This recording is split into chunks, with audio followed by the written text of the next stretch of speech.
Go, Mock. GG, Hawk. GG, Hawk. Very nice time. That was clean final bosses. Yeah, definitely very clean late game.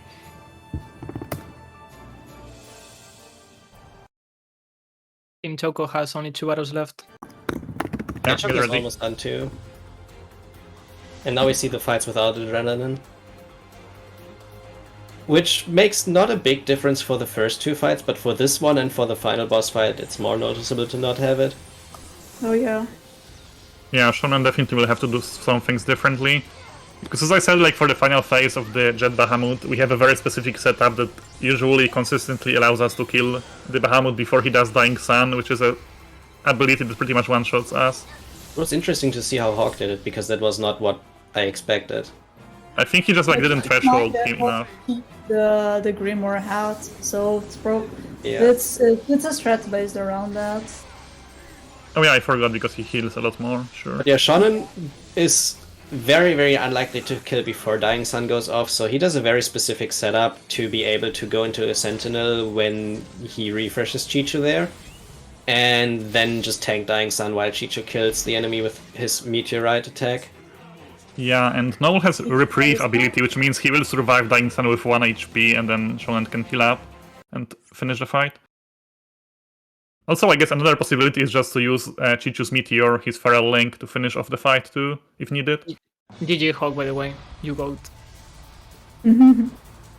Yeah, it was like a 248 with tutorial glitch, so a really good run. Oh yeah, that's a very nice time for a marathon. That's pretty amazing, honestly. Sub 250 with all the RNG that this game has. Yeah, and the restarting, which lost like 2 minutes. So. Alright, so the difference is that Shonen's going to do now, he's doing the no lead strat, but this fight is really similar no matter who you lead with. He's also just killing the first 2 in basically exactly the same way, just that the AI will debuff instead of you yourself.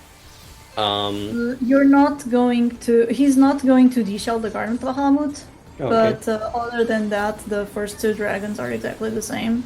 You just spam spells for the first one, try to keep healthy, so your HP is a nice place for the Jet Bahamut, and just let Chichu wreak havoc on these guys. That is very important with Adrenaline-less even more than with Adrenaline, that Sarah's HP is almost full when the second Bahamut dies. Like, when Sarah is below, I think, 85% HP, after the second one is dead, she's probably dying too early, and that's really bad. Yeah, exactly. Like, we want her to be full HP for her to die exactly at the moment we need her to die. Yeah, this is a, extremely optimized pattern for Jet Bahamut, which is, without Adrenaline, also not even more important that you don't mess it up. And also, remember that Shonen does not have the Grimoire hat, so he needs to potion a lot more to heal up. Yeah. Okay, so the pattern is basically he's doing an Unicorn Horn now, then he does 1 string, goes to Malevolence, buffs himself up before Stagger. Hawks noted that after Stagger earlier. And he needs to make sure to potion right after that, before shifting to Relentless, or Sarah will die. He needs that 1 potion now. This is extremely important. If you forget this, she's dying to this Dark Flames. But now she will barely survive. As you saw, it's extremely tight. Then you let Sarah debuff, and now he wants her to die after the second attack. Yeah, so he will let her die now and then potion again to bring Chichu back to... Yeah. And so the way that he's surviving Dark Sun. In Adrenaline range, and now you just let the Beach Ball of Murder do its thing. Yeah, you can the thing see how is, much he went to damage Guard Assault now, and that is to tank Dying Sun. Because as I said, like, this attack will go off. I think Meteorite should finish the fight, though. Yeah, but the damage still goes off. Yeah, that's very nicely done. And go, Choco. Go, GG Shonen, that was a great run. Go, Team Choco, go! Sub 3, Shonen. Let's go. Alright, okay, do we want to give 12 people some time to introduce themselves now, while Zero is doing the menu? Yeah. That would be very nice. Yes. Very nice commentary, by the way, everyone. GG to the runners who just finished. And yeah, welcome to the Final Fantasy 12 part of the stream. We see already a lot of speed going on Nikki's end, on Team Mox end. Already to explain, because the question has been asked already. The game is running very fast. The game has a ×2 and ×4 speed booster integrated. which we gladly use. In other games, we would put that into a booster category, but due to the fact that the Zodiac Age has so many changes and the world is so gigantic, we just chose to make use of it, because the game basically wants you to use it. With that, I'm already saying welcome. I'm the nameless German guy. With me for now, I have Lina Lee Luna. Hi there! And the current Tombury runner, Zero, will join us later as well on commentary. So, a lot of things happening already on all screens for the Zodiac Age runners. We have the first boss battles, which is just a pushover, not really much happening there. It's basically scripted, and Rooster actually surviving clutch there. That rarely happens. Yeah, it very, very rarely happens that the first boss is actually killing you, but Rooster was very, very clutch there. And, okay, yeah. Yeah, you go.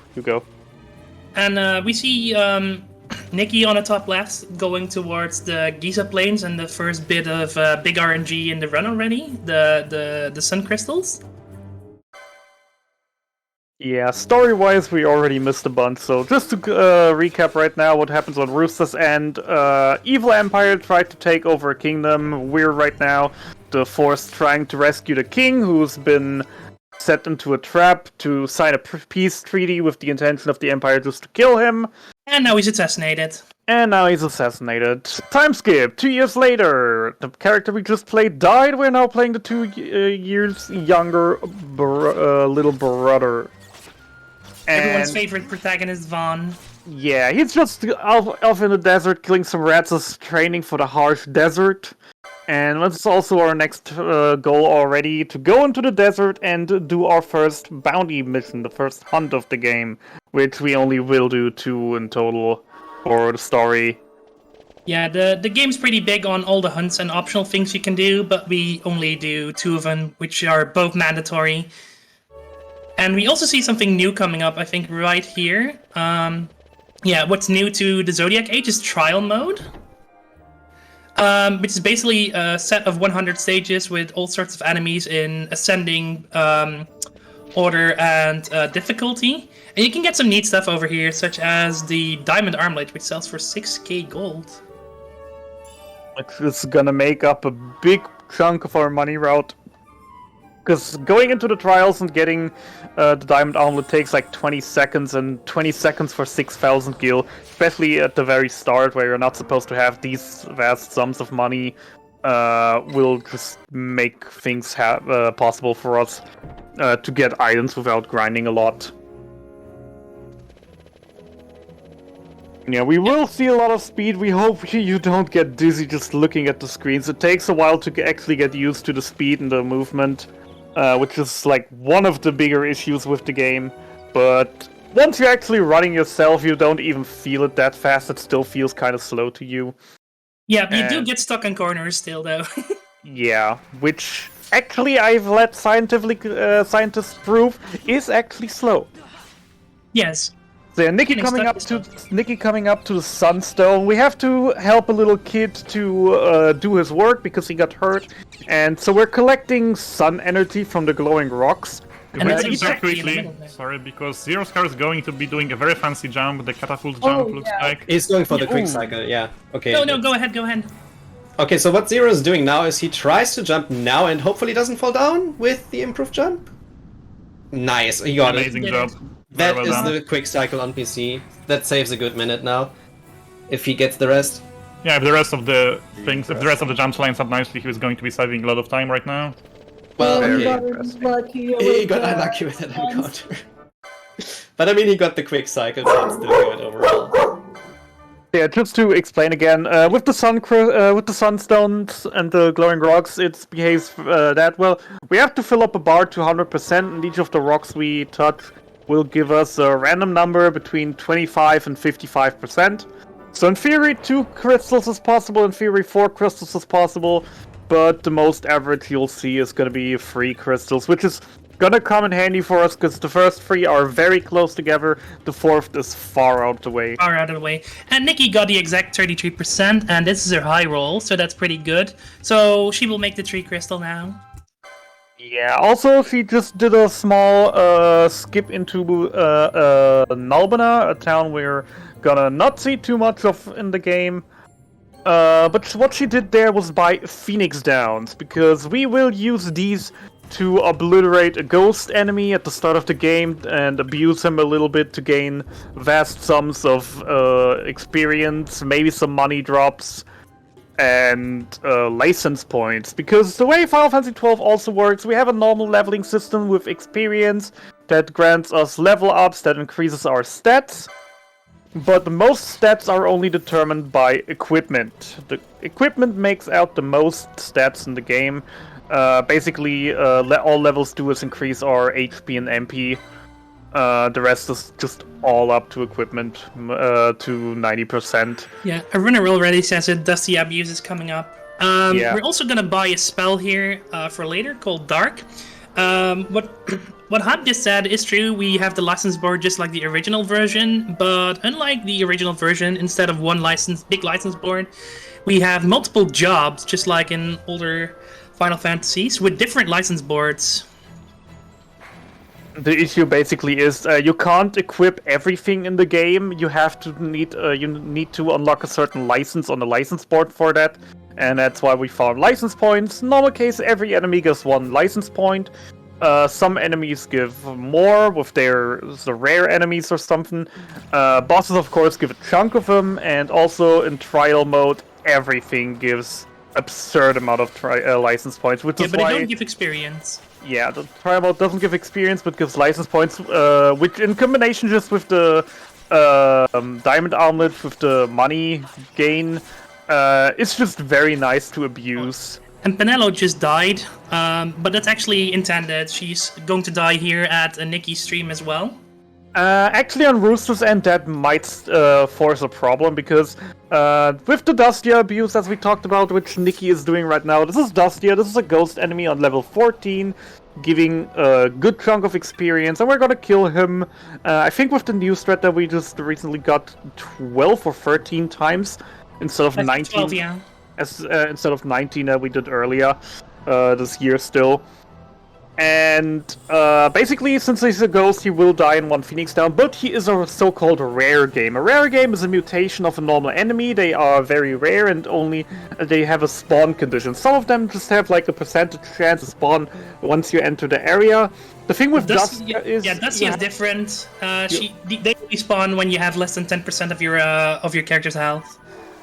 So what we were trying to do is we have a table worked out with stats with what attack puts you on what amount of HP to actually reach that HP pool. So in the place of Rooster, this could be a harsh one with Penelo dying in the trial already. Oh, when he got healed by the random Banga. That's a bit good and a bit bad, yeah. Yeah, so now he's full HP, but now he's also gonna have problems on the 7, especially, as I said, with Penelo dead. Penelo has weaker attacks than Vaughn, which we, of course, abuse to get to the HP amount we need. So the heal and the fact that Penelo is dead could cause some issues there with the money, money and everything. With the setup. There's also a potential problem here. You saw that Dustia dropped their bigger loot bag this time around, and these have a chance to heal you, and that's not what you want, because you go over the HP threshold that we just talked about, and then you won't spawn anymore, so you need to try to hit yourself under 10% HP again, which is a bit troublesome and costs time, but that unfortunately worked out pretty well.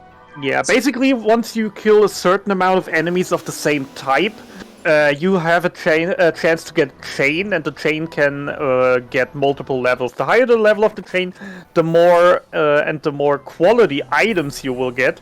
But also they have a chance to buff you or heal you. In terms of the level 2 drops, it has a 10% chance to either heal 10% of your magic points or 10% of your health points.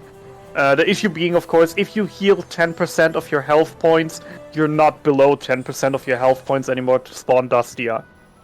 Also, what we're doing here with Dustia is we are abusing a small glitch. Normally, if you kill a rare game, you have to move 2 zones away to make it respawn.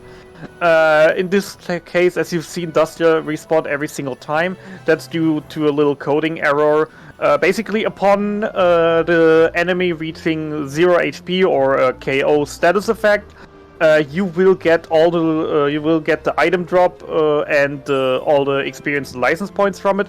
But it's not officially marked as killed until his death animation has played out. So what we're doing here is we just switch out the area right after we killed it as fast as possible to basically not get hit with that mark that for the enemy being counted dead. And due to that, it respawns every single time.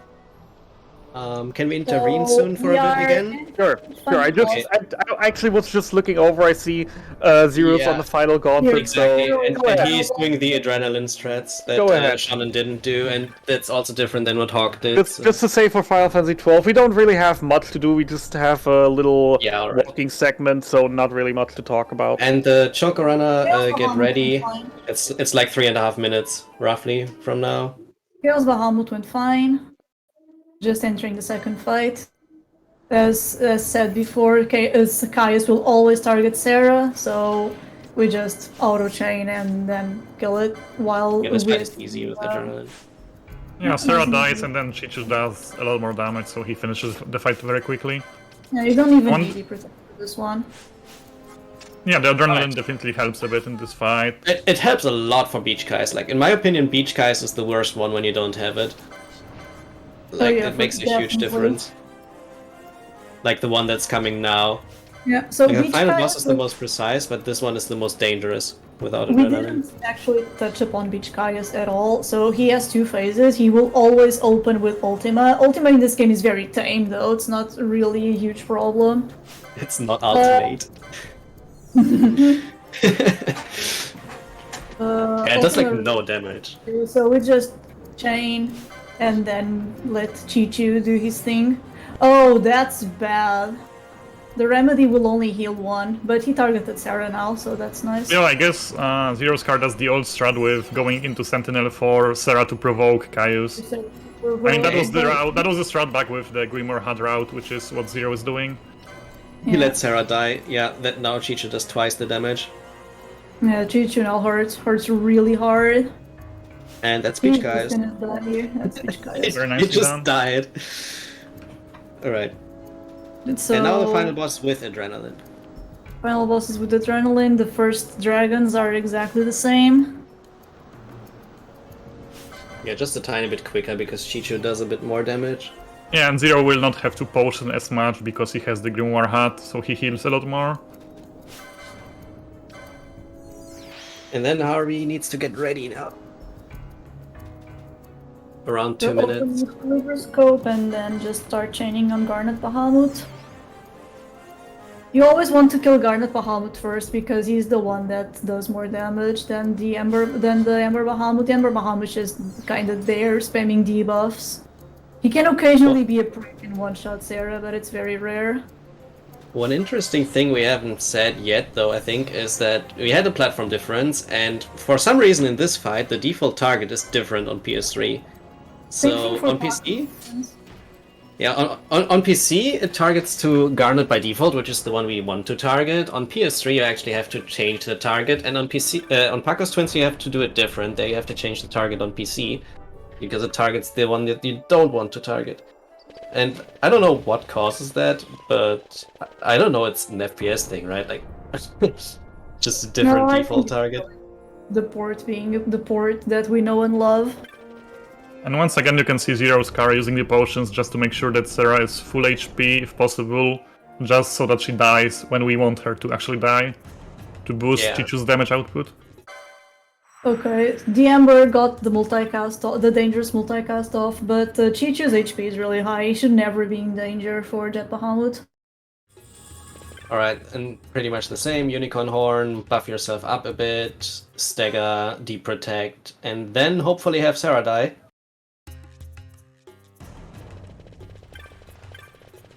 Let's see. There's the potion. I guess it is a bit different because he heals more with the potions. You need but to... she still dies. Yeah, no, but she will die. Okay, she'll die anyway, never mind. Yeah. She just needs to get deep protect off before dying, that's the important part, when you don't control her. Yeah, and now we just want her to die. She's done her job. Goodbye, Sarah. Goodbye, Sarah. One more potion to bring Chichu back to Adrenaline for extra damage. Yeah, now look at Chichu's we are damage in numbers. frame Like for 50,000 Dying damage. 50,000 damage per hit. I guess we are not skipping the Dying Sun. But Yeah. Reprieve will keep Noel alive. Yeah. So Noel learns Reprieve just for the sake of surviving that. It should be okay. Yeah, it's... Oh. The problem is Chichu has died, so Chichu doesn't have his buffs now, which means his damage Yeah. output is a lot lower. Chichu dying is definitely not what you want to have in this fight. I mean, he still does have the Meteorite to use, but now without the chain... This is looking really Died scary with now. Sarah alive. I mean, I guess just spam potions and hope Chichu wins somehow. And the Meteorite? Okay, this should be enough, I guess? Perhaps? Okay, Not nice. quite? Okay, there it is. Okay, go Harvey, go. Go GG. Harvey. Good luck to anyone in FF12. Thanks for the amazing run. Okay, so GG at the end, I guess, thanks again for having us. If you're interested in running 1313 to Elara, check out the Discord. Thanks for coming. And I guess good luck to the FF12 crew. Yeah, good luck luck to with everyone. you. It was a blast again, and have fun with the rest of the relay.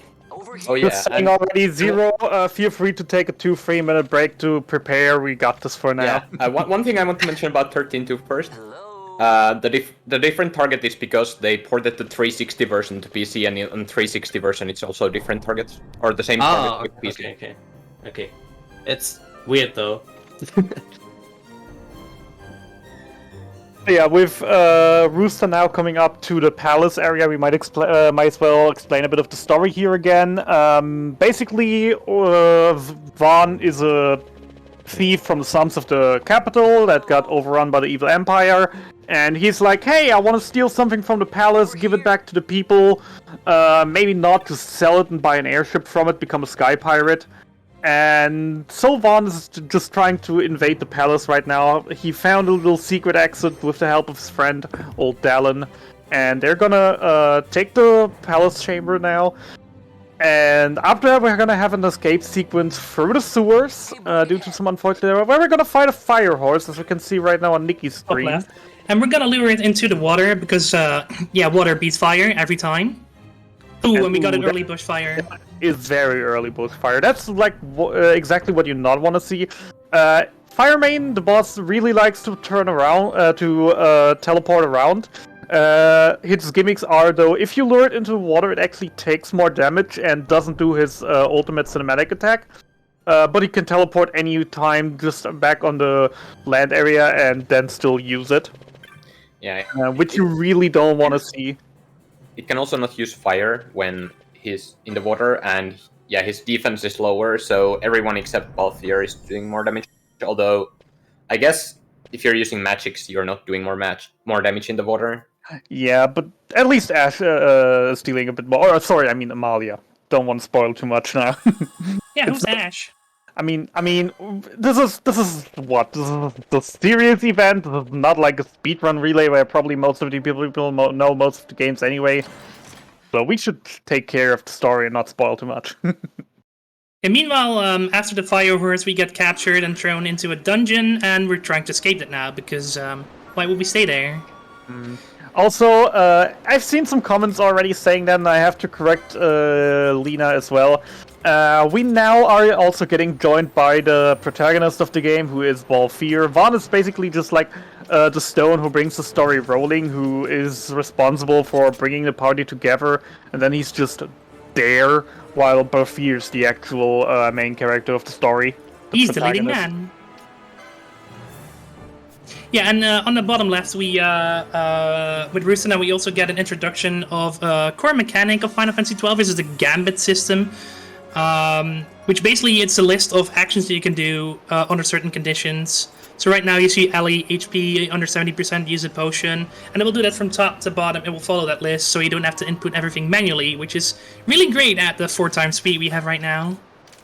If we compare it to the PS2 strats on PS2, you have a lot of things to go with magic, with abusing ATB reset, And that's just the kind of things that would be very slow to do when you have times for speed. So what we do in general for TZA PC at least, we go for a mixed route of part melee, part magic, to just basically set our gambits, program our characters to do certain things, and then just rush through everything and let the gambits do its thing to bring us through.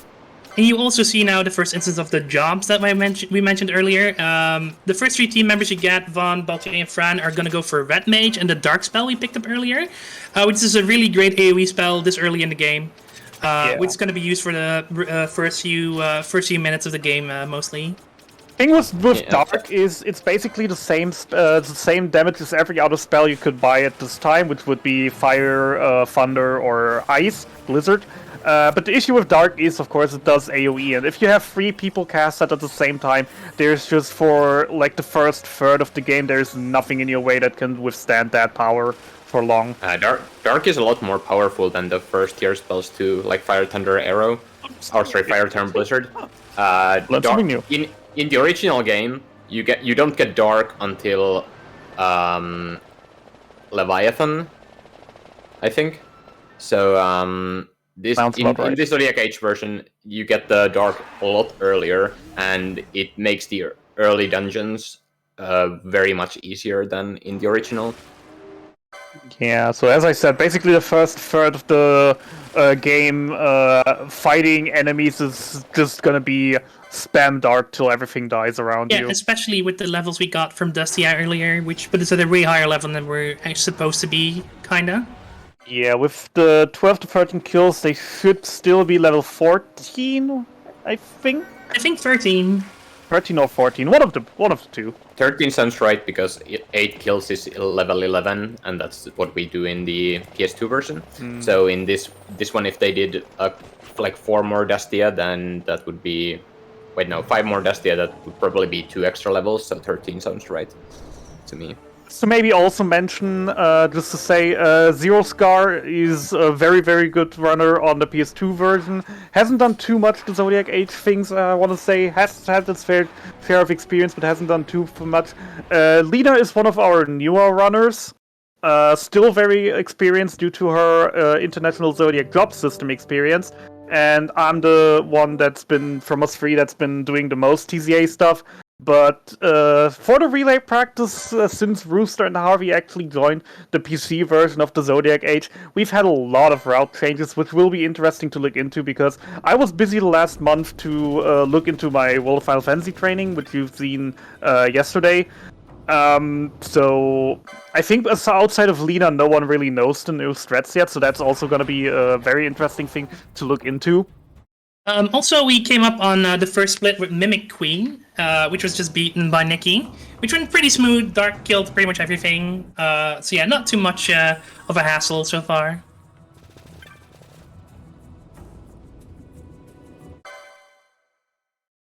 And you see Nikki now running back. They've escaped the dungeon, and now they're like, well, we're home free now. I got my treasure I've stolen, says Vaughn, so we're all heading back, and nothing's going on. That's the end. That's it. Or is it?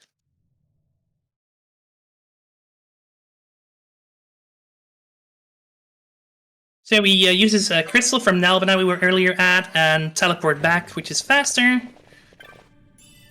And once we teleport back and go back to Rabanastre, Vaughn is going to show off the treasure, a certain piece of magicite that he found in the treasury, to everyone else. It's like, well, I've got this huge treasure and now I can like hold a feat for all my friends, or still maybe buy an airship. Yeah, so it would actually be a little bit faster to run to the Esther Sand teleport crystal and teleport to Rabanastre, but because we have to go back to Arcades later, we choose to go to the Nalbina teleport crystal instead, because that one is closer to Arcades, and visiting the crystal allows us to teleport back to... Yeah, and basically we were already in Nalbina, but grabbing the teleport crystal at the start when we're there basically would negate all the time save we save from going to the Acid Sands crystal already. So it's just the optimal strat as of for now. Yeah, it is really close, the distance between the two crystals. It's like 4 seconds or so if you go to Astrosense, but it also takes a few seconds to walk from the vendor to the crystal and then back. So that barely says anything. I think it's more like a second faster because it's like 2 seconds on PS2. Hard to say. But yeah, very small time anyway.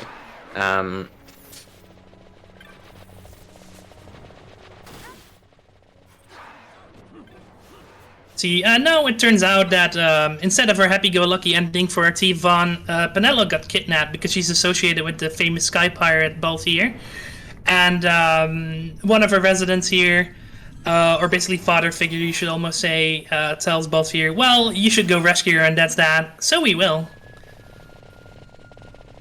Yeah, and also we got told that they were brought to the Lusu mines, and we, funnily enough, found ex-Kingslayer in the prison, who turns out it wasn't him, it was his twin brother, and he was blamed for it, who is the famous Captain Bosch von Runsberg, supposedly executed 2 years ago, still alive and now helping us.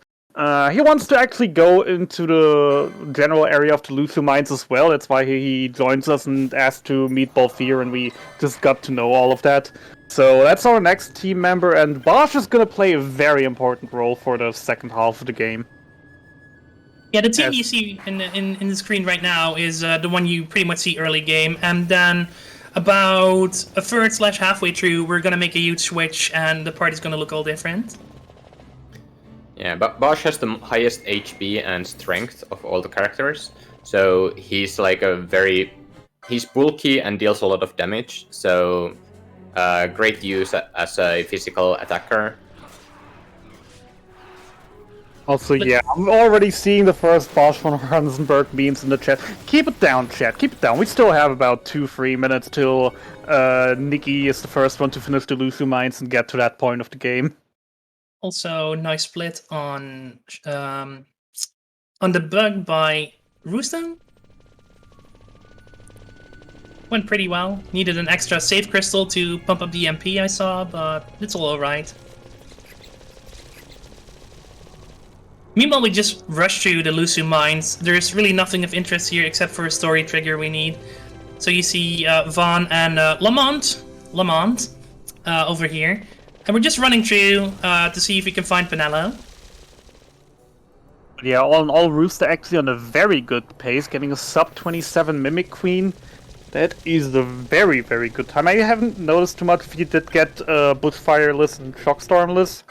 He got Shockstorm. I didn't see Bushfire. I didn't know if he got a Bushfire. Still, the sub-27 is still an amazing time for that.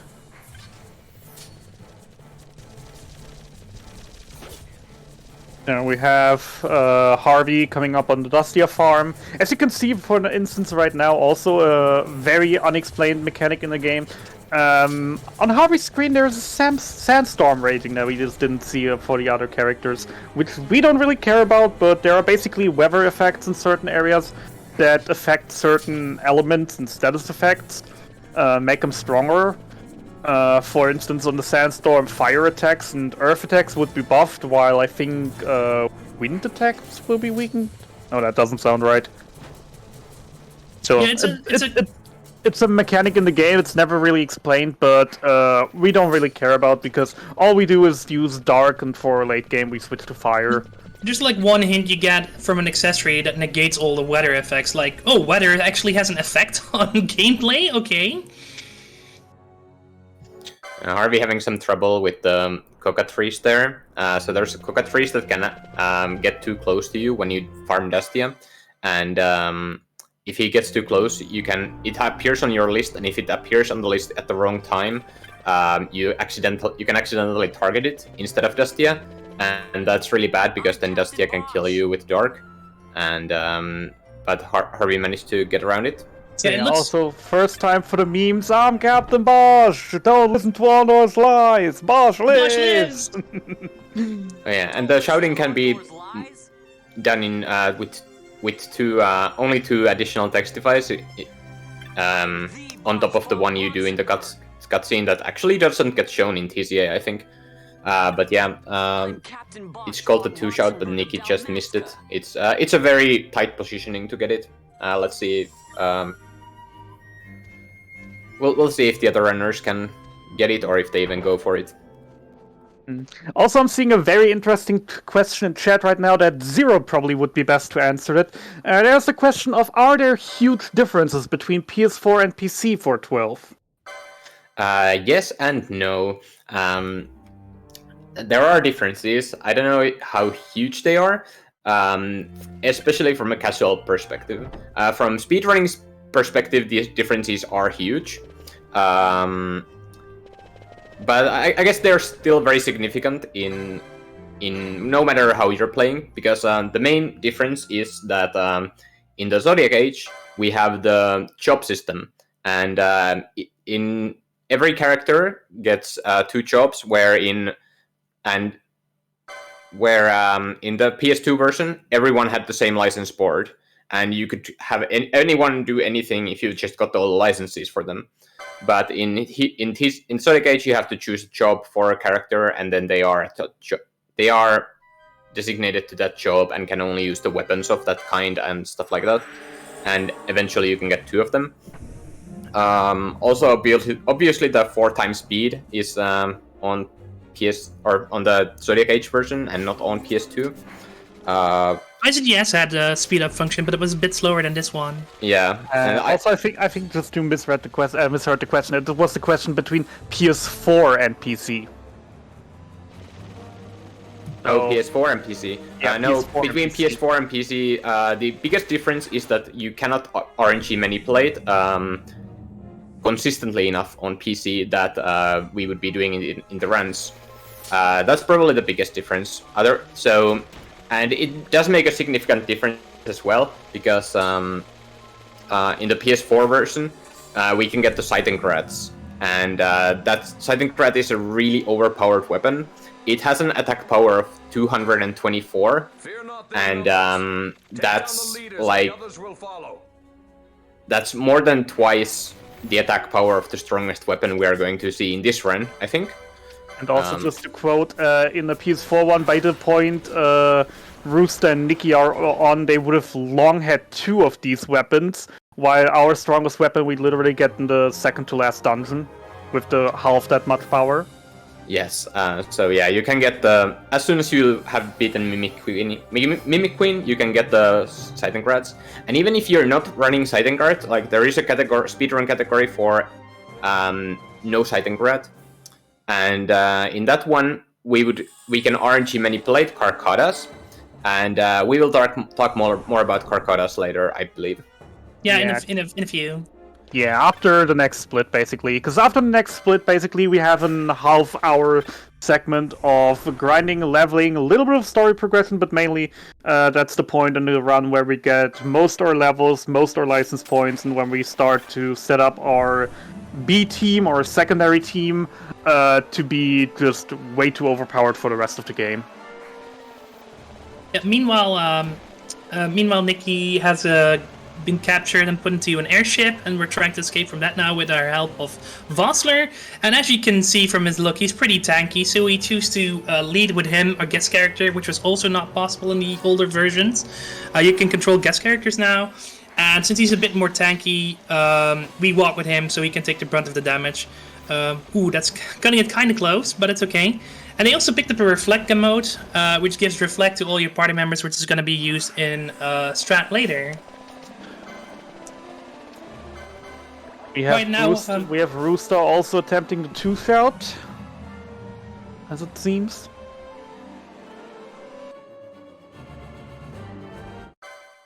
And now coming up is Judge Geese. That does look very bad. Oh, only 3. Yeah, that's too bad. Might actually be a 4. Yeah, it's also a 4-shout. 2 4-shouts already. Oof. I mean, it doesn't sound like much, but it still is like every extra shout is still like a 5 to 10 second extra, depending on where you do the extra shouts. Because sometimes you have to move around to find a few more persons. So the Seitengrat also does exist in the PC version. It's just that it's 1 in 10,000 chance to get it. Yeah, 1 in 10,000. 1 in 10,000. So we can't get it without RNG manipulation. And I mean, we can, but Yeah, who would like to reset 10,000 rounds half an hour in? Yep. Just to get And- one run going. Also, question is, how long is the 12 run with speed up? And it's significantly faster than the vanilla run, and it's about 3 hours, so to speak. Yeah, on with the PC version, we just short while ago hit the sub 255 mark. On PS4 with the overpowered bow, I think it's like a 220 at this point. Yeah, I believe the world record for the PS4 is 219 at the moment. So you could say that the Seitengrad saves you 25 minutes. I mean, you Probably a bit more. basically skip 90% of the grinding segment because you only need the levels and can skip all the money and license point grind. Yeah. Oh yeah. Also, Seitengrads don't require any license points. So. It's just free, anyone can equip it. All you need is a quiver of arrows to use it. Invisible arrows. So Vossler just left us after a boss fight and he's already back. So we're going to use the same strat and lead with him. And we're also gonna field. And we're gonna pick up a pretty important accessory here, which is called the Golden Amulet, and that basically the person who has equipped that has double license, gets double the license points, which is heavily routed in because license points can be pretty tight at some point. Yeah, it's, for Nero runners, I just suggest, especially in the early game when you have Dark, to just group up a few extra enemies and kill them just for the safety. Of course, for high top tier times by now, you just don't want to do that because you want to have it as tight as possible, but still working, of course. I mean, I also see on Nikki that she's grabbing other jobs. We don't grab Red Mage anymore. We have 3 Red Mages. This is enough. Ashes is going to become a Black Mage, and Penelo is going to be our White Mage.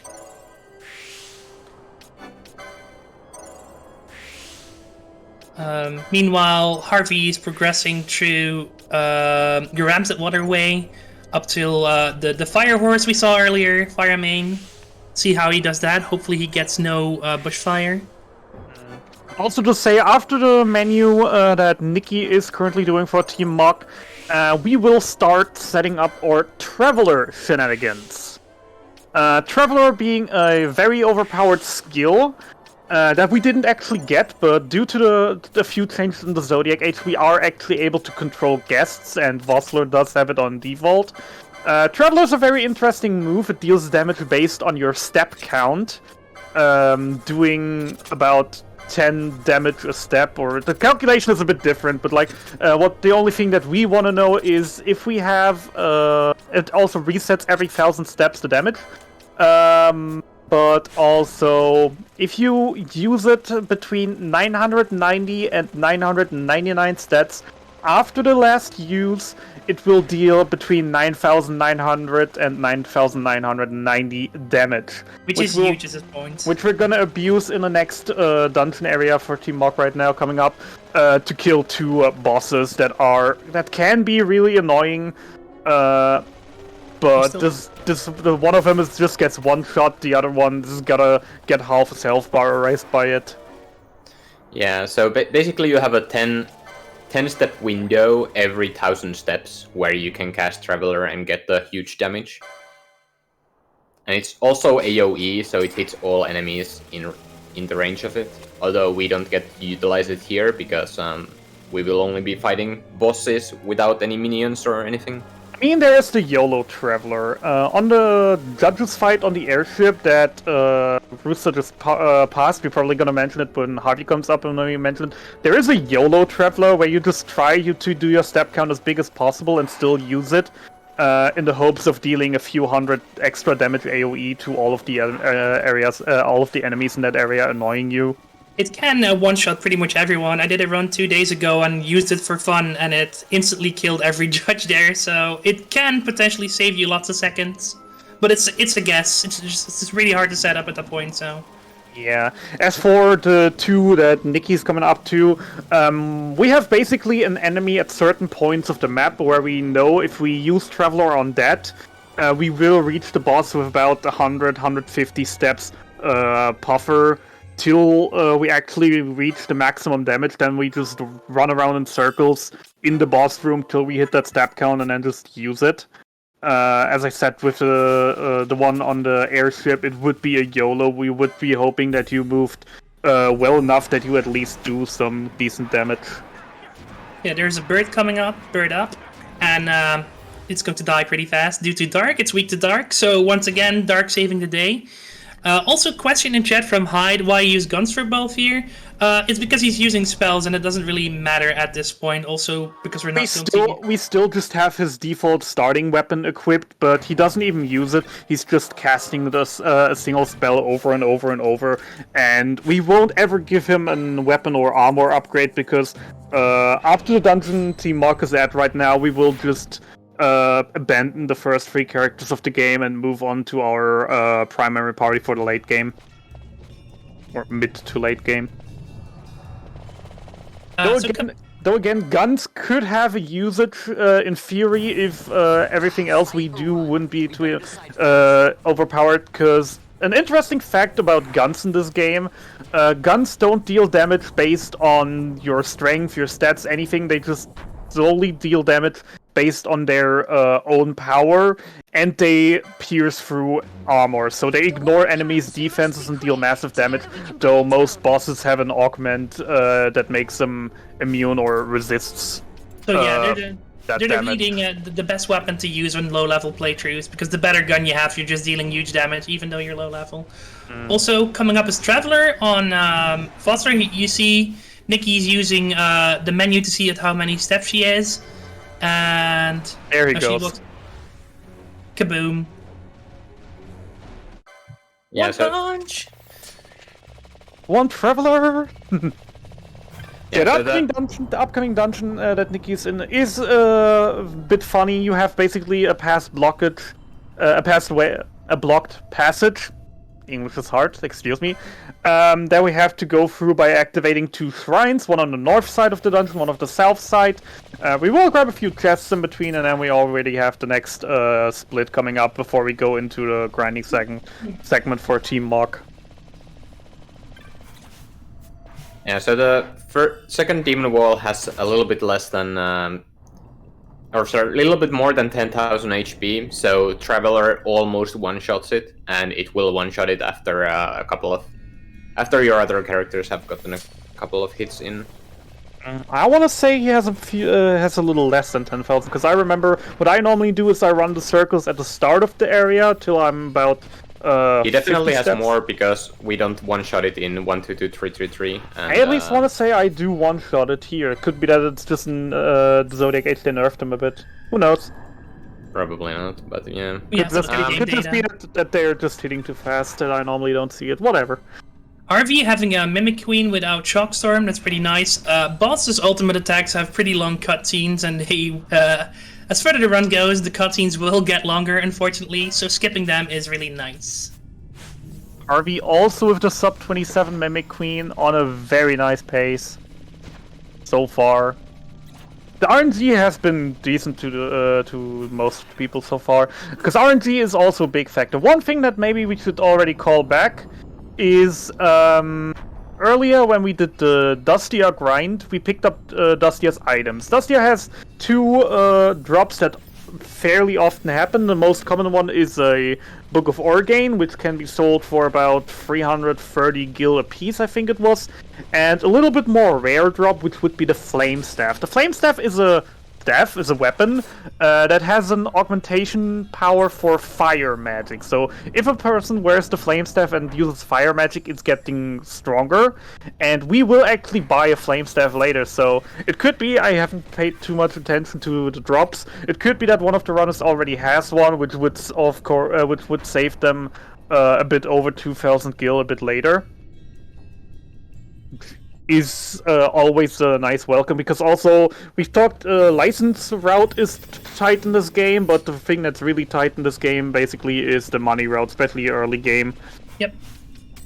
Coming up is Belias, which is our first and pretty much only summon we will use later in the run. He's like a fire giant. Yeah. Not the only one we fight now, no. So we set up Traveler earlier on an enemy in this dungeon, and Nikki's looking at the step counter again. And once Belize is about half HP. And there we go. That's Belize on Team Mock. Yeah, and you want to use the Traveler before you have dealt more than half HP, because after Belias drops to below 50%, Belias gains a damage resistance, which makes Belias take 30% less damage, and that also applies to Traveler. So if you deal too much damage before casting the Traveler, you actually don't kill anymore. Yeah, because right after he goes in that enrage mode, basically you could say, due with taking less damage, the next thing right there he does is using, how's the spell called in English? Faiga? No. Firaja? Firaja. In German it's Foika, so KA in the end, so I was confused for a second there. Yeah, Firaja, which is not just a cinematic attack that eats up time, but will at the current part of the game most definitely destroy our entire party. Because if you just recall again, we've done two shoppings so far. In one we bought Phoenix Nouns, and the other a spell. So we're still wearing default weaponry, default armor for everything. So, without our White Mage constantly healing, we won't survive anything, and special attacks we can't survive at all at this point Also, something coming up that I want to note, we just defeated Belias, which opened up our second job, and if we unlock a certain slot on the first board, we can pick another job. And job combinations are pretty optimized, but also something to note is that every license you grab on one board correlates to something that might also be on the other board. So if you, for instance, grab HP 5, which gives you a certain amount of HP, and you go to the other board and it's also somewhere near there, it also opens up there. Which means that you can go all over the board, not in a straight line, but just hop to one board, grab a license there, and suddenly it's on the other board on a complete different side. Which is how we grab certain licenses that are really far away that usually took a lot of license points, but we can now take a shortcut, so to speak. Yeah, and that was the first that just had a nice demon wall. Used a very dangerous strat that I want to say I've seen the very first time. What he did is he queued up Traveler right at the start, then did a step count, and then moved in close enough to get the damage in. Which in my opinion is a very risky strat, because the demon wall moves slightly towards you. And if you're not careful, if you just end up one step short or one step over, it will be far, far away from a kill. Which for the demon wall wouldn't be a problem. We would be able to take it out with Dark. The thing is, it would take a minute or two to actually whittle its health down. Yeah, and I think demon wall can still do certain annoying things like silence party members or blind them. So that could definitely impair. Yeah, since we don't touch any save points anymore and don't really have any healing items, status effects at this point of the game can be really annoying if on certain characters. For example, we don't care if our entire party is blind at this point, because all our party members do our cast spells. But for the instance of our guest Vossler, he is dealing massive amounts of damage with his sword, so if he's blind on Belize, that actually can result into a much, much slower fight. And speaking of Vossler, he just died on Nikki's end. What happened there? Hey, yeah, what happened there? He was our friend, right? What did he do? Well, he's a goddamn traitor. He betrayed us, he sold us to the evil empire, and so he had to go. A fun little fact, remember the reflect emote we said we picked up on the airship as we commanded Vossler? Yeah, that was basically the item we used to kill him. He picks up his own demise. The strat for Vossler is very simple. We do a little menu beforehand to get the boss ready for the party, get him some more HP, because Vossler hates boss and will always attack boss before it goes on anyone else. So what we basically do is just, we set 2 of our party members to cast spells on ourselves after getting the reflect status, reflecting the damage with increased strength back to our enemies. And also multiple times, which just like quadruples our damage. And just tell boss to heal himself once he's getting hit. And that's basically the whole fight. That's new in this route is that we use the Eroga mode that we usually use on boss earlier on Geese is now being used on the on the enemies you encountered before, so the trash mobs immediately die, so you can safely set up the Reflect Gun mode in your self-cast spells. Really? That is new to me. Does sound reasonable, though. I mean, Eroga mode is an AoE spell, so why not use it on an AoE battle? Also, Yeah, might be a buy. Rooster going into Belias. Wait, but He just close. Oh, I think he overstepped. He probably Ooh, overstepped. that's too bad. Yeah, the step count, if you do one step too far, you don't do enough damage. Yeah, like, as I said, it's a tight window of 10 steps on the step counter to actually get it. And if you don't get these steps, if you maybe do some overstepping earlier, if you just go one step over, instead of dealing close to 10,000 damage, you deal 10 damage. So, yeah, that is huge gap. And as we said, with Belias going into more defensive matters and using special attacks right after he's getting half health, there's no way for us to beat him with our current setup. Except for with using the Traveler. Seconds, 2 times the charm, and Belias is down for Rooster. and Nikki is doing trials. Yeah, as I mentioned earlier, between Belias, the next 30 minutes is basically just one big grinding segment where we're gonna do a bunch of trials to gather money and license points, to do a jelly grind, which we'll explain later when we're there, and just to basically do everything we can to get money, equipment, and licenses for our secondary party to get them started and overpowered enough to take care of the rest of the game. Speaking of speed, if you already think that the ×4 speed is insane, don't try to ride a chocobo with it. Oh yes, the chocobos are very fun in this game because they already are faster than walking, but they also have a boost, so when riding a chocobo it's like ×8 speed basically. And the thing with the chocobo is also, for the first time we use it, it's in an area with very tight movement, which is very much the hardest part of the game to learn. It took me like a week to perfect my chocobo movement in that thing. Yeah, I still get stuck sometimes. I mean, getting stuck sometimes isn't too bad after all, but it adds up. I once timed it actually just afterwards, and I was losing like 25 seconds at one time just from getting. Oh, nice stuck all Traveler the on time. Harvey. That was a very high. Ooh, but a very slow congratulations screen. The thing also we might want to mention is after you kill a boss, you get a congratulations screen. But luckily enough for us, most bosses, or rather said, all bosses in the game have a dying cutscene after they reach 0 HP. And if we skip that dying cutscene, we also skip the congratulations screen. This mini-boss here on the Leviathan does not have that. So that's the only congratulations screen that we actually have to endure. And it's often enough random because they can do many different animations depending on what their weapons are. Sometimes the congratulations screen lasts 5 seconds, sometimes it lasts 15. It's just up completely to RNG. We have a shopping trip at Nikki. We've come to Jahara, which is basically a shaman village, because we want to learn more about the stone that Vaughn originally had, and we found another one in the palace with Belias. And it basically will allow us to take back our kingdom, because Lady Ash, that we have now, is the lost princess who everyone thought was dead. Yeah, and the stones we've gathered are basically nukes in this realm, which we did experience right after the Vossor fight. Like, they were trying to test and find out its power, but that backfired and it basically nuked the entire air fleet out of the sky. We luckily escaped, found the stone right afterwards. But yeah, we'd go to the Gareth now to try and get information about it.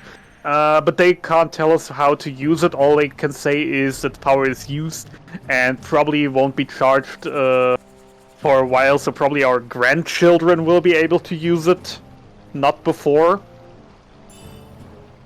And yeah, also we meet Larsa again, which we already met earlier in the Lusu Mines. No, we didn't. That was Lamont. It's totally something different. Right. So Larsa is the Emperor's youngest son, the evil Emperor's youngest son, the one who wants to conquer the world.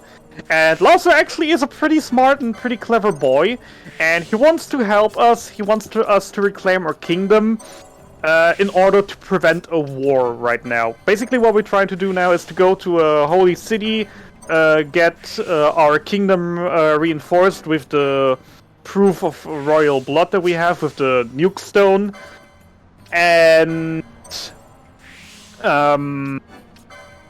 yeah, then we're just the plan that Larsa made is that we want to side with the evil empire with a peace treaty to stop another empire from start invading and going into a total war, because the battlefield would be our kingdom. It would be Dalmasca. Yeah, this game is this game story, which we mostly skip, of course, due to it being faster, of course. It's kind of political, so at some points it can be difficult to understand. But it's really intriguing and a more adult Final Fantasy, I want to say.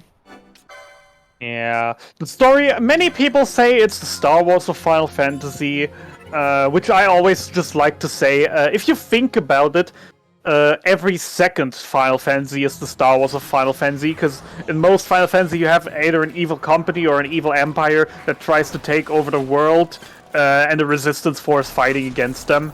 The only thing is with Final Fantasy XII, they for the first time had the hardware power with the PlayStation 2 and the CGI budget to actually make it look like a Star Wars. Also, we're back in trial mode, and now comes up a thing which is called Carcata. We have a small chance to steal it, and we didn't get it, I see. Yes. So Carcata is a 3% chance steal from the Flowering Cactoid, one of the cactuars or cactoids you saw there.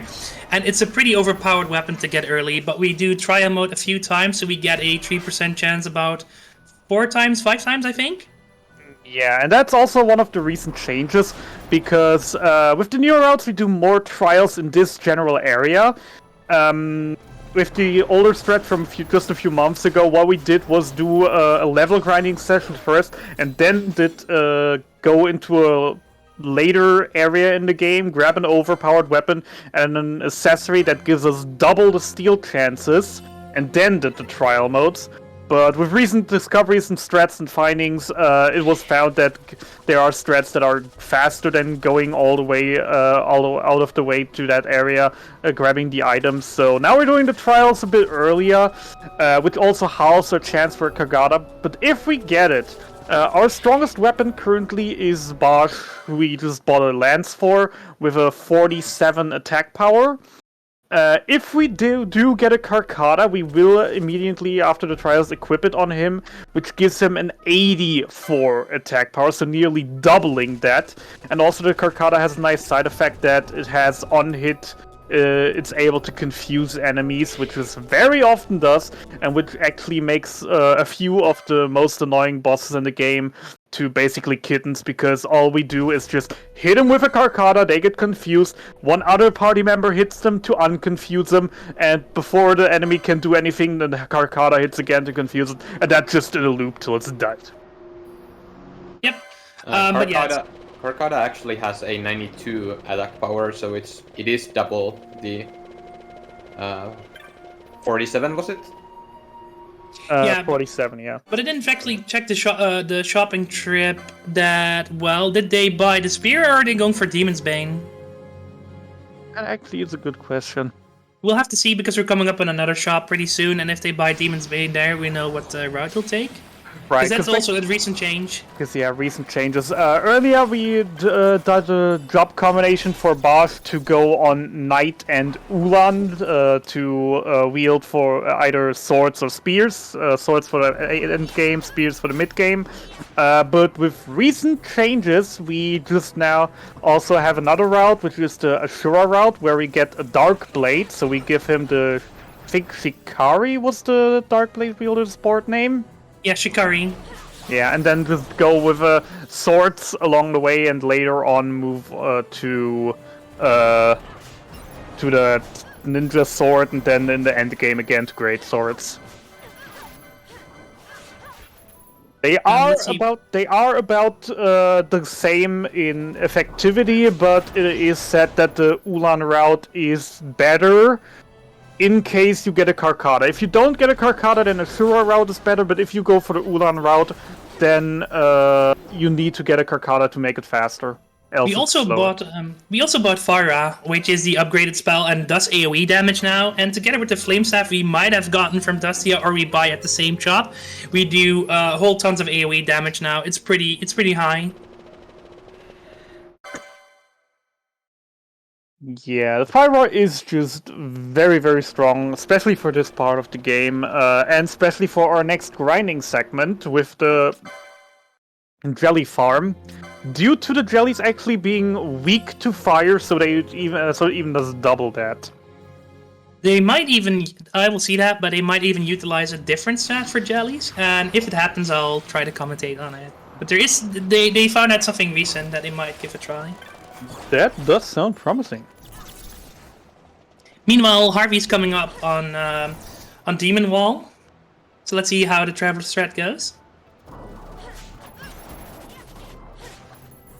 How much time would dropping the weapon first try save? The time save is not super big. It does save you a shopping trip and walking to get another weapon later, so it would save around 2 minutes or so, and it trivializes some boss fights. Yeah, due to it's hard to really say it just because all of the things, like you have to do a different menu, you do a shopping less, the time you save with the bosses. You grab a chest later that can be far out of the way due to RNG. So all in all, we said it's about 2 to 3 minutes. Though that's not 100% certain to be said.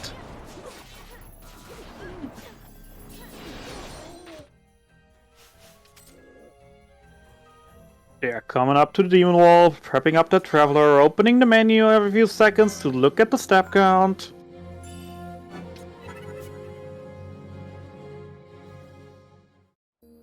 More for safety purpose. Well, it is better, and it does save you some time, but it's not something we really go for.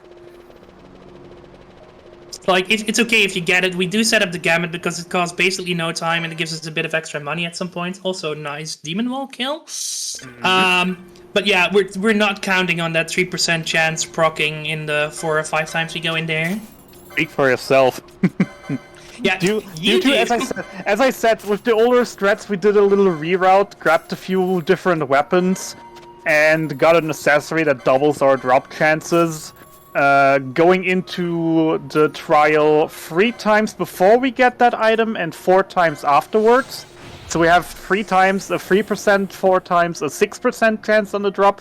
And I've been actually getting very lucky. I've had currently my record is I had a streak of getting that weapon, that steel, 11 times during 10 consecutive runs. Which is just madman crazy. But yeah, you can go for it. It doesn't save too much anymore due to the recent findings. But still, with the 3% chance, it is definitely worth going for if you're a lucky person. But yeah, you shouldn't rely on it too much. Yeah, Blue Harvey's actually caught up pretty nicely. Yeah, you gotta give it to them. As I said earlier already, Nikki has been one of the OG TZA runners, while Rooster and Harvey only have done many different categories across many different versions of the Final Fantasy XII game, but they both only started to do TZA PC, or in Harvey's case even TZA Switch, which is same game, same strats as PC. Only a few months ago, due to for the relay, and you gotta applaud them for just making it that far. Because just saying, Rooster claimed world record, Harvey after yesterday claimed 3rd place, catching Nikki in the middle of them, which is like a huge accomplishment considering the amount of time they put into that only. Yeah, they were experienced runners for certain in their own categories, and they were like, wait, we should do this to make it a thing for the relay, and they did fantastic, as you can see so far. Yeah, especially with the route changes, because as we said, a few months ago when the submissions for the relay started, when we had to get on our practice run, the world record was at 2 hours 58, which was huge at that time. At that time, only 2 persons ever managed to get sub 3. I'm the second one, by the way. A little self-plug. But since then, by now, as I said, Rooster currently holds the world record with a 252. Nikki is on a 254, I want to say. And now we have Blue Harvey since yesterday with a 256. Which is like a few months ago, it was huge to get sub 3. By now, with all the recent route change. Because if you put some effort into it, it is very easily doable. I just haven't had the time, but I do plan to catch up. Also, Harvey killed Belias real quick. That's really nicely done. And Nikki did buy Demon's Bane at least. Yeah, I saw that. So we're going with the Knight / Shikari route. That's a new strat. And we're doing the grinding here through trial mode. Like I said, it doesn't give experience. It does give you lots of license points and a certain few items, or chances at items. Yeah, as we said, the Karkata is one of the better items. Other honorable mentions, of course, are still the chest with the diamond amulet we get on floor 1 every single time. And then there are a few more 3% chance steals that are very interesting. Just for example, there is an enemy that you can get a chainmail from, which is not very useful for us, but can be sold for 1,100 gil a piece. It's a rare drop, it's a rare steal, but if you get it, it's just so good for your money route. Nikki's doing something new and actually going through trial stage 9 instead of 8.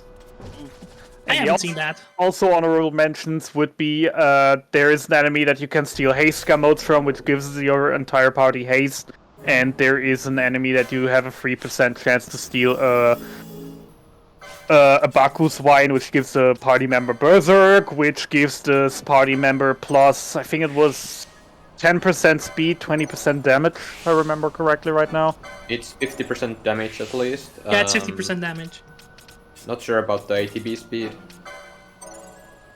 So yeah, that is still huge to get. We will buy some of them later in the game and get an accessory that will automate that status effect on one of our party members. But getting it early game is very huge because we have 2 fairly slow boss battles coming up. That are always nice if you have if you have a Bacchus White to speed them up, and might even skip one of the cutscene special attacks. Yeah, the trial mode farming is done for Nikki. She will go over to jelly farming, which comes up in a bit, and that'll be a way shorter grinding session. And I think it's basically the last grinding we will do in the game to catch up. After new strats, from what I've heard, yes. Normally we had like 2 more grinding segments in the later game, just to get some levels, to have more HP, to be able to survive some of the end game bosses. But I've heard we got some recent reroutes, so we will finish now with like 5 or 6 levels lower.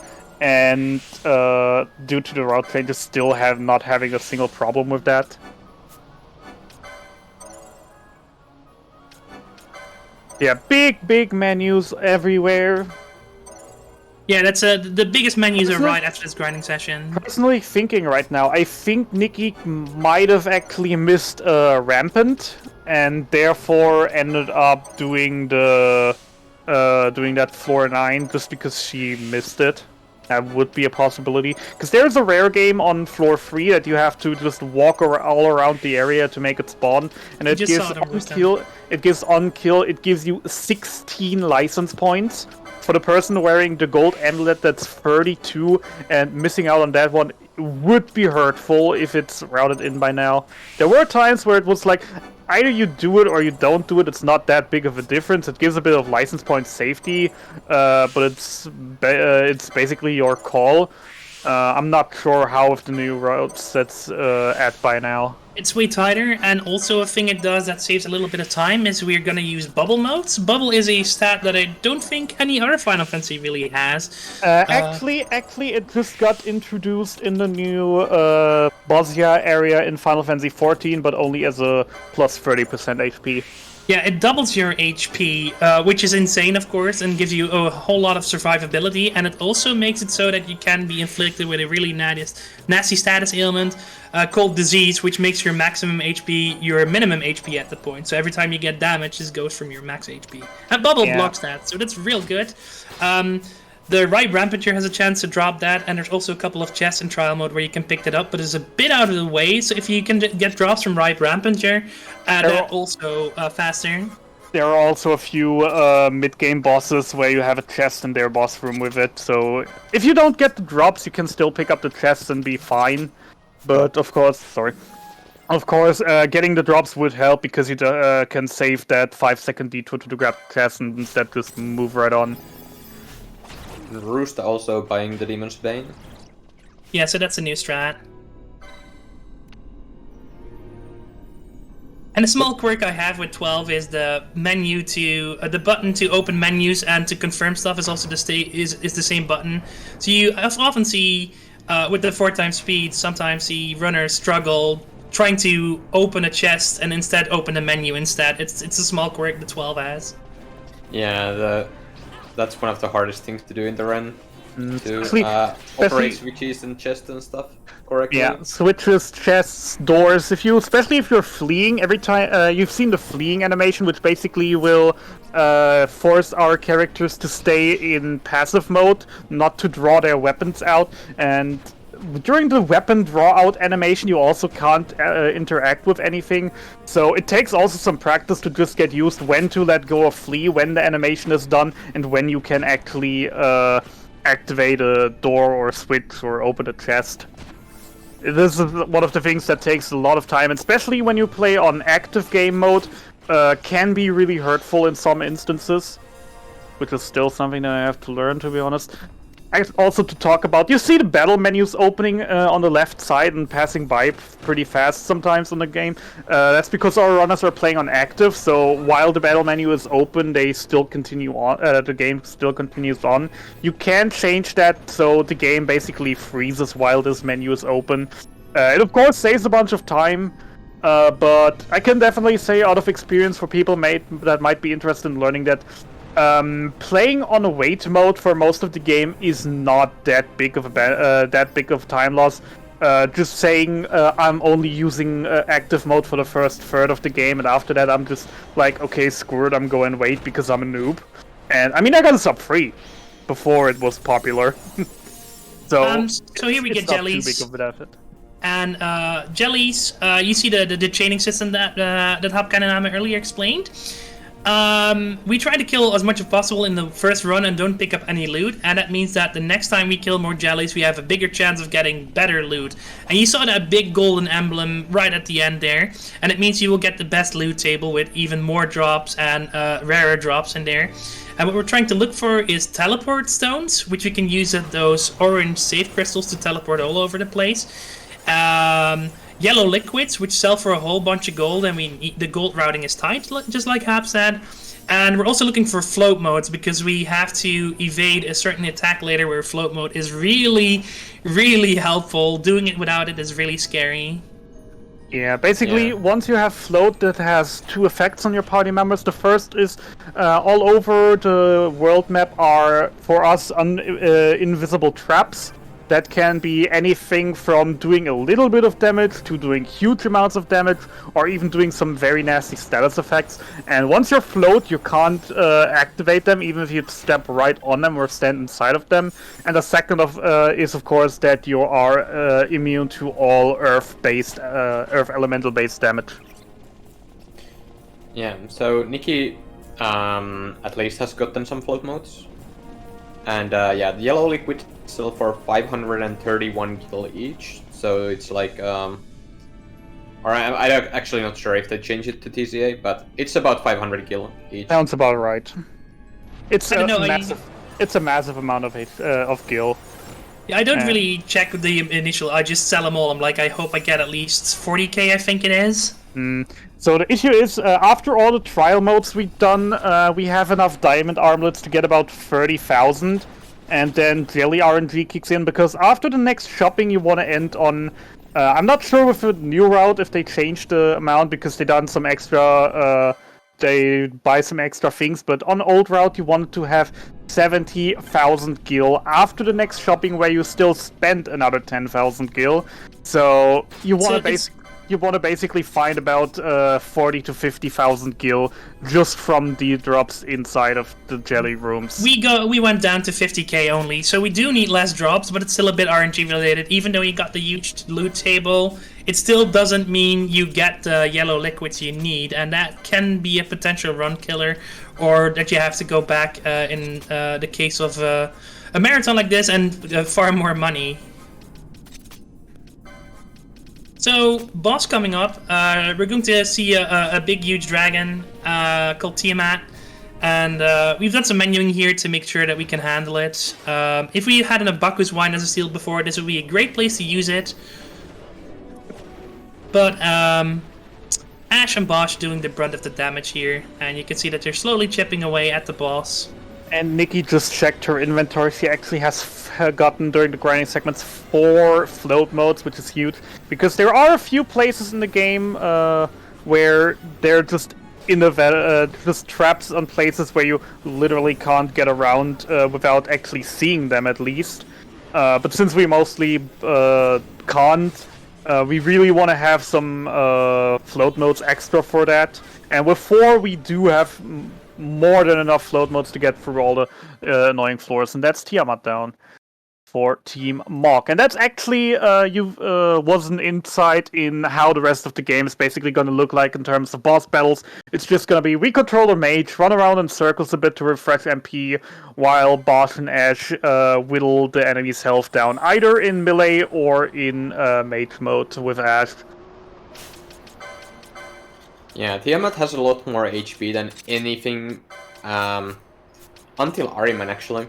And like, Tiamat has 50,000 HP, whereas the biggest HP boss we've seen so far has been Belias with 15,000 HP. So Tiamat, yeah, it takes a while to kill.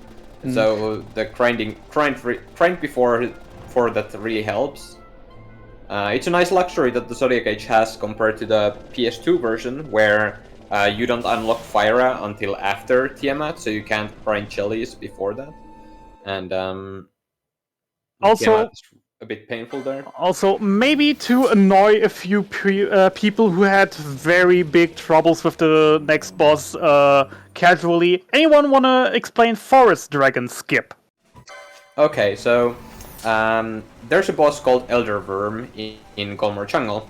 There's it's like a frame perfect skip, but if you run around through Feywood, you can actually go around the boss and never have to fight it. I know it's hard, and most speedrunners usually fail it, but Nikki got through it perfectly. Yeah. So normally the strategy is to go towards the east from Golmor Jungle, beat the boss, and then go into the icy area. But there is a frame perfect trick that allows you to go south, dip in for a second into a level 40 area, and come out in the exact same ice area that we need to go. And it's very, very mean to learn. But hey, Nikki got it. Let's see if the others will do too. And story-wise, we've come up to the mountain that the person that might reinstate our title and our ability to restore our kingdom is there. And he's called Dream Pope. Where is he? He's basically a holy person that travels into the realm of dreams to see what everyone is thinking and try to hold balance. And they're going to tell Lady Ashwell, well, that might not be the best option because something is going to happen in a few seconds. The evil emperor, the evil empire's emperor has died, and the more evil brother to Larsa has now taken over and actually does want war. There's no chance for a peace treaty anymore. So now Dream Pope is telling us, well, if the evil empire has a certain weapon, we might have a weapon to counter that, and that's what we're going to get in the Still Shrine of Miriam. One of my favorite dungeons in this game. Yeah, it's a very beautiful Dawson. Also, what I've just seen, I think Rooster is pulling a Harvey right now. So for the Jelly Farm, I didn't I didn't actually pay attention if Nikki does it. But basically, a thing that we haven't explained so far are our guest characters. They join in from time to time. They leave after a certain point in the story. The issue with them is also they will eat up a part of our experience gain. So what I think only Harvey has really done by now for the jelly grind is kill off Larsa, and so basically everyone gets a third more experience, a third more, because normally the experience would be divided. We get from a monster by 4 with having 4 characters. With Larsa being dead, so. Yeah, you get way more experience that way, and I think so far only Harvey has actually done that strat, so very interesting that I'm seeing Larsa dead on the Rooster screen right now. Yeah, so you get more experience. I don't see the other strat being used here by Rusa. He has used it before in some of his practices, but he's not using it now, so I'm not going to talk too much about it. He does get more experience. I wonder how many tries he will do. Oh, I do see a big issue there on Rooster's end, though. Pinello is out of magic points, and with Larsa dead, Pinello's our only heal. So we already have the first usage of an elixir, which hurts this early on in a run. Yep. Meanwhile, Harvey, like Zero already said, is farming more license points from the actual trial stage. And is now going towards Ariad Village, which is the small town, right? The small Viera town right before the dungeon that Rusas now is in.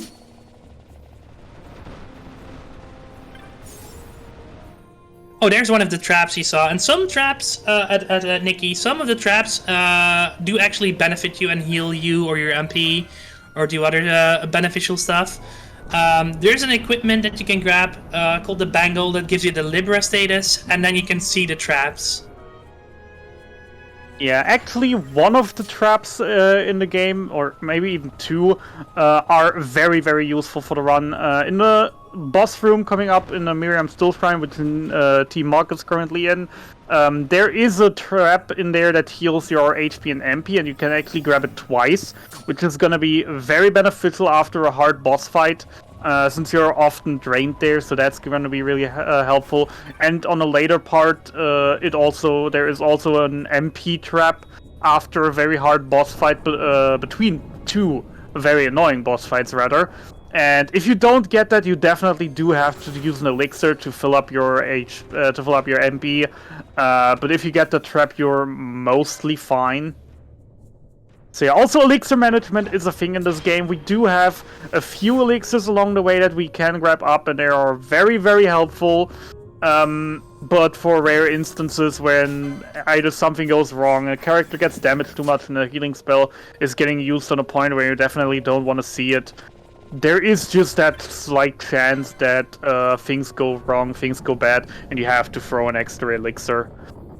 Which can eventually end very, very bad, because either you have to decide at one point if you want to throw another elixir, or just try to run without healing, because there is one rule that is set in stone that we need an elixir for the final boss, because we will 110% always run out on NP on the final boss rush on our healer.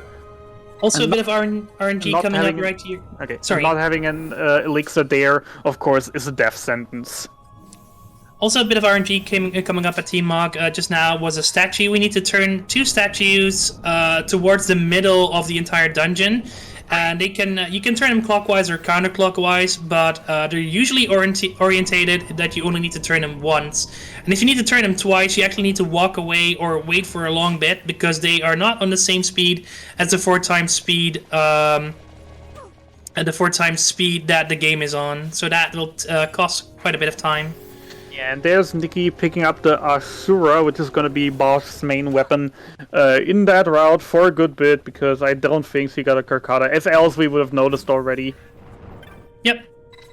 Which still, I'd say, would be huge if we even get a Carcata in this part of in the marathon run. Because again, it is a 3% chance. It is fairly rare, and getting it in a marathon setting would just be more than huge. Yeah, and Rooster also got a float mode, so Good. Yeah, There's also you can. Rooster coming up to Tiamat, and after that is also gonna be he's also gonna do the frame perfect hit. And oh, huge thing for Harvey! He stole the Berserk Bracers from the trials, which is huge. The Berserk Bracer also is just a 3% steal item, but we would later on in the game pick one up from a chest. The thing is, it will be very beneficial, especially for example for Tiamat. And now he has it very early, so he is gonna catch up sometime on the next few bosses. Yeah, so it's not only beneficial for the bosses, but the treasure chest is like a few steps out of the way, and now you don't need to pick it up, so you can go follow the straight path for the story and not go out of your way to actually grab it, which does save a lot of time. And there's Tiamat for Team Choco, the next split advances. Meanwhile, we had a sort of a boss at Nikki. Not really that harmful at all. Ooh, really good luck on statues. No double turn statues. It's good. And we also picked up an accessory called the Sage's Ring, which halves our MP costs. Which is good on our mages. Yeah. I hear a good point in chat right now. I probably should stop mentioning the name of the runners and go more with the team names. So yeah, Harvey for Team Tombury. So Tombury is definitely going to catch some time up during the next few bosses. Might just be a few seconds, but I mean, for Team Tombury especially, every second right now it's a big win. Absolutely. Team close race. I'm still going with Team Biggs and Wedge. So Harvey, Team Tomberry here has another chance to perhaps steal Carcata, but no, didn't happen. Go green, Harvey. And a not much very else, annoying thing for Rooster. He did step into a petrified trap, which is especially because he was running away, which is potentially be dangerous because now his main damage dealers are out of the field and Penelo doesn't have a lot of defense at this point. She does have Protect, which is also new in the route. We didn't use to pick that up, but it's actually pretty safe to use it, and it's being used right until the end of the run.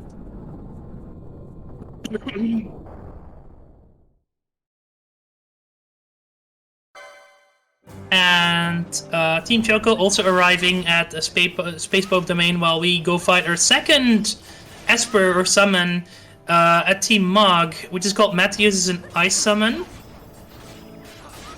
And she and her minions like to put us to sleep, but it's actually, if you do it well, it's pretty safe still. There's not really that much of a... There we go, pick up the free MP and HP heal trap that's on there.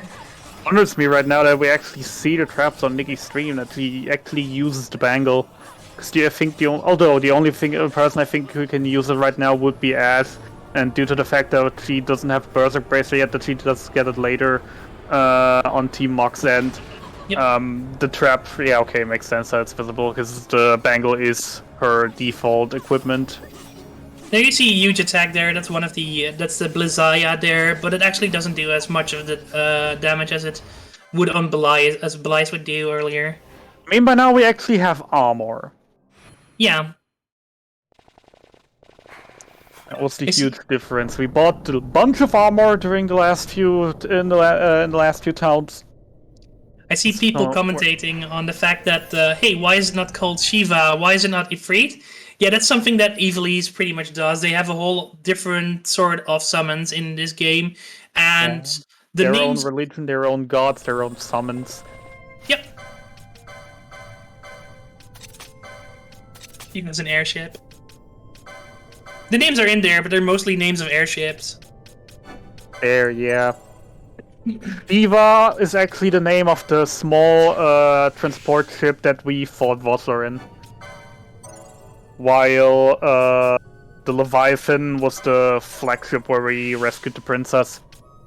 Yeah, and Ifrit is shown in a cutscene where in the early game Alright, the Ifrit is the battleship that is responsible for the air attacks on the palace.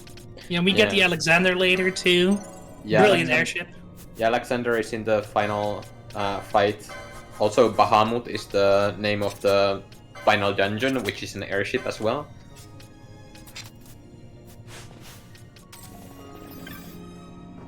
But yeah, that's also a thing for typical for Square Enix. Every second or third game, they just have to redesign all of their summons and give them new names. If we just remember, for example, we have Ifrit, we have Belias here, we have Bernhilder on 13 then. Or how it was called again, the car. Yeah, Brunhilder, right? Yep.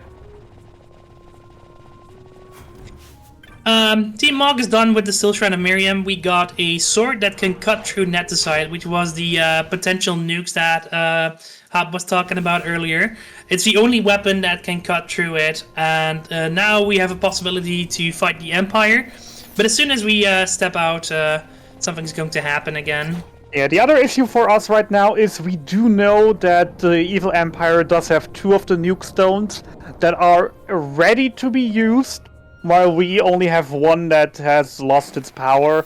So now that we got the sword that can destroy those nuke stones, we're slowly gonna head our way to thicken the plot and invade the Evil Empire. But yeah, first, plot twist time. Yep, so we see smoke coming from the mountain where Space Pope resides. And it turns out that the Evil Empire has invaded a neutral space and also a place that's called Yacht. Yacht is an area in Ivalice where airships usually wouldn't work. The magic that's keeping airships up in the sky wasn't possibly used to be wouldn't be used on Yacht. It can't work there. But for some reason, the Empire found out something that they are able to and actually attacked this holy place. So yeah, I wonder how how Dream Pope is doing. It's to do with the nuke stones. With the research on the nuke stones, they were able to create artificial ones that don't have the nuke power, but still hold immense powers and were modified to allow them to fly through these Yacht regions. Yeah, Nikki is gonna fight Bergen now. Bergen can be a very, very annoying fight because he has a 30% chance with every single hit to blind you. He also has very, very strong combos, but he was really behaving nice. He did get a blind off on Bosch, but very, very nice fight on Team Mock's side with Bergen there. Bergen really behaving. The fight can go literally either way, with just getting killed, getting blinded, then getting killed again, and getting not anymore with the new routes. Because I mean, okay, Protect is a thing, but I didn't see Protect on Nikki. I didn't see Protect on Team Mock. No, what I mean is, we used to do this with melee, but we don't have the Berserker Bracers yet, so we're going with Fyra instead of Flame Staff. So you have 2 mages, a healer and a mage. So the only one that can potentially your DPS can get lowered is if Bosch just gets blinded, but he still does less damage than Ash. Which raises the question for me: is Team Tomry, is Harvey going to do that, or is he going to try full melee? Is he going the safe route or the strong route? Yeah, I'm curious what he's about to do, but he has jelly farming up first. Yeah, also Rooster just grabbing his Ashura for Team Choco.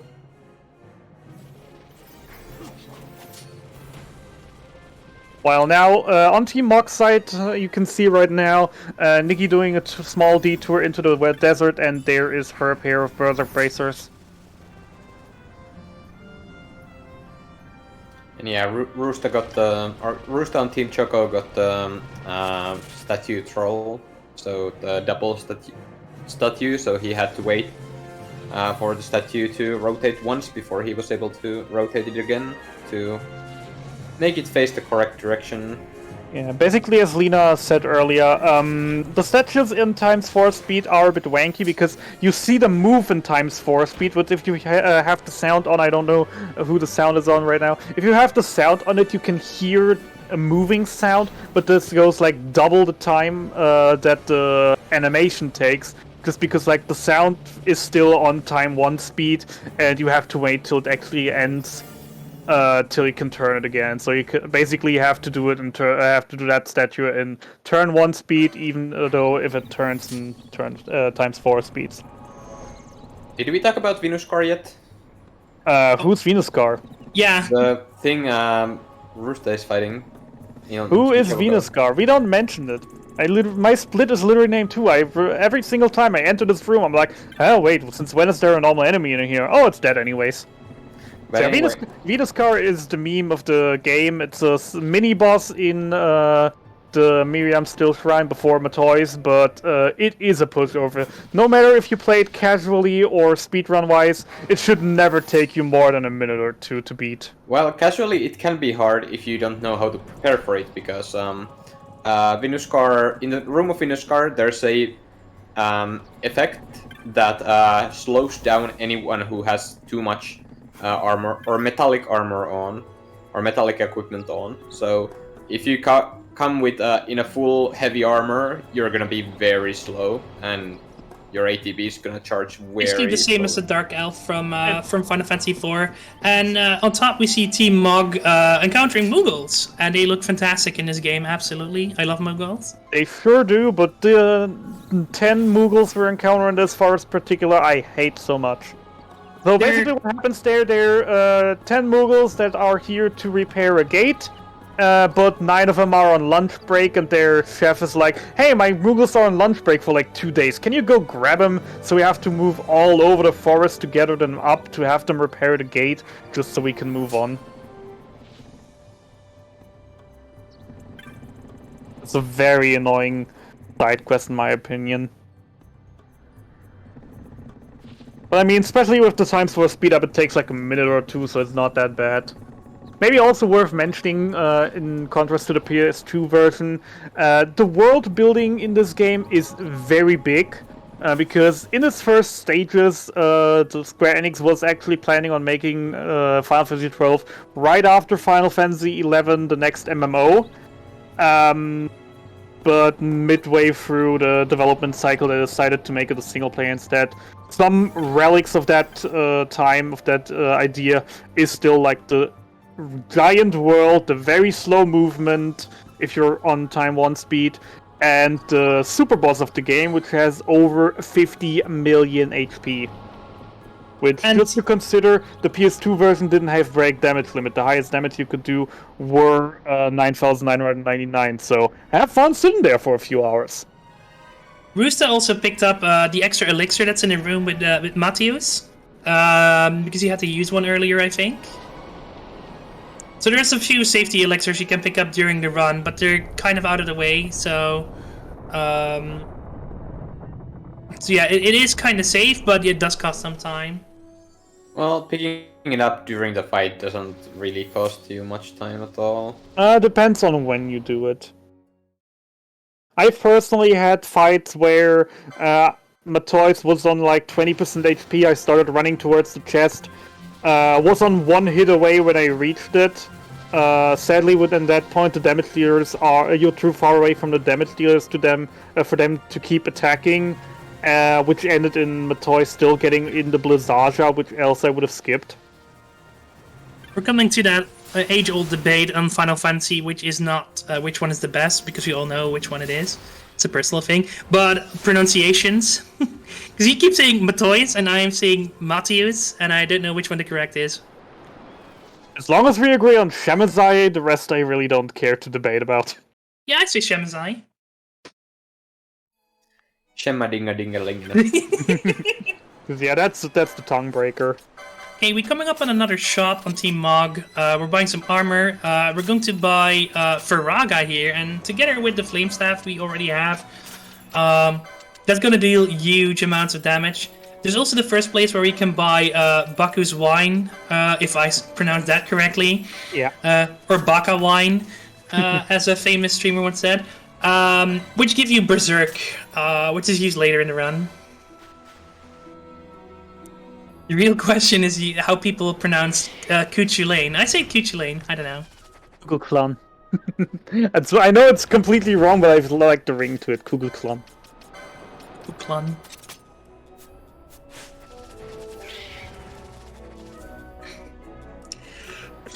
So the new route, we actually grab a chocobo here to go over from Font Coast to I always forget the name, Cheetah Uplands, and we used to grind here, but it's not necessary anymore. So just grab a chocobo and we go to the second hunt of the game.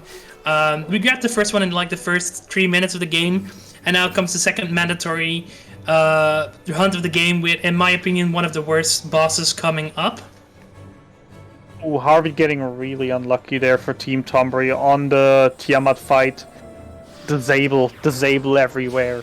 Ooh, but he still managed. It was a close one, but he did manage to get. I didn't see it. Berserker Bracer, so I guess I wasn't sure. Harvey did have the bracers on Ash there, so. Okay, I missed that.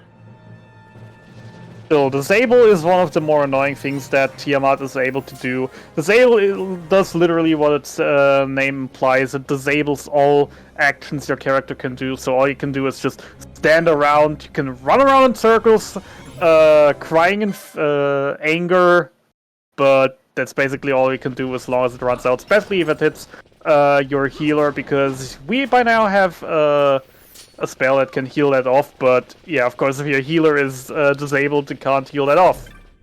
Also, I see very different pronunciations of the summon we had before. Kool-Aid, Kool-Lane, Chukek Lane, if I pronounce it correctly. Yeah, it has a weird name anyway. We so. really need another game with the Final Fantasy XII summons that's voiceover, so that's out of the window. Also, Mog has a choo-choo train. Mog has up on Mandragora fights, which are all sorts of fruit and vegetables running around and being a little annoying. They buff themselves, they debuff you, and walk all around. Luckily, and also Tonberry also got the frame perfect trick and totally skipped the Elder Worm. And Team Choco is fighting Bergen. And also went very nice. He did That was use a very nice fight. Yeah.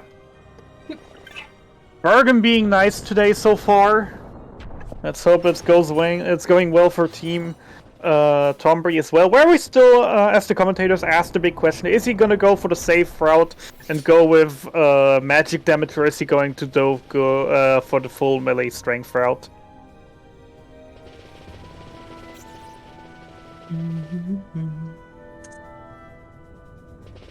So, we used to go through Font Coast and this entire dungeon. We're coming up at another annoying boss fight, and the next split is called Ariman. He's a ghost, and he dooms you, he can immobilize you, and he splits up and teleports away, like most annoying bosses do. The most annoying thing bosses can do is like debuff you and then walk away from you, which this boss absolutely does. Yeah, so Ariman, how the fight works is at 60% HP, Ariman will create a copy of himself. The copy is very weak, it has like less than 1000 HP, but it can do all the same things as the real Ariman can. And then at 40% HP, Ariman will create 3 copies of himself, so there will be 4 Arimans, so the real one and 3 copies. And then at 20% HP, Ariman will create 7 copies of himself, and then you will be fighting 8 Ariman all at once. Unlucky dooms there, but I think with Ash just being on 9 with the counter, it could still work. Rooster getting a bit stuck there. Battle room. Now we use one of the float modes. If you only have split. Team Mog split. Team Mog split. Mog used the float mode. If you only have one, we don't use one here and try to avoid. There's lots and lots of traps in this area. And if you don't have float, you have to try to walk around them and also try to evade the enemies at the same time, which is really hard. But if you have float, you can just walk over them and it's going to be fine, which happened at Team Mog. So yeah, you want at least 2 float modes. One for this part, the part we just had, and the one for a boss coming right up. And we also even more. I personally still like to have one for the frame perfect Elder Worm skip, because once you did into the Feywood, right as you spawn, there are like 3 or 4 traps right in the entrance that can just obliterate your whole party. Team Chocobo is going to hunt Team Mog now, trying to find several different Mogs.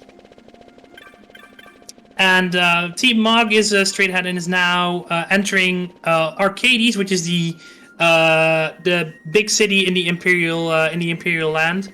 And they first encountered the slums, so to speak, called Old Arcades, and we're trying to get out. And while trying to do that, we find a very old friend of our main leading man, Balthier. Also, I'm seeing an interesting... I saw a mention of 12-2 in chat. Didn't get right the context. But maybe just to mention, not many people actually know that there actually is a Final Fantasy 12-2. It's a DS game, strategy game. Basically, it's tactics, but in active time. It's a very fun play, to be honest, while the story is a bit wanky. But yeah, that's also another game that not many people know. Final Fantasy 12 Revenant Wings. Revenant Wings.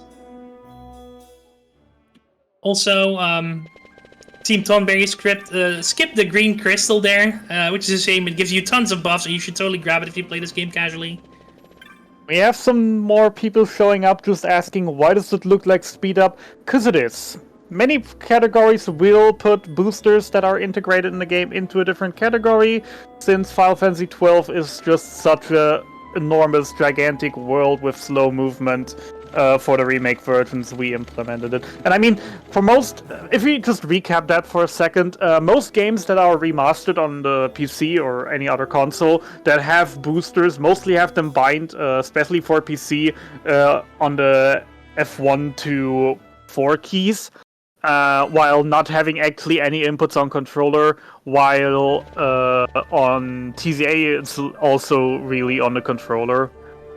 Also, the speed up was already in the PS2 version, in ITJS version, which this is a remaster of. So, yeah, and I think it had ×3 speed as an only option, and now you get ×2 or ×4, so it can be a little faster or a little bit slower on the speed up button for the Zodiac Age. But it's been ages since I've run International Zodiac job system version. But yeah, one could say that Final Fantasy XII is the true speed run. Because it's going by very, very fast, and movement actually does make a big difference also. And I see here, I think he's going to do it, or isn't he? Team Tomberry is, or isn't he? Yeah, he is. He's going to use a strategy which is quite akin to the Immobilize glitch. Basically what happens... If you cast Cure on a member that's walking away while she's already casting, and the animation finishes, if you now teleport back and forth between characters, all the enemies despawn, which is a great trick to not deal with enemies, and it's quite hard to execute, so that's nice. Yeah, there are way easier ways of this strategy, putting a character into sleep or immobilize, so they are just not or stop. So they're just not able to move at all, they're stuck in the place anyways. And he's using this here to actually skip to walk back for the area, while also getting rid of most of the monsters, so I'm personally not sure if that actually does save time, but it at least makes it a little safer with none of the enemies able to annoy you. Because there are a lot of them in this area, especially on the way back. Yeah, especially if you need to grab the Ashura. So we didn't have the... none of the runners got the Karkata, which is a bit unfortunate because it's fun to show off. I mean, it's not really unfortunate, it's average. Because as we said, 3% chance per drop. Even if we have like 5 or 6, maybe 7 chances in the run, 3% is still an insanely low number. It's just unfortunate for the run itself. It would be fun to display it, of course, but... But then again, we get to see the new Daedalus strat. Which I'm still frustrated about, that it's so easy after all.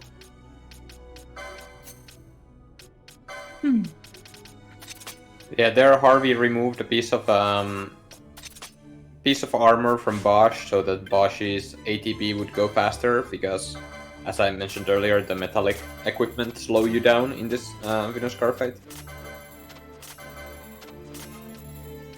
Also, shopping... Also, we maybe not have mentioned, we're picking up a very important item after the Vinascar fight. Because right in front of the last statue that we have to turn, there is the Sage Ring, which is an accessory that halves all MP consumption with field. Also, Team Tomry also getting the statue troll. Yeah, we did mention it before. Yeah, but still, it's unfortunate to happen. I mean, you have to turn 3 statues around, and each of the statues has a 1 in 3 chance to be looking in a bad direction, so it is still unlucky when it happens, even though on average it happens every run at least once. We also skipped the most annoying minigame in this game at Team Mog, which is collecting chops. The Imperial City is already big on money, and it actually doesn't matter that much anymore, and the amount of chops that are like little wooden boards, I think they explain it, are telling you more about how important you are. So if you do good deeds around the city, they will give you chops, and trying to talk to different people and do good deeds for them can be a little bit annoying, certainly casually if you try to do them all. That's also a change that was implemented from the original game, because in vanilla I think you need 5 chops. Did I say that correctly? I want to say we're either 8 9. or 9. It's 9 chops in vanilla. 9 chops, and it's been brought down to 3 in the Zodiac Age, which is significantly faster, so you don't need to go all over the place to progress the story. Yeah, because you have 3 very close to the cap that you need to take afterwards, while the 9 in vanilla you had to do through 2 zones, because none of the zones actually had 9 chops in one zone. So Rooster on Team Choco just fought Mandragoras and had a bit of a problem with one of the Mandies using sleep on Bosch, which made Bosch not do anything for a moment. Yeah, the Mandragoras in general are a fairly easy fight, as they die to 1 or 2 Firagas. Issue with them also being if they spread very far and they have very nasty status effect combinations. So they can definitely go either way. They either are very nice or very bad. And Harvey also picking up the bubble mode, and I believe he's going to pick up the elixir during Matthias. Also, we're having another person asking for the Titan whatever. Probably new in here. Just in general, and very fast to recap it. This is the PC version. Only the PS4 version uses it actively, because in the PS4 version you can manipulate the RNG you're on to actually get it. Since PC handles RNG differently, you could try to go for it, but it's only a 1 in 10,000 chance to get it, which is definitely not runnable in any case. I mean, you could go for it if you're crazy enough, but have fun resetting 10,000, 50,000 times just to get one single run going. And even then you would only be getting 1 sighting rat, and yeah, which would still leave you with many bosses being dangerous. Meanwhile, Team Mog has entered the Imperial facility, where the development is of the whole new stones that we tried to gather. And we already see that someone has already entered and killed several of the guards.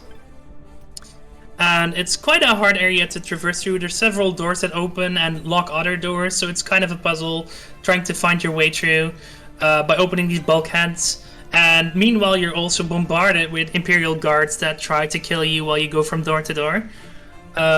Also, quite of a hard fight on Team Choco, I see on Ariman. He's been pretty mean with a mobilized Doom. Boss died already once or twice. yeah, one of the annoying things that Ariman can do is use a Phantasmal Gaze, which is an AoE confuse. It causes confuse on all characters that are in like a cone-shaped AoE.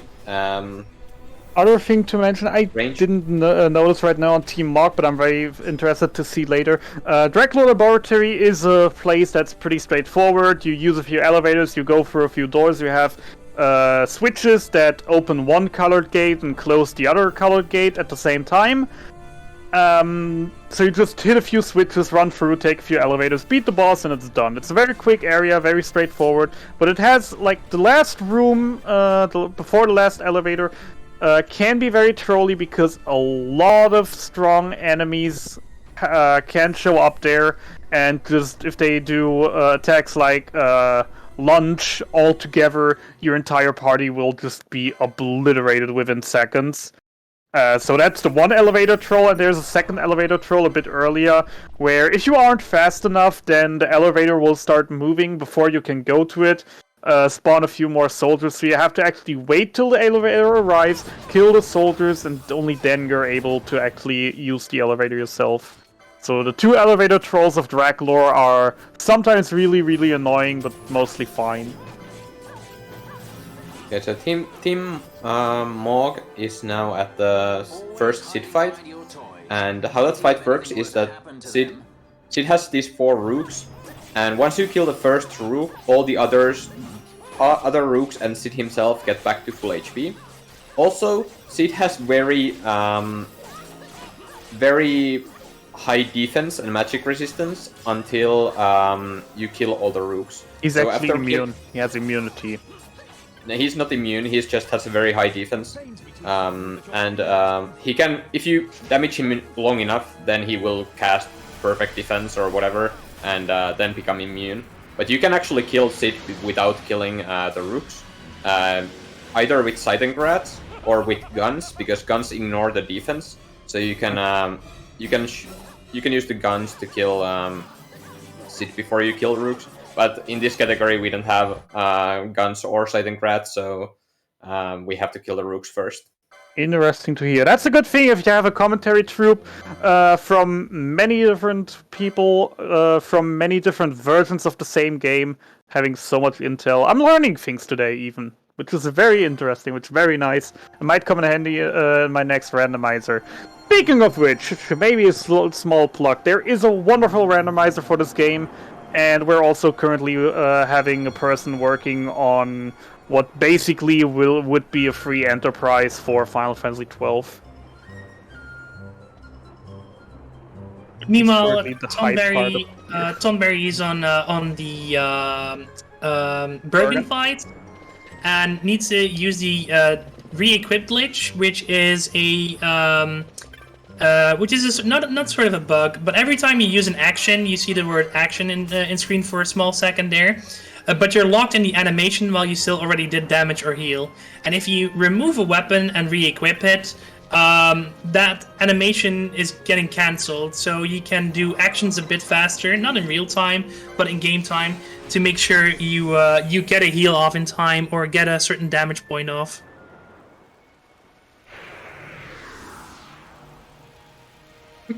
Meanwhile, Team Mog has done the Sid fight, who is an evil scientist in this version, and also Balfir's dad.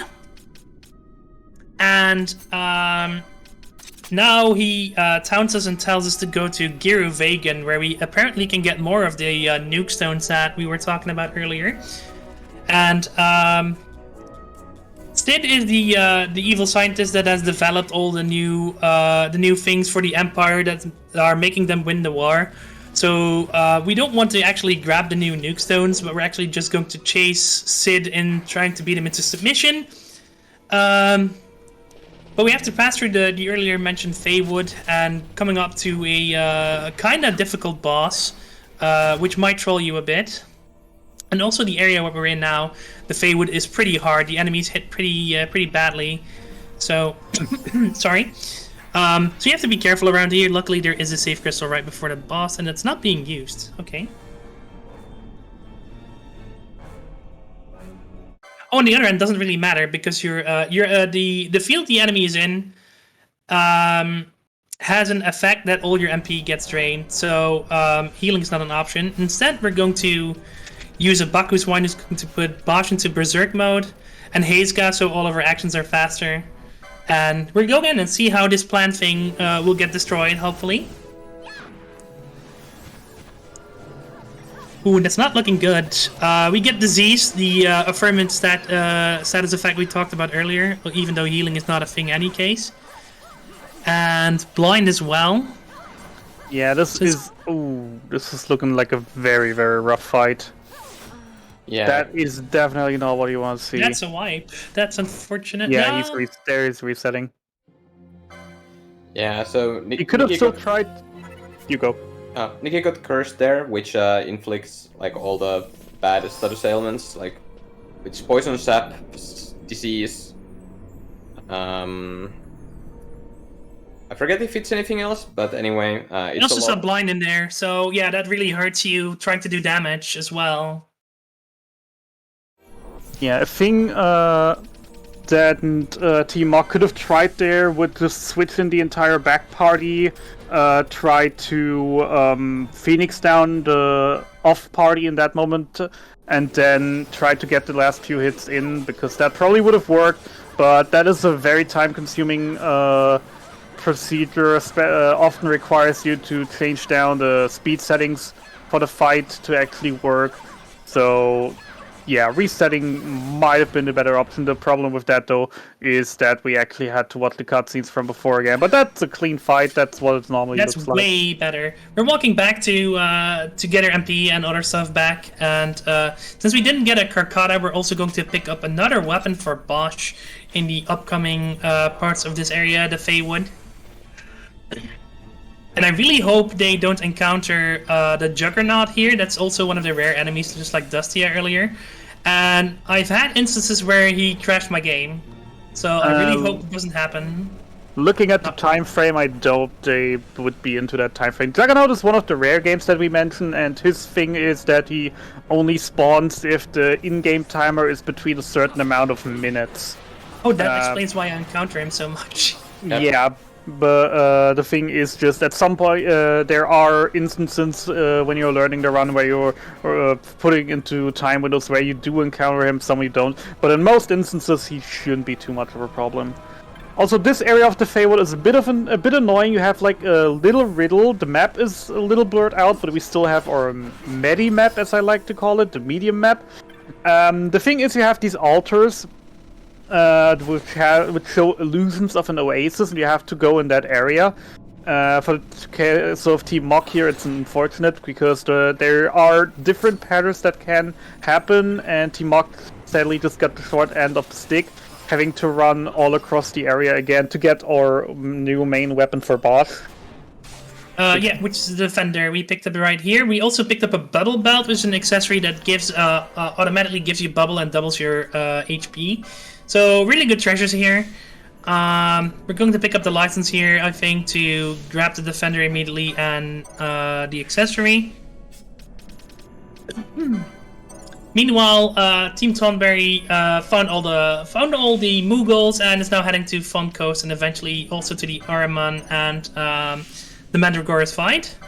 And Team Choco is trying to open the bulkheads here and trying to progress through the dungeon onwards to Sit 1. Yeah, so I remembered what's the last status that Curse does. It's Confuse, but luckily, Bosch and Ash in Rafflesia fight are berserked. And when you're berserked, you're actually immune to Confuse. So that's why they did not get confused by the Curse. Yeah, Rooster there for Team Tonberry, playing it safe in front of the second elevator, going right into battle mode, killing every single one of them, till he was sure, okay, I'm safe, I can go. Because yeah, as I said, this room can go literally any ways. If you just come close to it, a lot of enemies start to spawn. Oh no, wait, he was on the other room. Oh, then he probably got the first elevator troll with enemies spawning from the elevator. He has to wait. Because I saw him fighting there. And we get a summon here. It's the only time you use a summon in the game because they replace your party members. It's needed to open the gate here to Giru Vegan, the area where the gods might reside and give you new of those nuke stones that we talked about earlier. And that's the only reason we grabbed the license for Belias, the first summon, to open the door, and that's it. Bye. Yeah, for the summons in general, they are, outside of a few very specific instances, fairly useless. Unless you have like an enemy that's like very, very weak to fire, then of course having that gigantic fire demon would be a bit of a help. But yeah, the Belias is, in general, the Espers are not really used. They're just gateways on the license boards for casual players, and Belias is the door opener. Yeah, So, they did They did make the summons stronger in the Zodiac Age, but they're still too weak for us to use. Yeah, and there it was Team Mock with a very clean Daedalus fight. Just a few months ago, Daedalus was one of the scariest fights in the game. Abusing a little bit of ATB reset, ATB hindering, because when certain attack animations are playing, the enemy can't do bigger animations, so we abuse that using a holy mode with a very long animation to get a few extra seconds to hit on him before he does something that could kill us. And it was very, very clutch every single time. We were basically one or 2 seconds away from death. But recently we just discovered a few small route changes, especially with Protect that we by now bring along. He's just becoming a pushover. Yeah, basically they use a domain Calvados as well. Like earlier said, Baku's Wine puts you in Berserk mode, which makes you do more damage but only attack. And domain Calvados is an item that gives you the Brave status, which basically gives you also a huge attack boost, but not at the cost of being Berserk. But you can combine the two for to do insane amounts of damage. And we also use the bubble mode, I think, to make sure that the main damage dealer, Ash, has enough HP to survive all the onslaught attacks. So we basically just burn through him with the increased attack that we have. So Team Tomberry, or Harvey at the Team Tomberry just finished off the Mandies, and Roost just finished the Sid 1 for Team Choco, so... two bosses that are very hard in the vanilla version, or the PS2 version, down, but they are not as much of an issue in this version. Meanwhile, Nikki for Team Mock going through Giro Vagan, which is actually one of the scarier areas, because the enemies here hit extremely hard. They're about, at this point, 15 to 20 levels above us, and really, really hurt. And also, there are roaming Malboros, which of course have their bad breath, which is very, very annoying if they get it off, and also the flying demon things can inflict stop. So all in all, a very dangerous place for speedrunners. One wrong status effect and it's a wipe, and the areas in here are very huge, so even with the autosave, if you die, you'd lose 1 to 2 minutes. Also on Choco's list, you saw we did a small shopping trip, and it's almost the latest one in the game. We don't buy a whole lot anymore, so we don't need money that much. We bought Kiraja, which is the biggest AoE heal we have in the game at this point. There is another one called Renew, which costs a whole lot more, but Kiraja heals enough to deal with it. And upcoming on Mog, we have the Tyrant fight, and it's going a bit rough if I just look at it right now.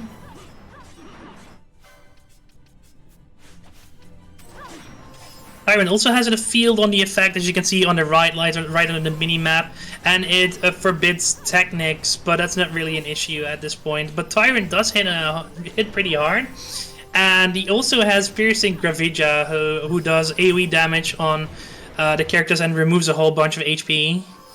But Nikki got through it. And coming up is one of the more confusing areas for players, casual players of this game. We're coming up to the Great Crystal, and the minimap is basically non-existent in this area. So you really have to go by hand on which place you've already went to try and find your way down the bottom of this crystal. But for speedrunners, of course, it's not an issue. In fact, no maps are existent. You've probably seen the Medimap, as I still like to call it, on Team Mock's screen there for a second. You basically just have the drawing of a rock with a little circle in the middle where we are. That's basically all the directional help you get from the game. So this area, the first part, the required part for the story, is actually pretty straightforward, because mostly you either find exactly a dead end or like a circular way through a few areas that lead to the end all along. While it has an extra area that is post-game, or at least late-game, that you can explore after with a few super bosses, which is just very, very confusing to navigate through if you do not have a map open externally. Team Choco fighting Reflexia right now. Going pretty okay, it seems so. Yep. Clean fights are very nice. Yeah, Great Crystal is pretty... The bottom is pretty straightforward if you remember the way at some points. And of course, these runners are very experienced with this area and know which way to go exactly. The enemies, I think they're called Oseis, can be pretty annoying and can cast different status ailments, such as Stop and Petrify and other stuff that halts your movement in this place.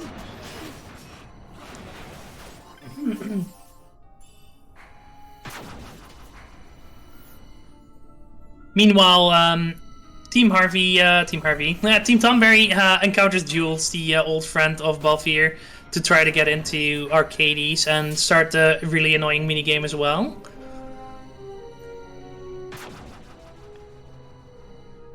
Which we have to pay up for, so that's also the information that he gives you to progress. He needs to give it to you twice, it's mandatory, and you need to pay up for the information twice as well. It's around 3,500 gold in total or so. Sorry.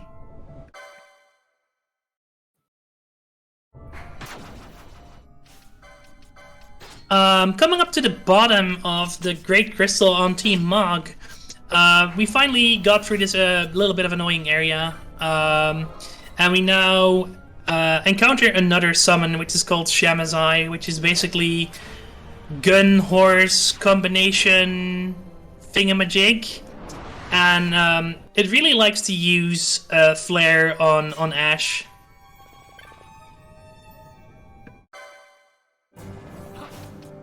Let's see, here we go.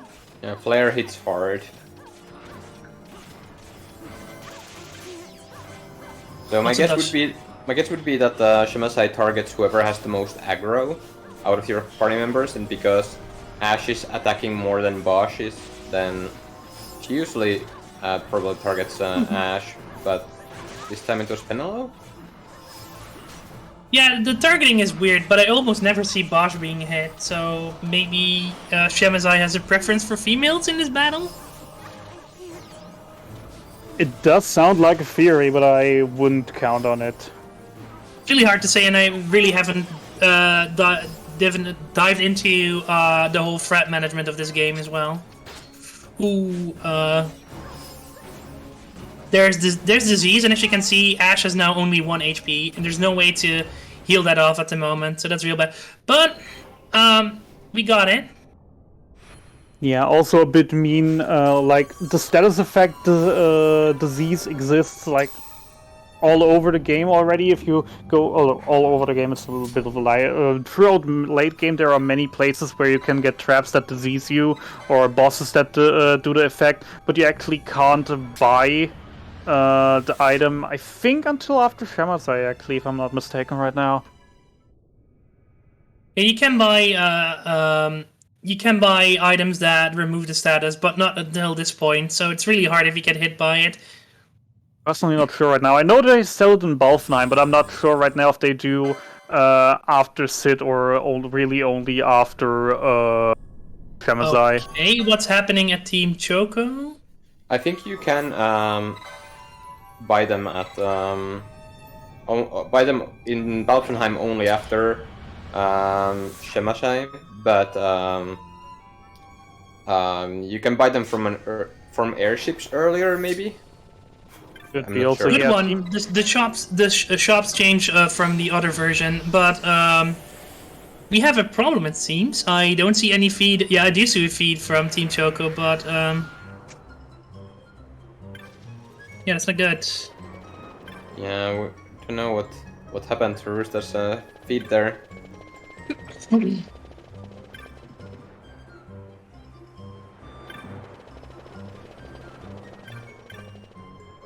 Oh boy, let's hope we get that back soon, especially in the middle of the Daedalus fight. Yeah, it's a tricky time to have this happen.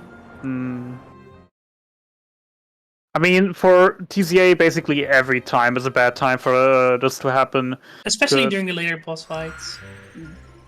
Yeah, I mean, because in general, talking in general, if you can't really do anything outside of playing the game, because as soon as you don't have it as active window anymore, it will automatically pause. So even if there were like downtimes with certain cutscenes or longer loading times somewhere, it would just pause the game and yeah. Meanwhile, we got our final guest member at Team Mog, which is called Pink Leather Pants Guy. I mean Raditz. Don't you dare insult Raditz. He's the best boy. After Balthier. He has a fantastic choice in clothing, I have to say that. And we're going to buy a weapon here from the shop in Balfheim, which is the Amino Murakumo, if I pronounce it correctly. Which is a katana which does wind damage, which is coming up for a boss pretty soon. Yeah, I think most people just say either the wind katana or I've also heard the weep katana as a reference for it. But yeah, the katanas in general have very, very traditional names, with some of them being very hard to pronounce if you're not practiced, like the Kikuiji Monji, the Amino Murakumo. It's fun because there was a Murakumo earlier, so you have the Murakumo and the Amino Murakumo. The Masamune is of course there, the Muramasa, all the familiar katana names are in here. Yeah, and Brock is right, Roos is just hiding the new Great Crystal Skip, that's it. We also are allowed to fly the best airship in the Final Fantasy franchise, please fight me. The Strahl, so now we can not only use the crystals to teleport all over the place, but also use our airship to get to different places, which allows us to go to one of the final dungeons of the game, which is called Pharaohs of Ridorana. Meanwhile, Blue Harvey for Team Tonberry is going up the elevator to the first Sid fight.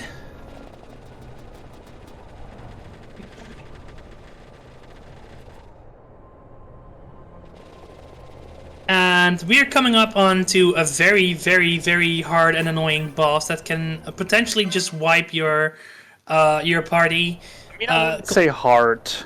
It's just annoying. He either behaves or he just spams the 2 or 3 attacks that you never want to see him do all over. The curse and there's versions of Rasp, I don't know what it's called. Firaga. Firaga, yes. Yeah. To remove your MP. That's with Firaga. Oh god, commentator's course. Yesterday I was complaining about it already during my run. Now I'm doing it myself. Ah! So now we have to use an elixir, otherwise we can't heal, and that's really scary. So you stay away. Oh, there's curse. That's also not good. There's nothing on the runner side. This boss can potentially just decide to use these annoying attacks, and it just can ruin a run a bit. As we said, Hydro can either be very nice and easy, you just hit him down and it's done, or he's just annoying you and being evil with all the things you don't want to see at once.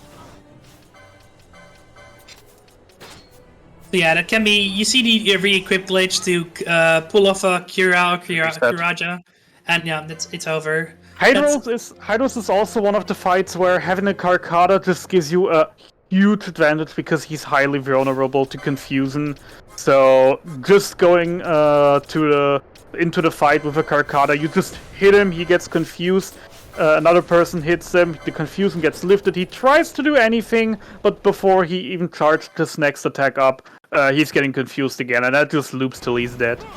Yeah, and that's the thing with Karkata. If the enemy has like only 99 resistance against Confuse, Karkata will still inflict Confuse. This is starting to look a bit better. I see no Firga, knock knock knock.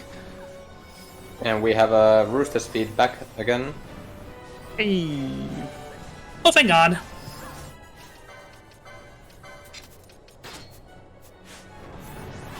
Was there any time loss that you know of? Or has no? I think we've seen Giru Vegan mostly skipped, so I guess that's good.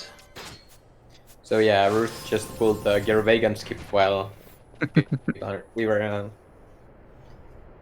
It's so fast. The game thought we had technical difficulties. That's it.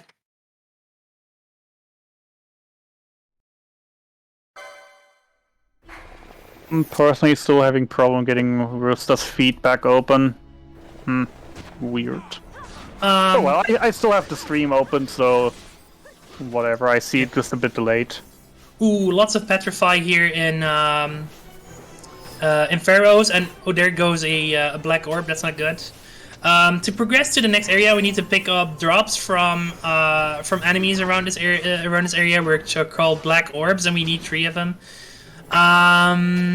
They're kind of hard to pick up because the area that you need to press X on is kind of small, and also if you're in combat or attacking or doing something else, you can't pick them up, and after a short while they already disappear.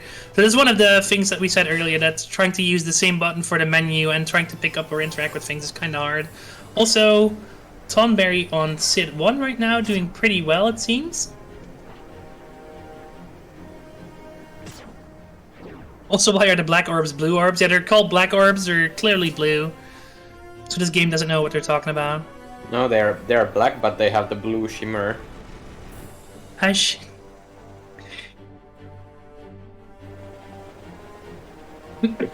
So these orbs are being used to use these Altar of Nights to open the door to the first boss, which is a Pandemonium, or Panda for short. There's lots of pandas in Final Fantasy games.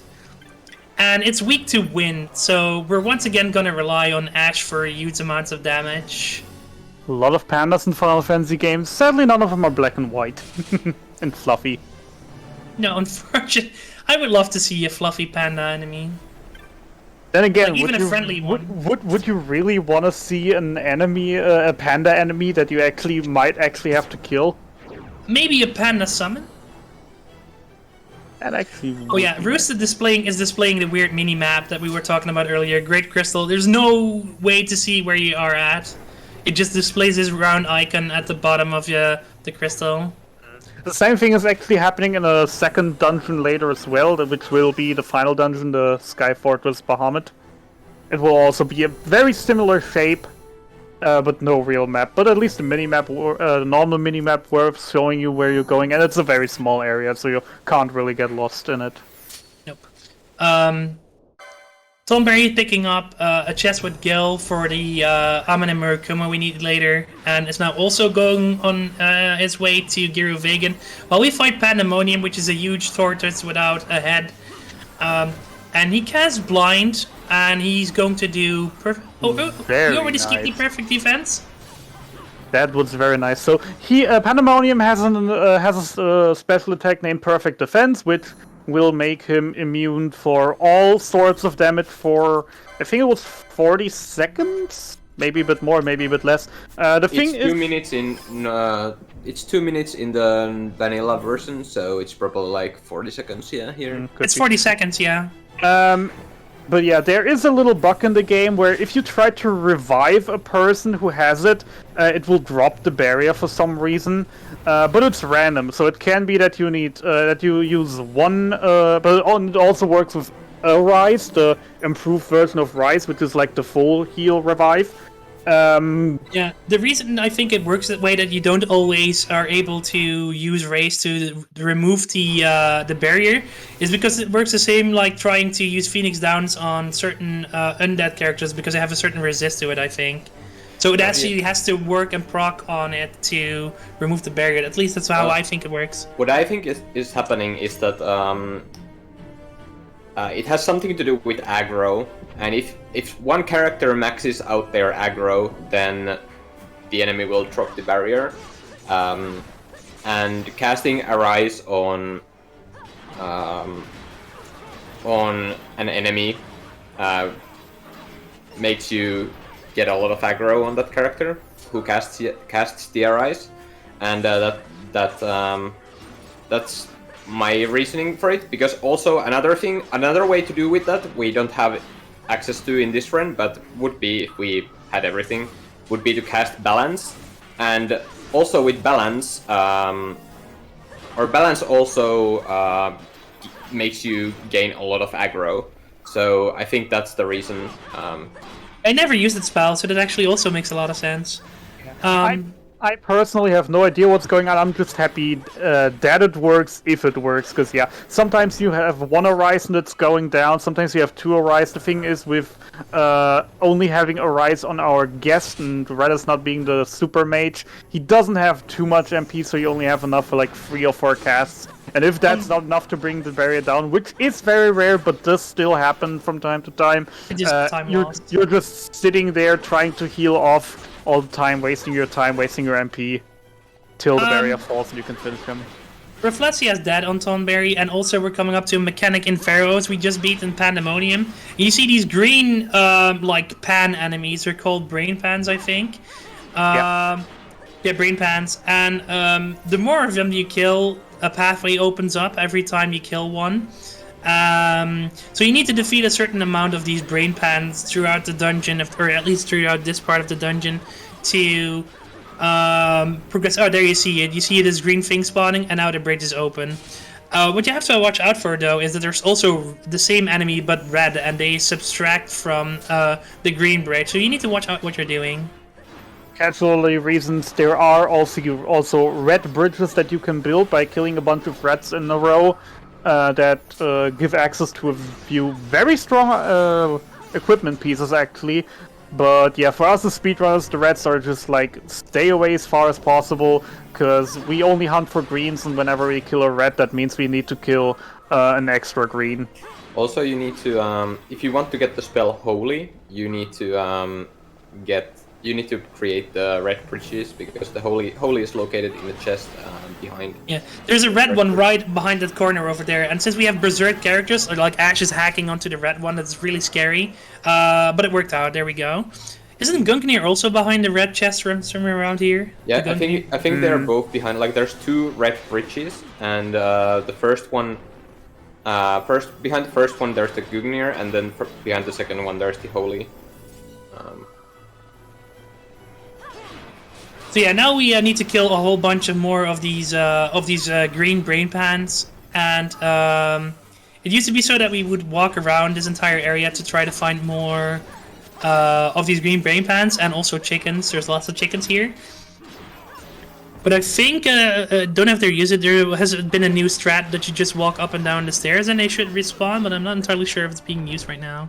Meanwhile, Harvey coming up to Daedalus. Here's hoping for no more technical difficulties. Yeah, 1 Guraveg and skip is enough for one day. Also, I still have to hope that someone does show off the stop strats once more. Like, we already had Harvey showed up with Cura earlier in the Miriam Still Shrine, but as I personally like to do, there is an idea that you buy an item called Chronos Tears instead of Gambit to automatically heal off stop. I personally don't do that, especially for Guravagan. Because if a character gets stopped, I just leave him there or run on, and then I'll just do the switch back and forth with the characters to. Oh wow! Harvey using Firaga instead to defeat Daedalus, and that also works out pretty well. I'm learning all sorts of new strats from these runners today, and it's really interesting because all of these people have different approaches because of the different backgrounds they have to all of these games. And you see all 3 of them still pulling through. It's kind of clutch at some moments, but the game is open enough to allow for all these viable strats. I think all of them used Firaga against the Daedalus. I'm not sure though. I thought that that Team Mog just used the Katana strat. No, Rusta on Team Choco used the Katana strat.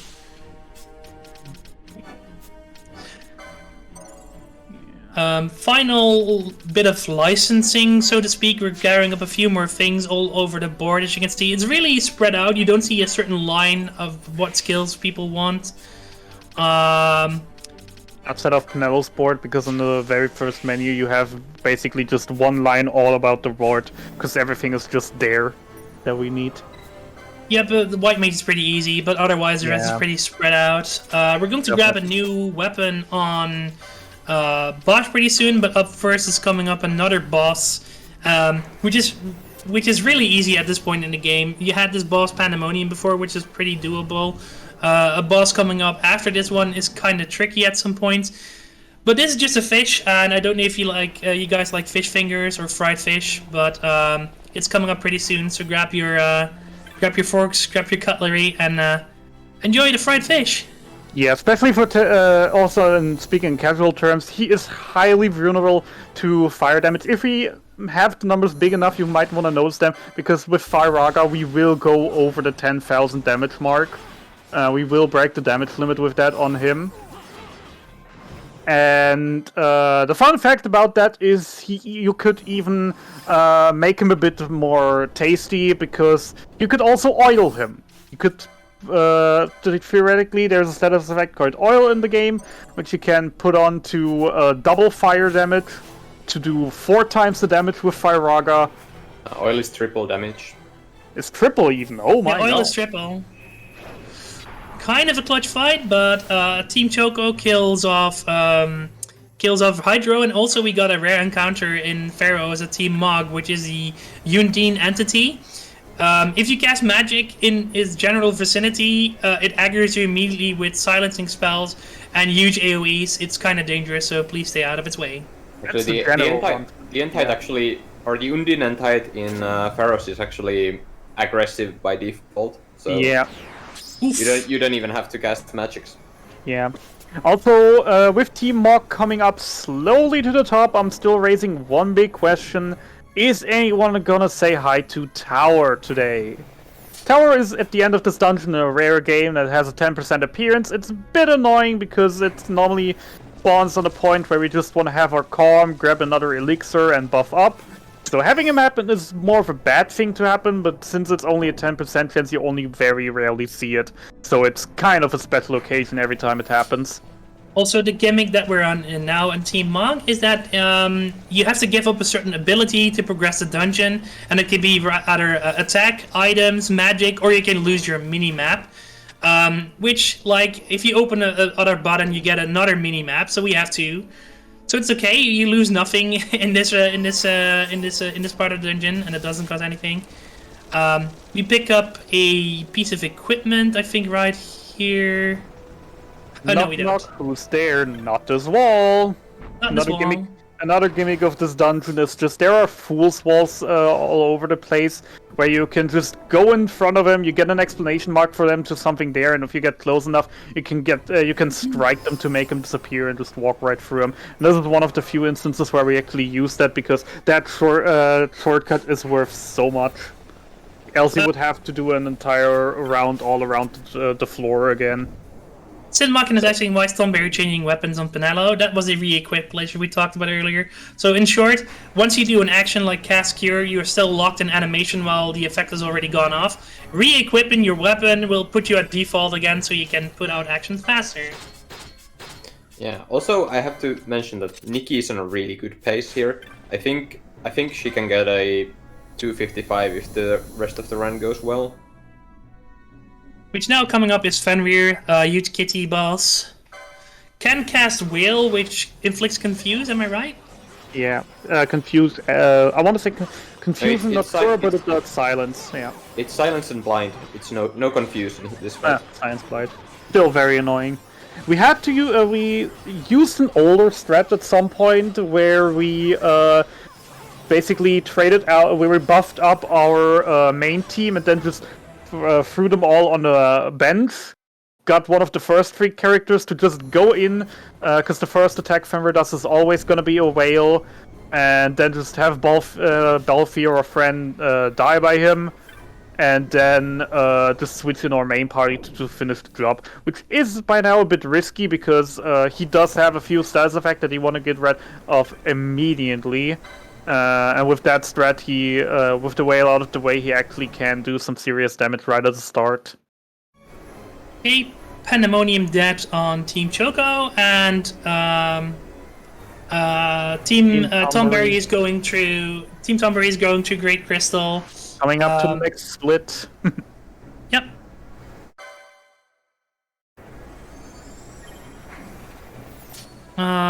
Let's see what happens here. We just defeated the kitty, and then we're now coming up to the final part of the dungeon of the Pharaohs of Riderana, which is a huge tower with 100 floors.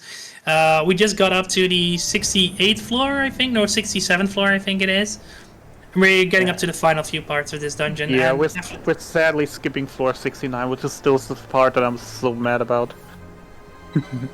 But still, basically, all in all, I personally say the tower officially is divided in 3 parts.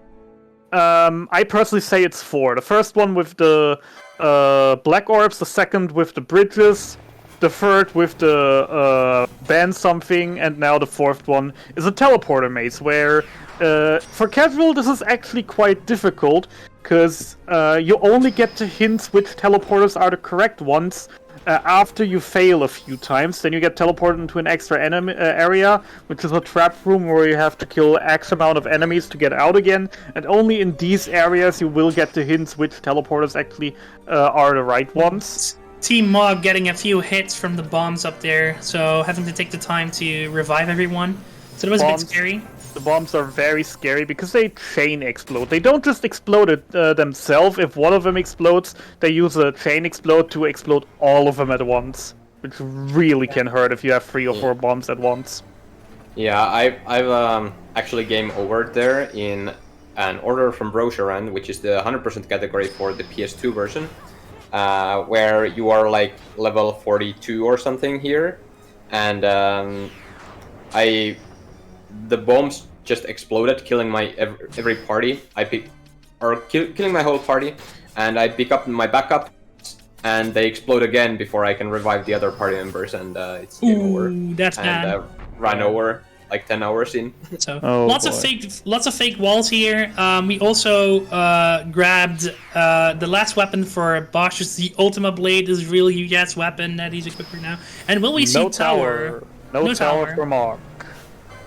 No tower is, again, it's a preferred thing because you want to buff up right in front of here to maybe have enough time to get Bosch buff for the next 2 battles instead of just the next 1, which really does speed up the next battle.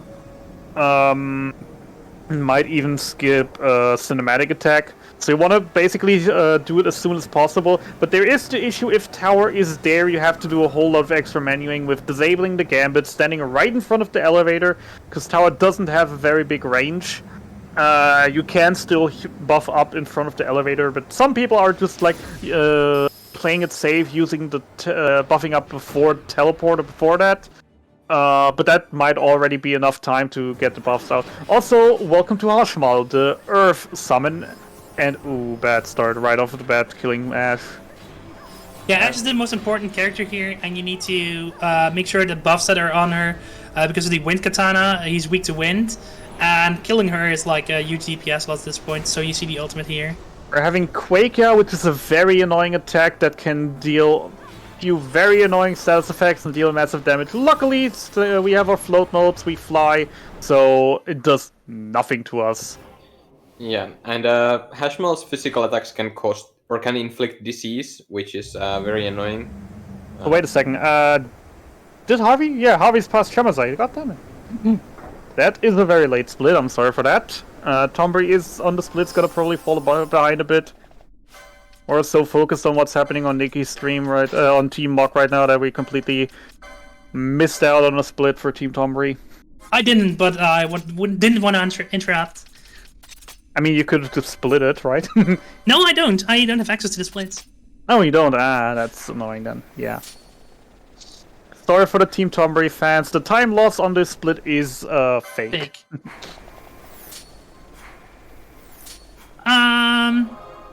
So yeah, Team Choco defeating all the brain pans here, solving those puzzles, watching out for the red version here, hopefully everything goes well. And we're coming up into a sort of boss rush here. Here on Team Monk, with the character that's on the box art of this game is coming up, Gebrandt, Bosch's brother. So we switch him out because otherwise he has extra dialogue at this point. So you beat him down a bit. He has a bit of dialogue, and to save time, we go into the menu after and then switch him in. He also looks badass. Also, for Team Mog, we're now entering the final part of the game. For now, all we have left is a lot of cutscenes, a little bit of walking, and then we just have the final 6 back-to-back bosses. Starting with Gabrant, which goes clean, coming up to Sid 2, which can be a very annoying fight. Which can be very, very annoying, very dangerous as well. Definitely had runs die here already. No pity for me! Stand and fight! There's Sid. He lured you all here and has maniacal things to say. He's a bit of a mad scientist, so to speak, as well. Which is why, for me, he's the most loved Sid because of his expressions. And he also has the power to contain summons in a new magicite that he created. So here's Funfreed, another summon, and it can be potentially a bit dangerous because he can massively silence your party, which will debilitate both Ash, who's now a caster for a few seconds, and Penelo with her cures. There we have it. Aquayad can massively silence, so let's hope it turns out well. Also, maybe just want to mention, Final Fantasy XII has done something, I think, still unique to the series. We actually had 2 Sids in this game. Yeah, you don't see the second Sid, unfortunately, but there is another one called Alcide, and it's a great womanizer. He's basically a prince of the good empire on the other side of the world. That's in the war with the evil empire. You dream of death, Sten? Wake and die. Wake and die, yeah. And Tomberry coming up on Hydro, and let's hope he plays nice. Bard's looking decent. I see a Doom on Redus, but that's not very concerning. Oh, there's Fear God, that's too bad.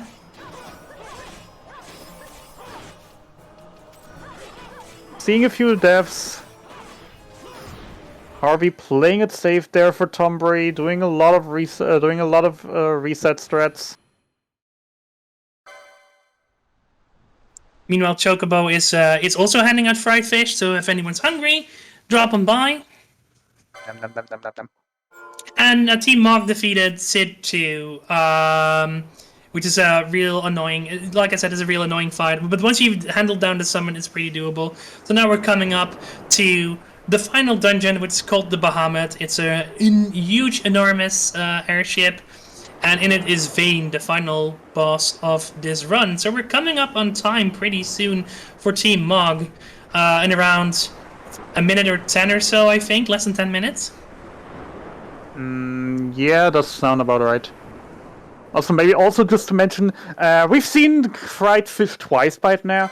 The issue with him is actually if you play casually, after he hits half health, or I think 25%, he's actually going into an enrage mode, where he will get an augment that he will no longer have a charge time for normal attacks. So he will attack like a Gatling gun at that point, where he really can become dangerous. But again, we deal with our 10 to 15,000 damage a hit to kill him so fast and easy that he's not an issue at all.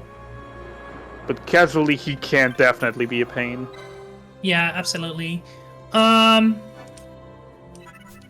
Yeah, coming up is, like I said, coming up is the final boss. We do a safety save here because the final boss is a rush of 3 different battles. No, 4. We first get Gabrant again, and then we have Vayne in 3 different phases. And if he messes you up, you can't rely on the autosave, so we take a safety save right here for sake of the marathon. Meanwhile, Tonberry progressing through the whole dungeon. Same with Team Choco in the final leads of the game, so they're all doing well. So and coming up is Final Fantasy 2, I think, right? Not sure, and I don't have the schedule in mind. But the Bahamut in general, just speaking, due to the autosave in the game, the Bahamut is actually fairly doable. The thing is, we do have one very annoying boss, which is the 3rd boss of the 4 we have in front of us in the boss rush. There are a few issues though, so the safety save is definitely done.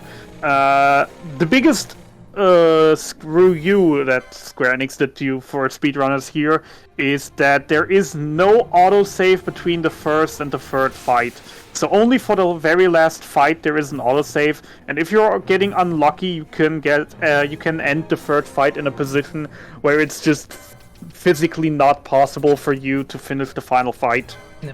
The strats on this fight are actually pretty interesting. This boss that's coming up, which is Gebrand 2, will will try to heal itself after he does his ultimate attack once. And we actually use one of the Reflecta modes we still have to use it on him because we're not casting magic, and he's going to heal us while we still berserk him down. So that's actually pretty interesting. See, we mow down its HP. You see how fast it drops with the berserk and domain Calvados. We have to inflict grave as well. And now he's going to do an ultimate attack, and we see the magic happen. Big issue here at this point is if you reach the halfway point, and I say already hi to F2 runners who just joined. After this cutscene, he will use Renew, as was said. We use Reflect on him, so instead of him healing himself to full, he heals our entire party to full. And if you don't do that, you're actually really, really bad, because right after that he uses Enrage, and oh boy. You've just seen the power of Enrage in first hand, and oh Jesus, that's painful. Oh, that's scary, that's scary. That is painful. Ow! Yeah, now we're actually using what I've said earlier. We're trying to fix it with the Phoenix down strat. We just put down everything and just try to Phoenix down the back party while he just kills our party, and then we just try to bring the back party back in. Hope they get the last 1 or 2 hits in that are necessary to kill him. But it's also really bad on one hand because the buffs would have lasted for longer than just this boss fight. So we could have carried it into the next part of the game, which is, this is a time loss. It's unfortunate. Yeah, but at least the lucky part, again, the game has autosave, and the autosave is right as we entered the boss zone. So that's still interesting. It would be more painful to die on one of the next 2 bosses, because as I said, no autosaves in between. You would start at this exact point again if you die in one of the next 2 bosses. Yep, that's still the case, but still, it's kind of frustrating because Gebrand can just decide to combo you. He almost always goes for Penalo right after his ultimate attack while he's enraged.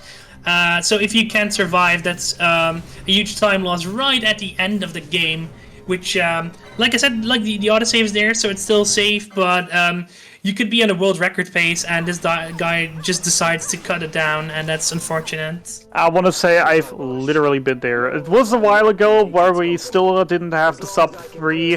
I was actually on the pace. I did die here. I lost a minute and a half. I still PB'd, but that run actually would have been on a world record pace. It's so painful, especially if you consider... I mean, it's a fairly fast run with 3 hours. Nothing compared to like other runners that have late game RNG. 5-6 hours into their run, but it still hurts so much. Yeah, also because the final boss coming up is Vayne with his 3 phases, has the annoying chance to do some attacks with really lengthy cutscenes, so you could also be in world record pace and not lose per se your characters, but you could lose a pace due to the fact that he decides to do a super long cutscene attack, which could potentially lose a couple of seconds or half a minute even. But we did it this time, and you see that Bosch and Ash are still berserked and have the domain Calvados on them, so they're going to do extra damage on the boss this time around, which is pretty fast. Yeah, he's gonna go down in no time. On half health, he again has a cutscene, and that is a very interesting strat I'm seeing here with running around in a circle here. Oh, on Tonberry? No, on Mock. Running around the circle of the boss arena around Vayne. Oh, I just missed that. I was watching the other team. Yeah, Vayne is very slow, so if you just keep your distance to him, he will not get a regular attack off, but he will get this mock wave off. I personally gotta say, I've never seen that. What I do is before I go up the elevator, I even pull out Boss and Ash, put them on a reverse bank, just so the status effects last a few seconds even longer. And once I go in here, he's normally like in 1 or 2 seconds, he's down to half health. So that really looked very, very slow to me, that strat. It might be safe, yes, but it looked very, very slow. It is a marathon though, so that makes sense. That is definitely fair. So this is unfortunate. This is one of the attacks that you might be able to skip at some point, but you see that it's very slow, and it costs like 10 to 15 seconds or so, maybe even longer. You survive this. It's not that scary, but it's just a potential time loss, which is a big shame on this boss. Like here, two more attacks done. Yeah, now we're coming to the last scary fight. Vayne Novus with his 8 or 9 elemental swords blowing all over the room. I think there are only 6 or 5. 6 or 8? I thought it was 8. I'm not sure how many elements in this game. I haven't played this game casually in a while. The only element I know is fire. Like this cutscene has 5 swords, so I think it's 5. Meanwhile, Choco has a bit of issue on Hushmal. So needs to use a re-equip glitch to quickly get back up on her feet and hopefully put him back up to arm's length and kill him quickly. Yeah, Vayne also, the most annoying part is that on his first and second form he will always have a little monologue at the halfway mark, which is just so annoying, having there to sit for 10-15 seconds just listening to him talk. It's just such a pain at the end, especially if you're just like actually on world record pace, you're looking at the timer sweating, and then he's just standing there for 10-15 seconds. Ha ha ha, you are weak, I am strong. And you're just like, he's oh! small. And also, you were correct, it's 5 swords. And that was his attack. I think that was 3 of Sephira. And he might do another attack right here if he's not able to skip it. There's a 3 of Sephira. The first was Indomitable Will or something. Inviolable Will. Inviolable Will, thank you. And there's a Dance in the Sky. It's horrible. It's so long, and it doesn't kill your party, but it just takes so long to watch the cinematic. It can be, though, that it leaves you in a very, very bad starting spot if he is very low health and literally gets killed with the next hit. It can be that your party is very, very low health going into the final... Oh boy, I jinxed it again, didn't I? Ooh, this is not a good position. But he's recovering. Penelo still a bit low. He did get a heal off. Penelo a bit low. That could potentially be time. But also get ready on time. This fight, if it goes well, goes less like a minute. So the Team Mark Runner can already get ready on that start button. Yes, time is coming up if everything goes well. So we're using, I think, a Hazeca mode here, and the Baku's one at Domain Calvados to buff ourselves up, and quickly trying to bring him down before he puts up one of those defense things again. And if that's the case, then it's pretty much game over and you have to start again. Yeah, basically... One annoying thing about this fight is that sometimes your characters don't move to Undying because they're doing melee attacks and they think they can't reach Undying. And then they just stand around doing nothing. This one really could get close. The red health came really late. Could potentially be bad. He's going in Enerate. He's going Bravery and time. It worked out. Team Mark is done. Yeah, well done. Go whoever who's. What's a close race? I think Boxmeister is coming up on Final Fantasy 12. Final Fantasy 2 now. Yeah. Yeah. If I remember right, it was Box. Team Choco is at Sid 2 fight, so that's let's see how that goes. Fanfred getting a water jaw off. Or Aquaja, they call it in this version, but yeah. Right, it's Aquachan. Aquachan. It's weird. Water is the only spell in the game that has only like one tier available to the player, and then the Ya version, there's no Aquara or Aquaga or something. No, there's just Aqua and Aquaja.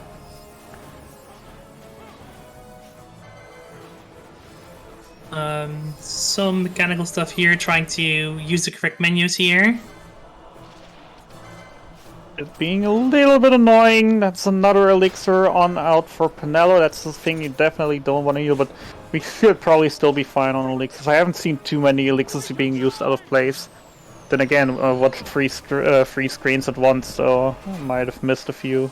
Back on the Berserker Bracers here. But all in all, we can definitely say, RNG-wise, we have seen a few downtimes, but all in all, it's been a very nice run for all three of our runners. Had some decent RNG.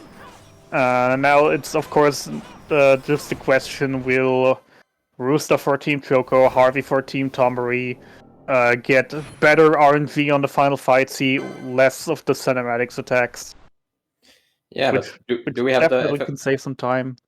Do we have the FF2 crew here now? If you have a moment to introduce yourselves, if you want. Yeah, we don't really have too much, so FF2 crew. Thanks, guys. Good morning, everyone. I'm Forsyth, and we currently have Boxmeister on Team Log has started. We have Patriku 13 for Team Choco, who will be coming up shortly, and then Siri 17723, a Japanese runner, will be participating for Team Tonberry when they have completed it. Not much going on here, we're just going through some early story stuff.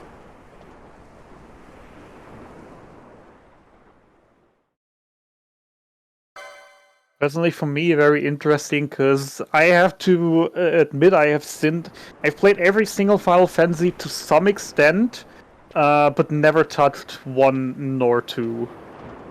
2 is the one I played once, but I really have trouble with the whole mechanics about learning not new skills, but getting better at skills, and it really baffles me how some players are able to utilize this well, while I still scratch my head over the fact that it how to improve my characters. So that's pretty awesome.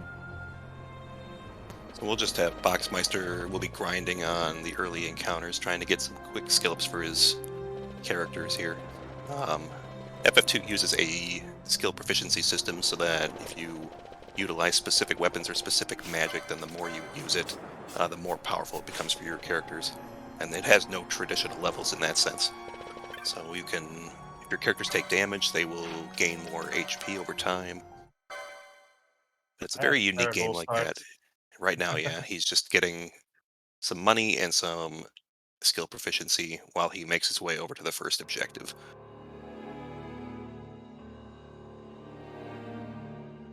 So yeah, meanwhile, Team Tonberry is fighting Fenrir, and after that it's coming up to the boss versus and the Pharaohs, and then the final boss. So Tonberry is also doing pretty well right now. Choco is coming up to the final boss area now. Yeah, for a moment I was thinking, like, did Rooster's stream go down again? But no, it's just a long load to Bahamut. These cutscenes are huge. The loading times, but for the cutscenes between Sid 2 and the first fights in Bahamut are just so intense sometimes. And we can welcome in Nikki now. Hello, everyone. Well done, well done. GG on that run. I just checked. I was on PB pace exactly at Sid 1, and then the run became cursed. Yeah, I noticed you were like 2 minutes behind PB at Slit. Yeah, I mean, I died to Rafflesia, Hydro, and Gabrons too. Yeah. I was surprised the time was still that good. Yeah, you did pretty well regarding it. That Gabranth 2 really looked painful, but you managed, you've done it. It was definitely a decent run. And a good showcase of the game, what this is of course all about. Speaking of Gabranth 2, Rooster on Team Choco is fighting it now, and again, using the Reflecga mode to prevent Gabranth getting a renew off of himself, and instead it's just reflecting to the closest party member, which I guess is Bosch, but it doesn't matter because Bosch was at full HP anyway. Wasn't Renew AoE as well either? Someone said it was something about that. Renew is AoE, but it's only hitting Gabranth, so it's only reflecting to one person. Yep. And here is a reverse mode on Penelo, since he likes to use his final attacks to kill a Penelo off. And with reverse mode, you can actually prevent that. And Rooster for Team Choco just doing what I said earlier. A little strat you can do is do a little extra menu, put Ash and Bosch on the bench while just riding the elevator, because that's taking a few seconds. That could make a lot of difference in damage. I actually want to do the opposite. So Rooster will probably do the same strat as me. Oh, I'm surprised. So, but what you might have seen me wait there, for example, because you want buffs to run out on time in order to be able to rebuff again in between Mag Wave and Force of Will. Rooster probably then rebuffs later. I'm Could not sure. definitely be. I think he rebuffs at the middle of Novus. That could definitely be. But the other thing I noticed for you, like, that was the first time I've seen that strat being used at you, then, Nikki. But I also was like, his health bar dropped so slowly, so I was a bit concerned actually at first. You mean Vein 1? Yeah. Yeah, but that's intended because I don't want Mag Wave and Force of Will right next to each other. Because if those two stack because you are fully buffed, then you will just do one after another, and then it becomes sketchy. And instead, I just do all the buffs to PowerPoint usually for a even barely second on still have Team Bubble for Coco. Tree of Sephira, which this time wasn't the case. Also, I was lying. It seems that we forgot Hashmal for Team Tomberry. That's coming up first before we get to the Gibrand Sid fights and then Gibrand Vayne fight. Yeah, he has the float mode up, he's looking good, the damage is looking great. He nearly managed to skip Quakia, but few hits were sadly missing. But again, Quakia is just annoying, losing us a few seconds. And ooh, Rooster for Team Kyoko in a very not great position with one character dead, the other two nearly. This could get close to recover.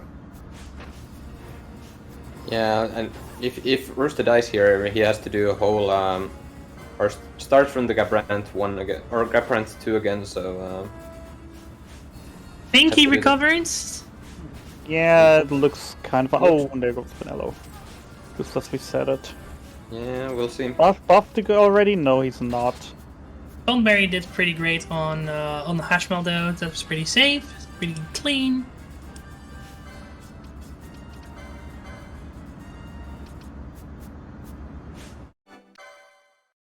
And you really wanted to... Yeah. Rooster just saying, okay, screw it, I'm just losing time here. He's going back. So we're gonna see Gabranth 2 another time, because as we said, all the saves are not very generous at the end, so we're starting out again before Gabranth 2 doing that one over. That was really an unlucky thing. I don't know what exactly happened there, but yeah, that really looked unlucky. That's a shame. Yeah, I saw that he entered Vayne Novus in a at half health. I'm guessing something bad happened at the start of Novus. Could definitely be, could definitely be. Meanwhile, is there something that The 2 rounds, want to say. yeah. We have Boxmeister has gone through the opening quest here and retrieved the ring from Scott. And then has returned to the town of Altair to show it to the princess, and then she gives us our first quest to go find Mithril for the rebellion, so they can get better weapons in the story here. So Box is just going to proceed along here to Summit Falls is our next real destination here. He's going to have to pass through a couple towns just to get there first, though. And then he's going to finish up his skill grinding while he gets there during the sequence here.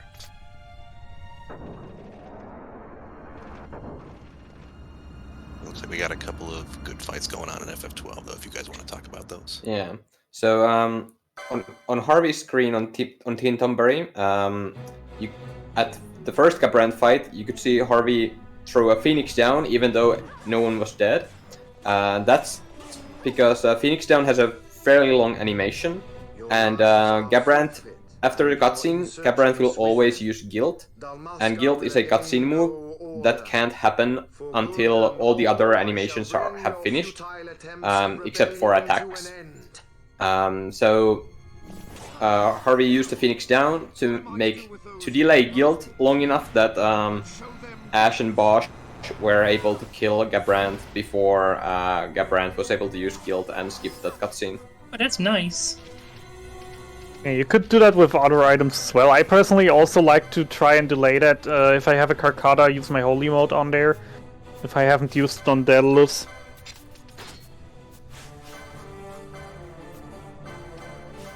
You dream of death, stand up. Not stand and fight. You hear that? Wake and die. Come on. I was the one who told it. We're back to Vayne on Team Choco, and it seems to be he seems to be setting up right now with domains and bubble modes, using the re-equip glitch to make sure everything goes smoothly now. Already putting up the bubble modes. Yeah, so he's doing the same strat I did, and even skipped Force of Will really nice. That's really nice, yeah. Yeah, which also, now that he's all buffed, I mean, you have as much damage output as you can get, so you will try to skip Contempt this way. Because animation attacks are slow. Yeah, we really hope we can skip Tree of Sephira in this part. Yeah, the more animations you can skip, or the long cutscene attacks you can skip, the better, because like they take a long time sometimes. Yeah, as we said earlier, especially with the Tree of Sephira, which happens very, very close to his death, there is always that small chance that it hits very hard on a character that's maybe already a bit downed, and then after the cutscene, he just gets hit before the cure goes out, and you're just on a very, very unfortunate start, having to heal, maybe heal some debuffs as well on the start of Undying, which again, Undying is a very, very tight fight, because once he puts up his barriers, there is just no chance for you to win anymore. He's trying to use the holy mode here to delay it, and it worked out, which is great. During Rooster's world record run, he actually missed it, and otherwise would have been on a 250 pace instead of a 251 that he has now. So yeah, the final setup, last bit of healing and buffing, time's coming up very shortly for Team Choco. Again, if this fight goes well, it takes less than a minute. Just buffing them. Novus is the real annoying one. Once you've got that down, if you don't run into really complicated stuff on this one, it's really safe. Yeah, also we're seeing what Zero mentioned earlier. The two Berserk characters are just standing there at the edge on the other side of the boss, not doing anything, which can happen, which is really annoying. You're missing out on a lot of damage there. Yeah, it turns... In this fight, you need to really deal the damage as quickly as you can. Save. Magic it just turns out, apparently, that even though you are standing in a circle, they can get stuck everywhere.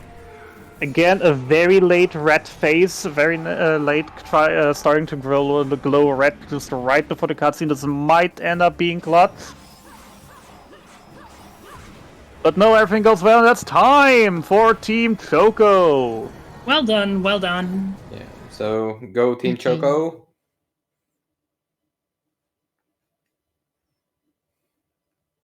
And again, I'm very surprised to see two very clutch Undyings, in my opinion, because I mostly like to see him starting to glow red around when he does Faith already, because after that there's still the Magic Barrier and then the Ascension, where you always hope to already be have him killed there, but only having him starting to glow very, very shortly before the Ascension could mean that you don't deal enough damage before he gets up his physical barrier, where you still have a few seconds to maybe switch to Ash Magic and try to get the last hit in you need. But if that one fails, then again, he's just immune for 2 or 3 minutes, spamming AoEs all over the way, and with our gear and level, there is just literally no way of surviving this. Yeah, and Harvey is also now at the final fights. So Gabrant went smoothly. That's very nice to see. Harvey used the Phoenix down there as well to try to delay the innocence that Gabrant uses. Also going with the party out? Alright, yeah, also going with that.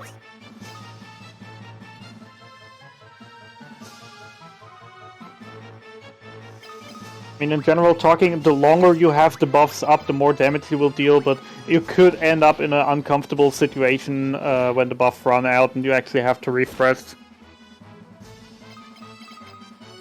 Then Theme again, 1 coming up. just remembering older strats, I personally used, or think everyone used earlier, was just to not buff up for Novus, because so much can go, there are many things that could go wrong, so you just don't buff up and do the last buff up just at the start of Undying. Only buffs you used on Novus were the bubble modes, because some of his special attacks really do very, very high damage, so you want the double HP on everyone. And there goes Vayne 1 for Team Tombury. Yeah, Right nice, after Mockwave.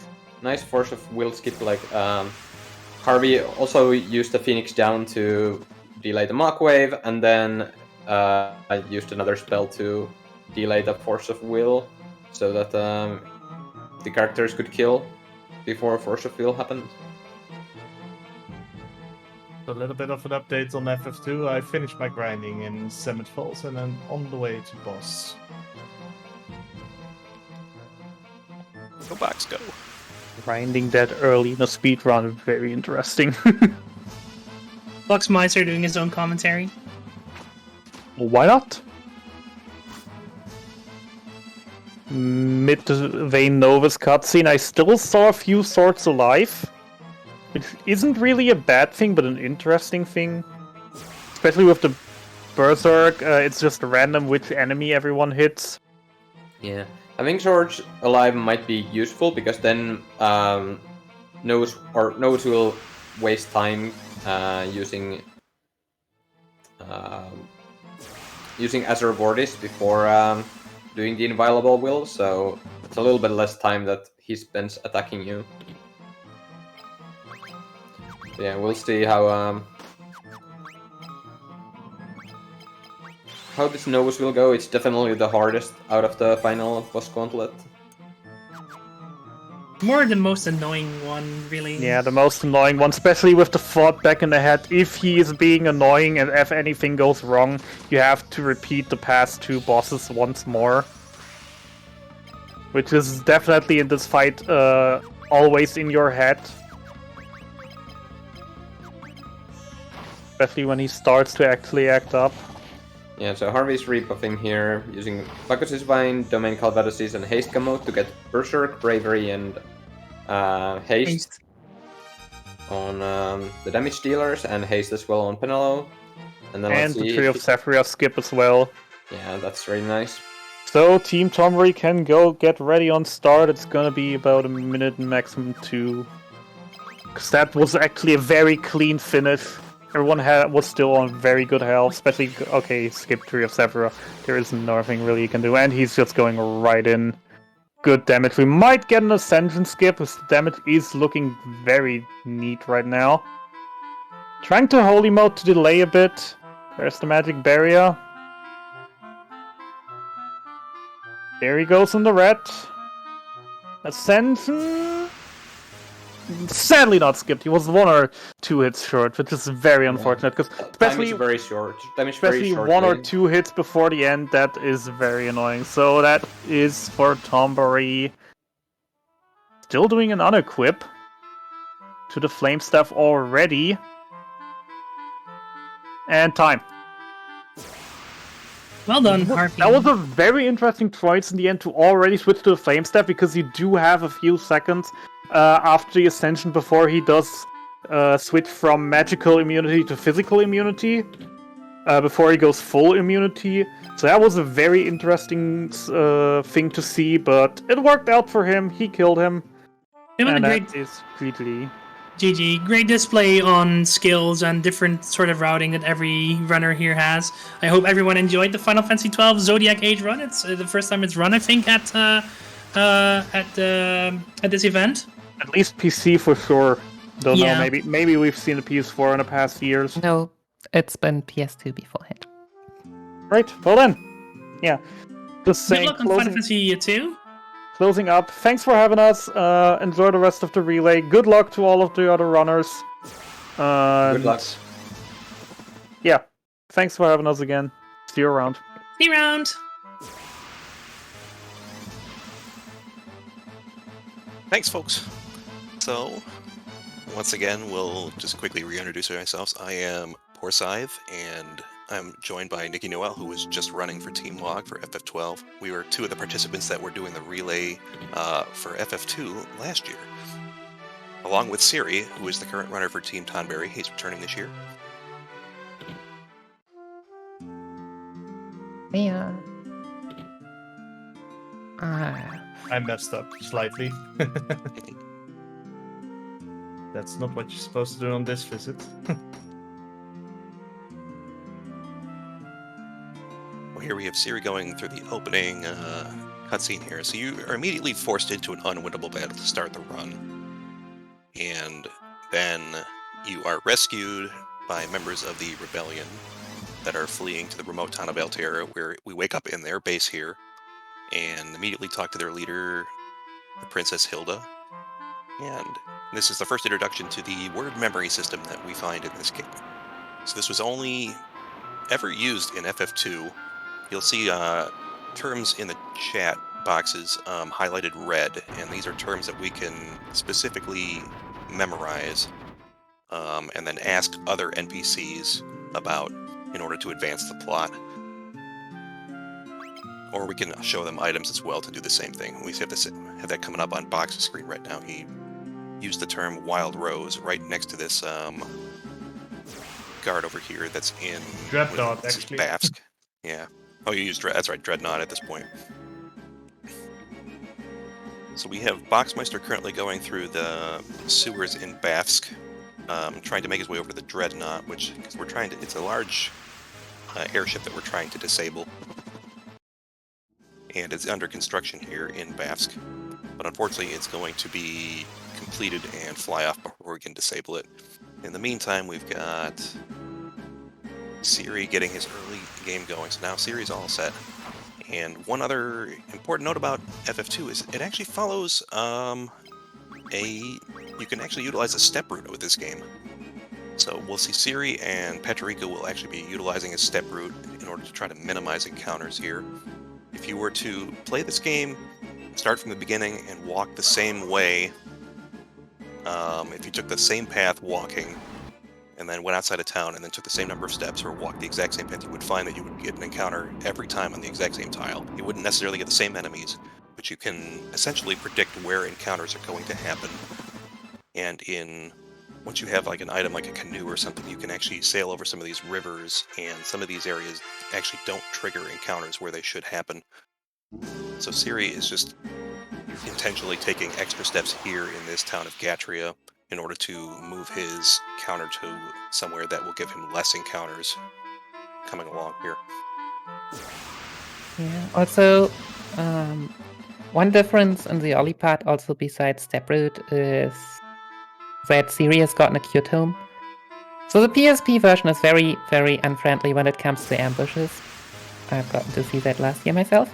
And so we don't really have healing items in the early part until we get Menu, who is just a completely OP healer. So in order to prevent that and not having any big troubles, he just got the cure tome, as you can see here. Easily one cure and no health problems ever.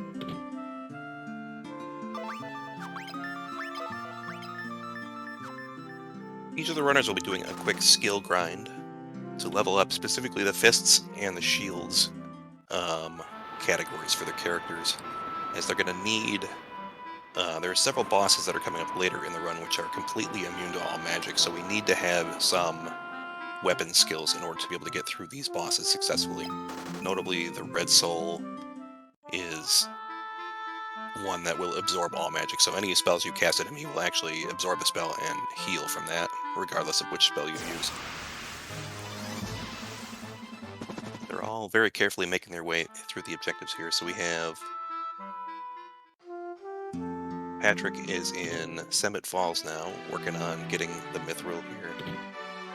Siri has made his way over in the early objective, so when we first start this, we ask to join the Resistance, or the Rebellion as it is, the Wild Rose Rebellion, and the Princess turns us down, thinking that we are just these helpless youths. So if we ask around, we find out that there's an injured soldier in the town, in the occupied town of Finn over here, so we have to walk through the town, and you can actually get encounters in the town here, since it is occupied. and you have to make your way to a pub that's on the outside of the town and find the wounded soldier Scott in there. We have to try to rescue him and get him back, but unfortunately he's not in shape to come back with us, so he gives us his ring to take back with him. Yeah. Basically, she's telling us, hey, you are too young, you can't help us, just stay at home. And our main characters are like, nope, we are good children as we are, we just run off and do our own thing. We got a very responsible barkeep over here that is quite literally deserting his pub. So, I mean, if there's a business opportunity here in Finn, if anybody wants to open a pub.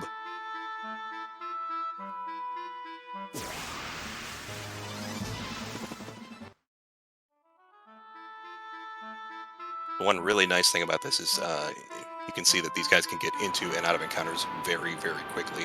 Although, as Nikki mentioned earlier, there's a very high ambush rate in this game. So, in order to combat that, we tend to move our characters into the back row, as this was the first game in the series that actually introduced front rows and back rows. And if you are in the back row, you can only do attacks with spells or physical ranged attacks like bows. And you also cannot be hit by melee attacks if you're in the back row as well. So notably, we're going to abuse that by putting characters in the back row so that if we get ambushed, the enemies can't take turns and hit us with physical attacks. If they have ranged attacks, they could still take attacks at us, but otherwise they're not going to. We're going to try to keep people in the back row throughout most of the run in order to skip attack animations from enemies. Yeah, you might see on Boxmaster's end already, and probably also on Patrico's end, that we are putting Guy in the front row. So much left leveling system in FF2, whatever you use, you raise. So basically, we want Guy to get some more max HP, and in order to, for a later boss, and in order to enforce that, we just have him in the front row, so he'll take some more hits. Yeah, Guy tends to start with the most HP in this, which is why he is a popular choice for using a character or leaving him in the front row so that he can take attacks. And then we have a question in chat asking about, like, it doesn't swap the rows when you're ambushed. It actually does swap the rows if you have, like, one character that is deceased, and after an ambush round, it'll front row all of your characters at that point. But we kind of, essentially have to put at least one character in the front row at all times.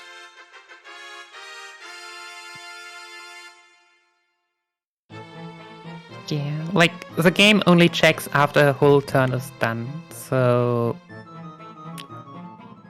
since most fights don't even take longer than a turn, it really doesn't matter much.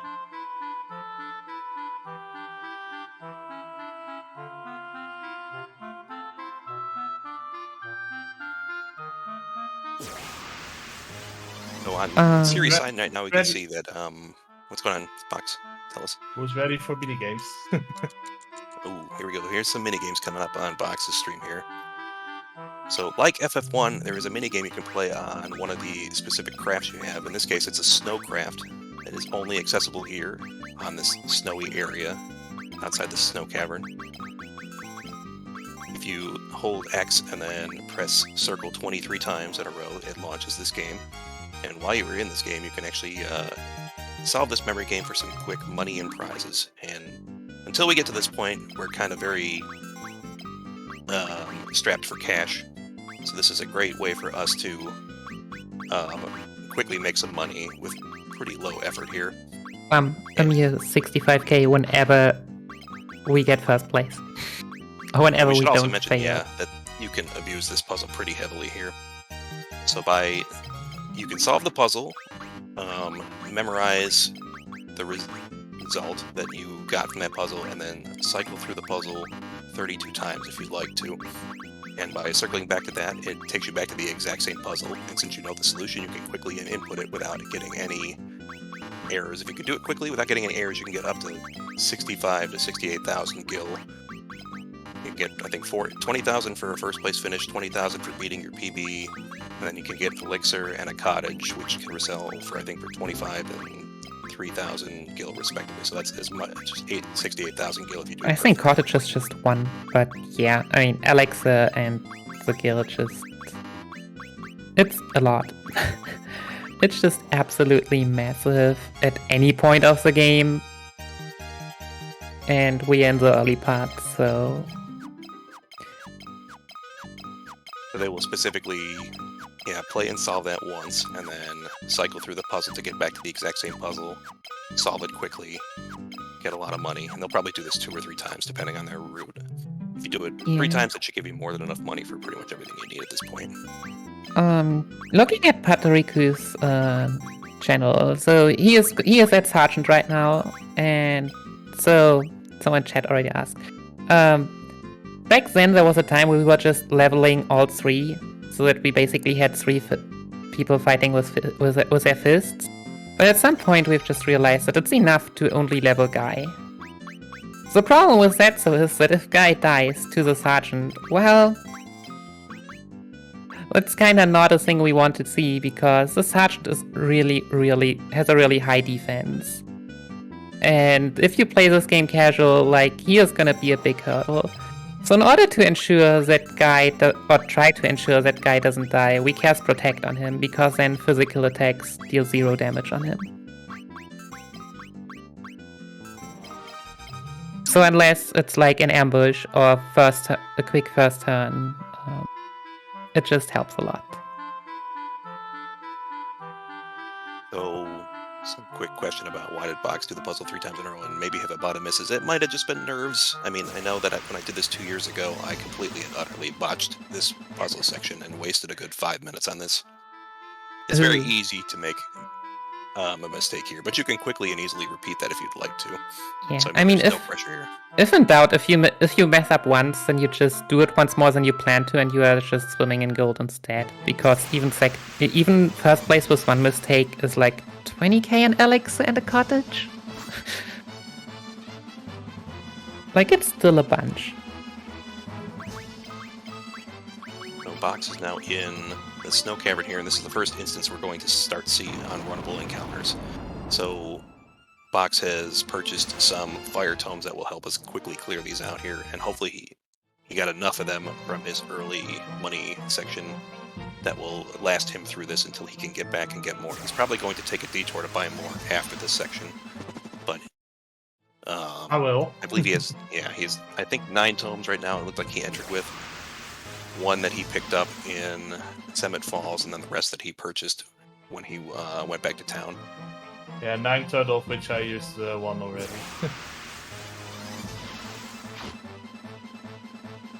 This encounter I'm getting here is either runnable or unrunnable, but we'll always try to run first.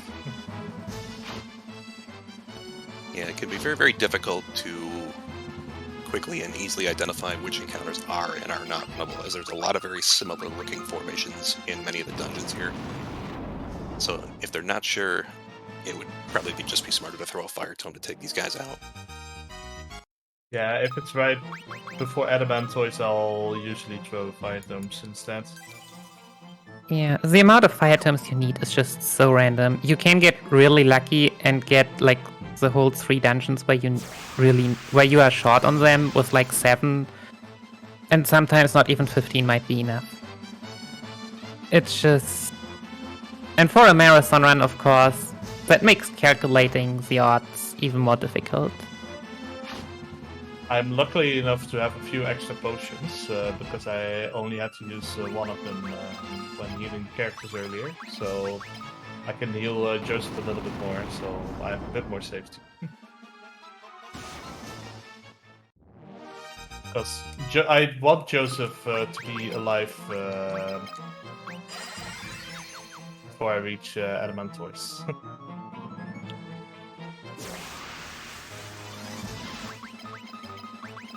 And notably, I believe there's an Antarctic wind or is it an Arctic wind item that's in this dungeon. It's an Box Antarctic wind. So coming up in Snowhaven is a boss called Adamantois.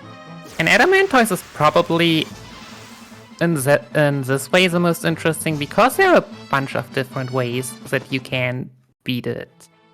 The very original strat back in the very old days was to level the fists of all 3 characters to level 7. Well, now we're going for level 5, for example, and just use those. After that, we went and changed it to get 5 Blizzard Tomes, including the one Boxmeister just got, because Elementoise is weak to ice.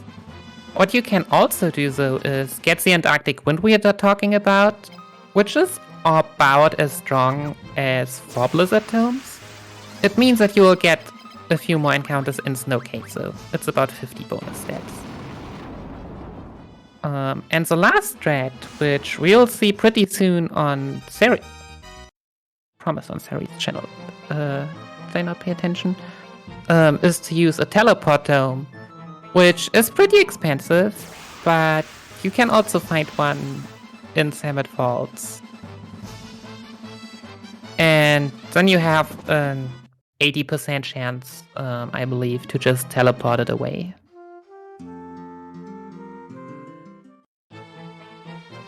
Also the legendary Beaver Room on Boxmeister stream. I speak Beaver. It's a classic. It is. He was having a little difficulty on Sergeant because Sergeant took a guy down before he could react, but he's got him back up now, and now he should be in good shape to finish this fight off. Nice. Just to be sure, I'll take a few extra saves because Joseph is running a bit low. And I'm also running a bit low on fight items. Yeah, actually, one important note about this version of the game is it'll, like the FF1 PSP, both of these games were released in celebration of the original game's 20th anniversary back in 2007. Both of these games feature a system where you can save the game anywhere, and the runners are going to be heavily abusing this so that they can take safety saves anywhere they want. Ah, no, that's why I didn't pay attention. So Seri is gonna go for the Teleport Dome after the Sergeant fight, which is reasonable. It's a lot of steps. So it's actually shorter to go to the boss first. We got Adamantis over here on Box's stream, so Box is just going to throw a bunch of Blizzard Tomes here to take him out. May take 4 tomes. I mean, depending, the damage range could be pretty variable here too. So I mean, if for some reason they low roll it, he can throw additional tomes with Maria, who has a slightly higher intelligence stat, and that will help guarantee that it dies within 4 tomes. I've never seen the fabled 3 tomes. It's usually 4 tomes for me. Is that even a thing? When I calculated it, it was like I need 3 from Maria to even ensure a 4 tome. I usually had 5. Yeah, the last one is definitely true. 3 with 3 Blizzard Tomes with Maria guarantees the 4th turn fight. But if Maria had rolled near the 200s at the first roll, I would have risked throwing the 4th tome with Furia. But because she got around 184, I decided to go for 3 tomes on Maria instead.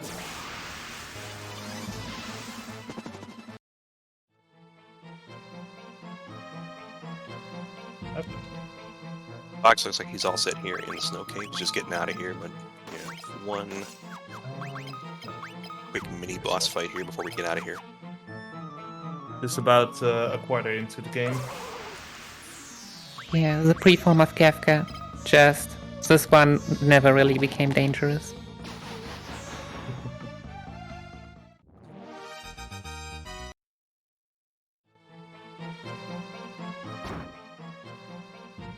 Yeah, it actually does sound like a turkey. Someone brought that to my attention. I thought that was actually pretty accurate.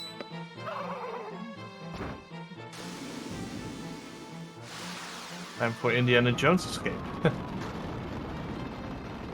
Yeah, unfortunately, that was a part of a trap here. And the only way we're going to get out of this trap is, unfortunately, for Joseph to sacrifice himself. It's just a common theme throughout the run, is our guest party members taking it upon themselves to aid the heroes by sacrificing their lives, unfortunately. You know it's serious because these guys are blinking. That's when you know it's really serious.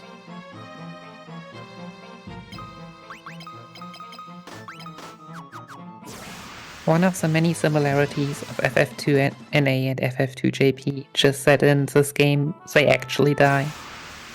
To be met again in a post-game.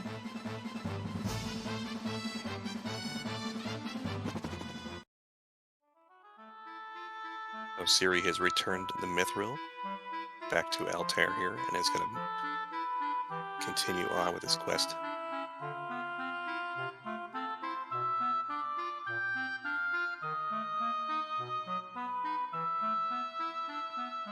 Oh, we've got Patrick saying hello to Joseph again.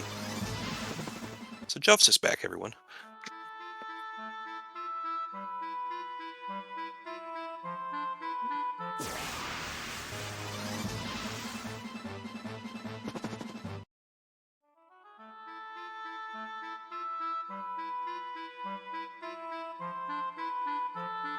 Joseph is just gonna live forever for us. Go through that heartbreak a couple times here.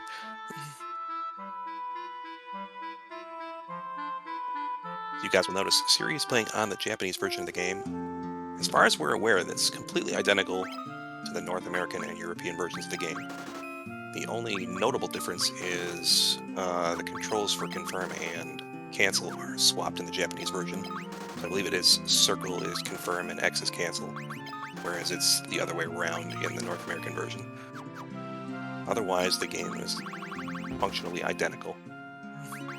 But we'll see if circle confirm or X confirm is the true king of this game this year. Always circle. Team circle. Just as Team Classic window color in FF9. Some things you just gotta believe. Yeah, I agree with that. Team Classic menu color in FF9 all the way. So yeah, Boxmeister just now, we finally got the money. So he was just able to invest all of that and all the stuff we could possibly need. Well, and almost all of it. Sadly, you don't get fire tomes over here. So I guess he'll take a detour to go back to Altair and get some of those. Will do. But he has gotten high potions, Phoenix Downs, and most important, teleport tomes. Cause we're actually pretty pacifistic. Most of the enemies that don't like us to run away, we'll just teleport them away back to the world map where they don't do anyone harm. Well, at least not us. We have a quick question in the chat about the run length here. This run will probably go between 2 hours 30 minutes to 2 hours 45 minutes, depending on the RNG. There is a lot of RNG in the encounters you get in here, and it will probably get over 200 encounters over the course of this run. So we're liable to see quite a lot of RNG as that happens.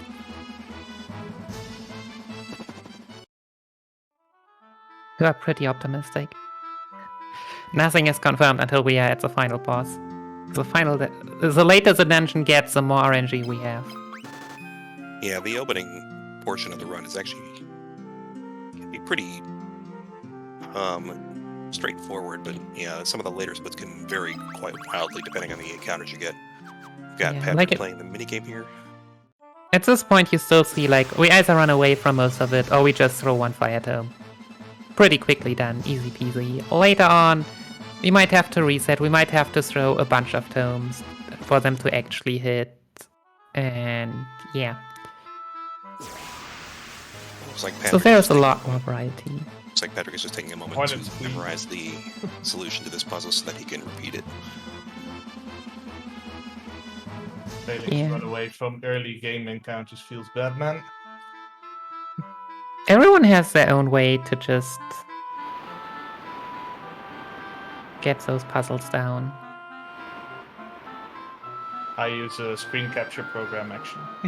Yeah, some people screen capture. I've always been the person to just write it down on a piece of paper.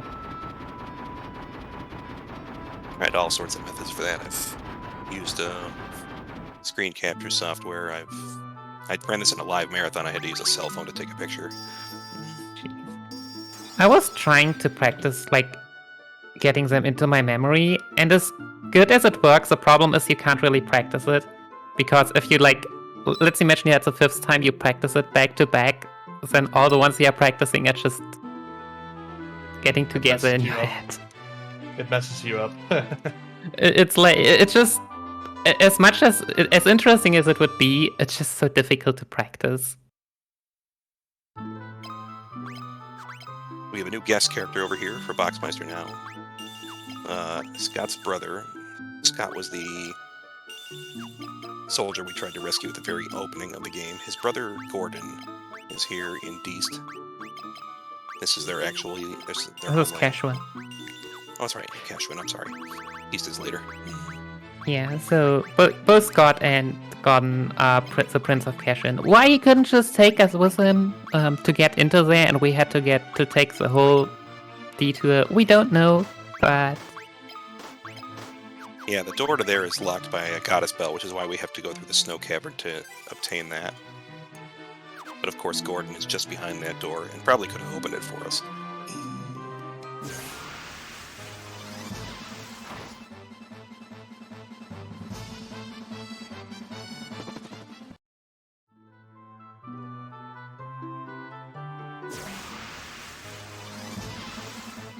Okay, just and now taking some extra Siri. steps here to manipulate his count.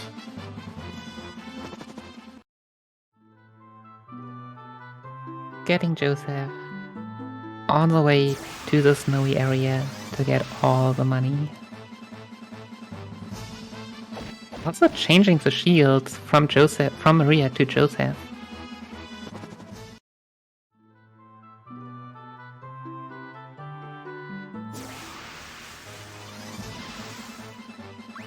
That is interesting. So one thing that should be noted, so we grinded the shields earlier to increase our agility, but to really be able to run away well, we need to equip 2 shields. It also helps our turn order to take earlier turns when we have our 2 shields equipped.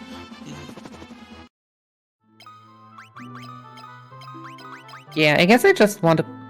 He just wants to play it a bit safer. Having one bigger meat shield in the back, I guess.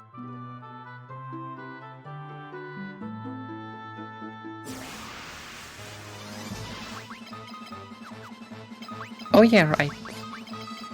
Because I picked up the fire tomes, I will also do the wear rats using the fire tomes, because it's more consistent to kill them with the fire skulls. Even though it might be a bit slower optimally. Yeah, having gone out of the way to buy fire tomes is ultimately, I think it's like 1.5 or 2 minutes slower than like perfectly getting through. But it at least also allows for like most of the fights where you would use teleport tomes to just use 1 or 2 fire tomes instead. And never having to worry to run out of resources. That's a really nice part. One thing we didn't explain is that to learn spells in this game, you have to purchase tomes or find tomes from enemies if they as drops. And then there's 2 ways you can use that. You can either use a tome to teach a character a spell, and then they will have to increase their proficiency by using the spell over and over again. Or you can literally just throw the tome in combat for a fixed strength effect. In most cases, we're throwing these fire tomes for like a fire 8 spell. The spell goes as high as rank 16. But you'll see us primarily be using fire tomes and teleport tomes to take out enemies that are unrunnable. Otherwise, we'll be trying to run away from enemies, and in a couple of rare instances, the enemies will be unrunnable and immune to magic, like the upcoming Red Soul boss fight. So our only option at that point is to punch them instead.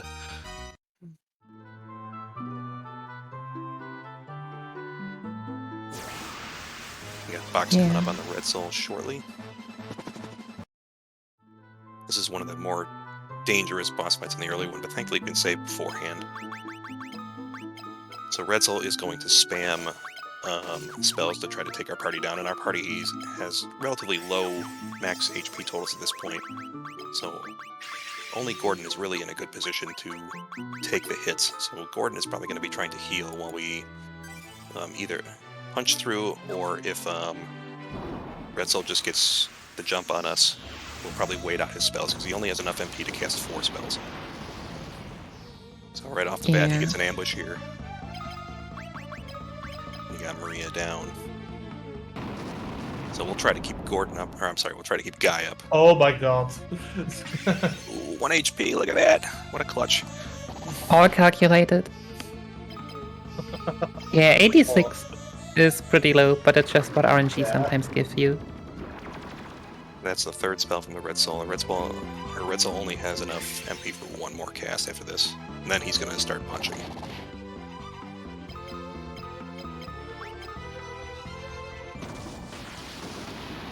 Okay, I should be safe.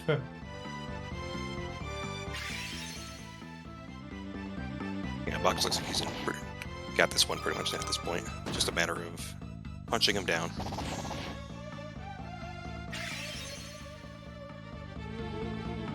And Patrick coming up on Adamantoise. With the Antarctic wind and a Blizzard Tome on Maria. Should usually be it. Antarctic Wind does not scale with intelligence, Blizzard Tome does, so yeah, that's why it's only just important to use the Blizzard Tome with Maria. It is a damage roll, but I haven't seen it failed yet.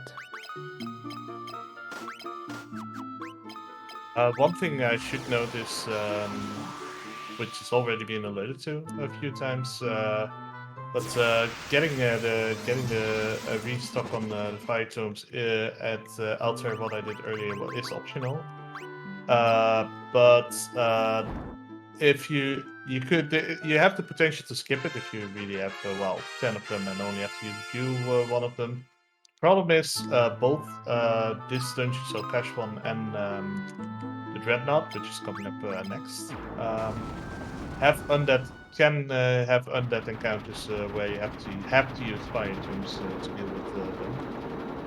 So it can get really hairy if you choose to skip the fire tombs.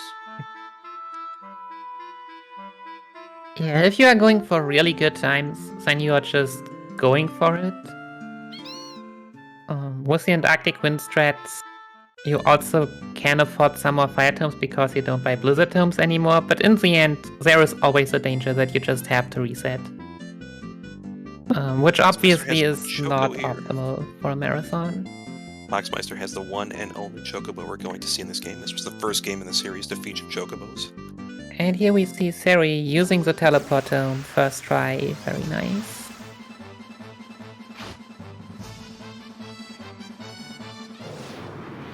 So we say goodbye to the Choco there, because it's the only time you're going to see him this round. Already happy to use fire tombs. I think I finished the snow cavern with 1 or 2 left, so this would already be half of them.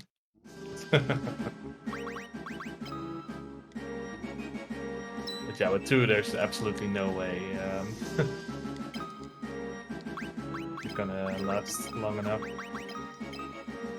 Yeah, by picking up extra fire tomes here, this gives Box more flexibility to choose what he wants to use to take down the enemies that are unarmable here. If he wants to use teleport, or if he wants to use fire tomes.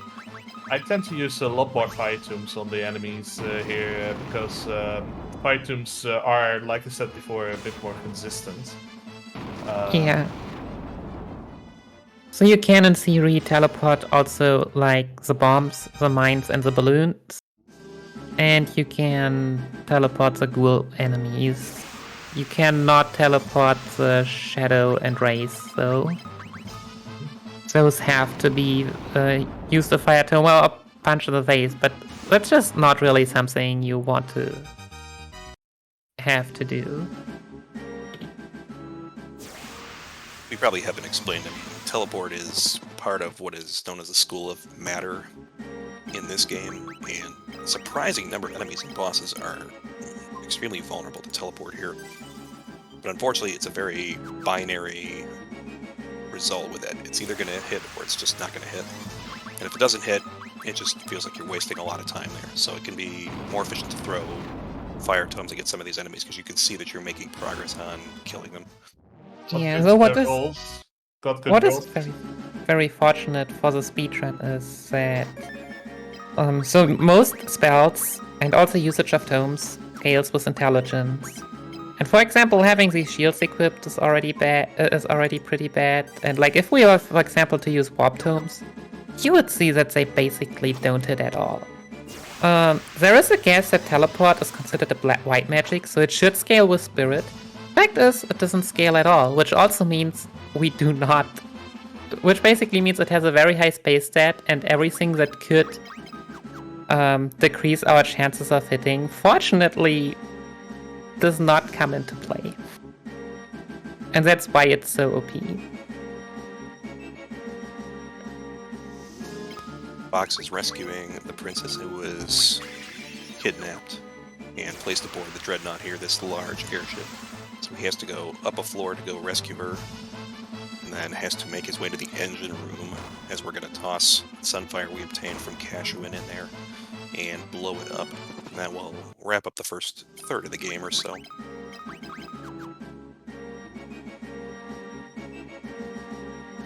This could be a very dangerous area in the opening, especially if you don't go back for additional fire tomes here. It could be a little risky to do that. You might have to save scum to try to get through this, depending on it. Because you don't want to run out of fire tomes here if you can avoid it. I think I already used 5 or 6.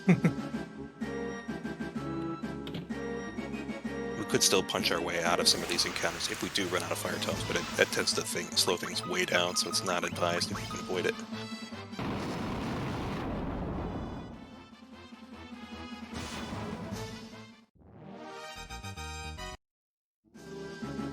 We got Siri playing the puzzle here, so Siri has solved it. He's just cycling around 32 times to get back to the same puzzle, so he can solve it for with the same solution. Oops, looks like he made a little bit of mistake there. Oh, I guess he didn't cycle 32 times, so he was close, but not quite. But imagine that both had the same guy pair. Not Joseph pair. In the same position. That's actually amazing. Yeah, that was a real trap.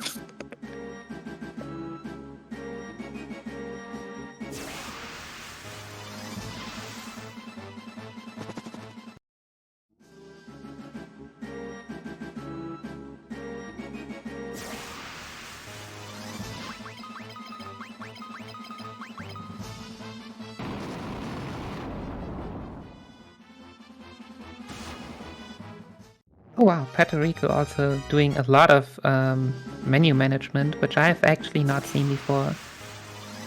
So usually what I at least know is that you put teleport fire tomes as well as high potions and phoenix down towards the top, because those are the items that you will regularly use during the run. But also setting up the other items.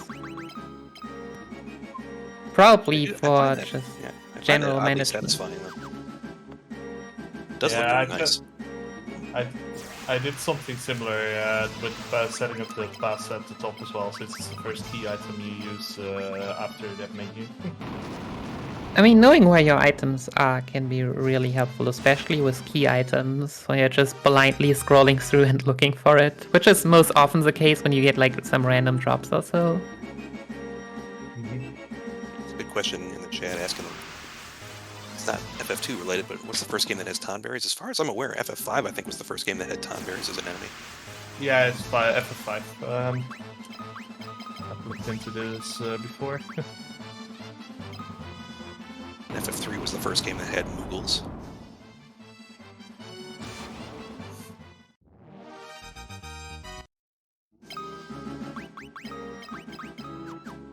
Okay, this upcoming floor is really dangerous.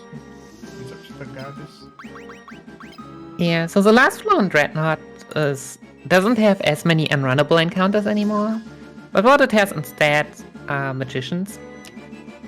And So in general, spellcasters have AoE magic, which I mean, AoE magic doesn't deal a lot of damage, but if you see like 20 AoE damage would already be a lot. And also more importantly, they have status effects like sleep or later on break, which can just put your whole party to sleep or even petrify them immediately. So if you get ambushed by those encounters, it becomes very dangerous very quickly. The worst part is that they can hit you on the back row, and one of the big advantages of the back row is that you can't get hit by physical attacks. But obviously the spells like Blizzard and such hit you anyway. So, but so far so good. So just for safety, I'll save after this, but I should be close to the end. Yeah, I mean, one strategy you're going to see these guys do, especially as we get deeper into the run, is they're going to be saving more and more frequently.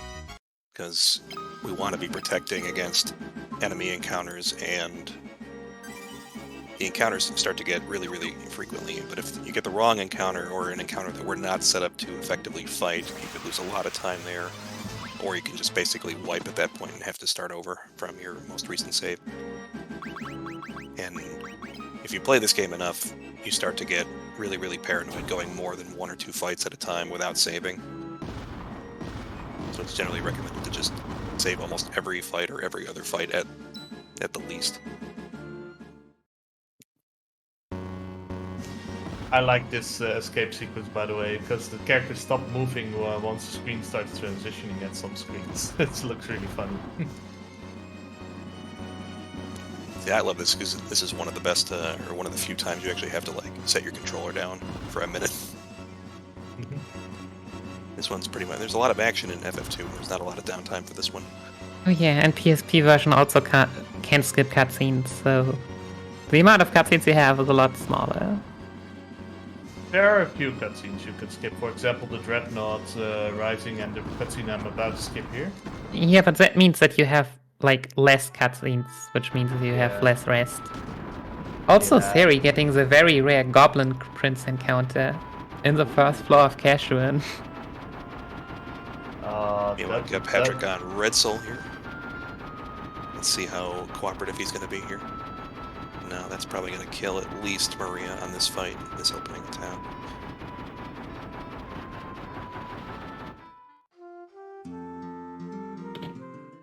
Yeah, it looks like Patrick has been developing the HP on Guy, so Guy is in pretty good shape to be able to tank these spells right now. Varian's probably just not going to last much longer.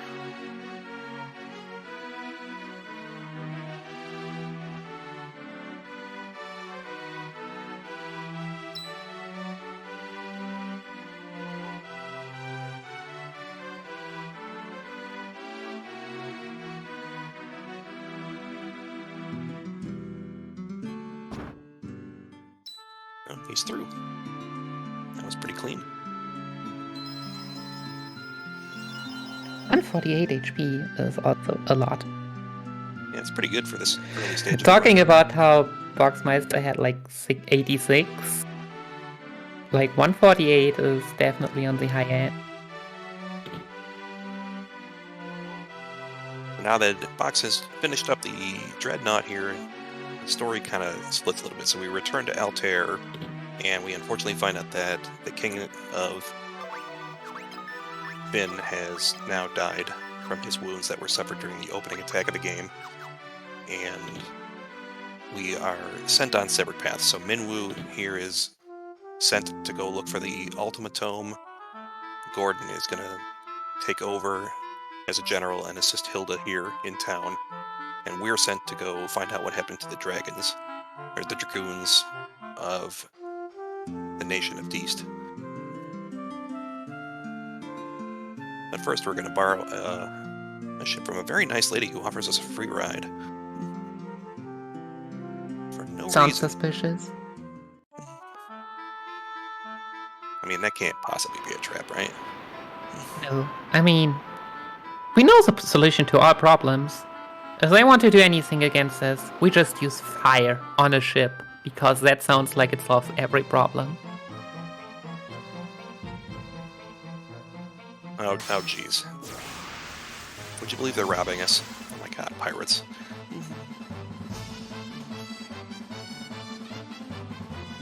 Also Patrico now on the Chocobo. Pirate ambush and they still can't kill guy. Wow.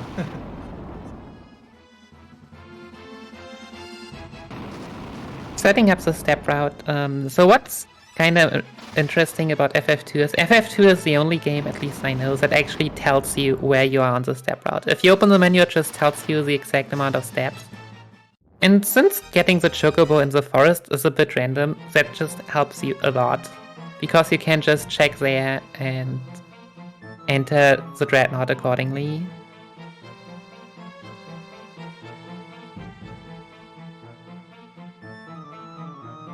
Yeah, as we mentioned earlier, there's essentially a fixed step route. You're going to see if you continue to walk around in the overworld over and over again, you would notice that you were getting 11 encounters every time you take 256 steps, and you're getting them at set intervals. So if you know where you are, or if you plan very carefully, you can essentially minimize the number of encounters that you're getting, which is what Patrico and Siri are trying to do. They are step routing in this particular route. Fox has told us he is not step routing here, but he is familiar enough with his route that he has an idea of where to expect encounters to happen.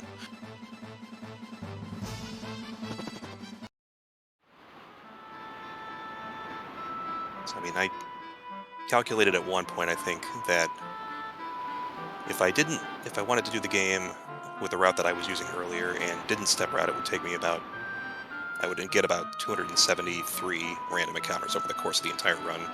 And if I adjusted that slightly with a step route, I could knock that down to 244. So I could essentially shave 30 encounters off of the route just by very carefully stepping in certain locations. Which sounds impressive, but half of those are probably encounters that are just super quick and don't really matter anyways. Not gonna diminish anything, but Yeah, sadly we can only influence the quantity and not the quality. Yeah, you're still getting 240 encounters either way. Yeah, it can still be a lot of encounters you still have to reset for, so that's the nasty part. Yeah, also looking now at the Dreadnought, what we have not really talked about at Patrico's channel stream. So we have now talked to Sid to, well, basically tell those two that they can now go out. If you talk to Hilda, she will just tell you, what are you doing here? You are not supposed to be here. Like, one of the weirdest text lines of like, please talk to the other NPC and not to me. And also shortly before, he picked up the Thief's Gloves. So what you can do in this game is, or what happens in this game is that the ambush and preempt trait does get influenced by Firion's agility, and only Firion's agility.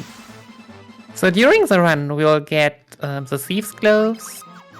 Later on, Box already has the Gold Hairpin and the Black Garb, which increase Firion's agility by 5, just in order to slightly, I think each of them is like a 3% increase in preempts and like decrease in ambushes. So it's really not a lot, but you take whatever you can get because ambushes are really annoying. Plus they're pretty close to the actual way. Both of the items. One item you just get, and the detail for the other two is also very short. Oh no, I just noticed the next split is Lamia Queen and I'm having flashbacks. Hey, we are running a route in which we can use teleport tomes. Everything is good.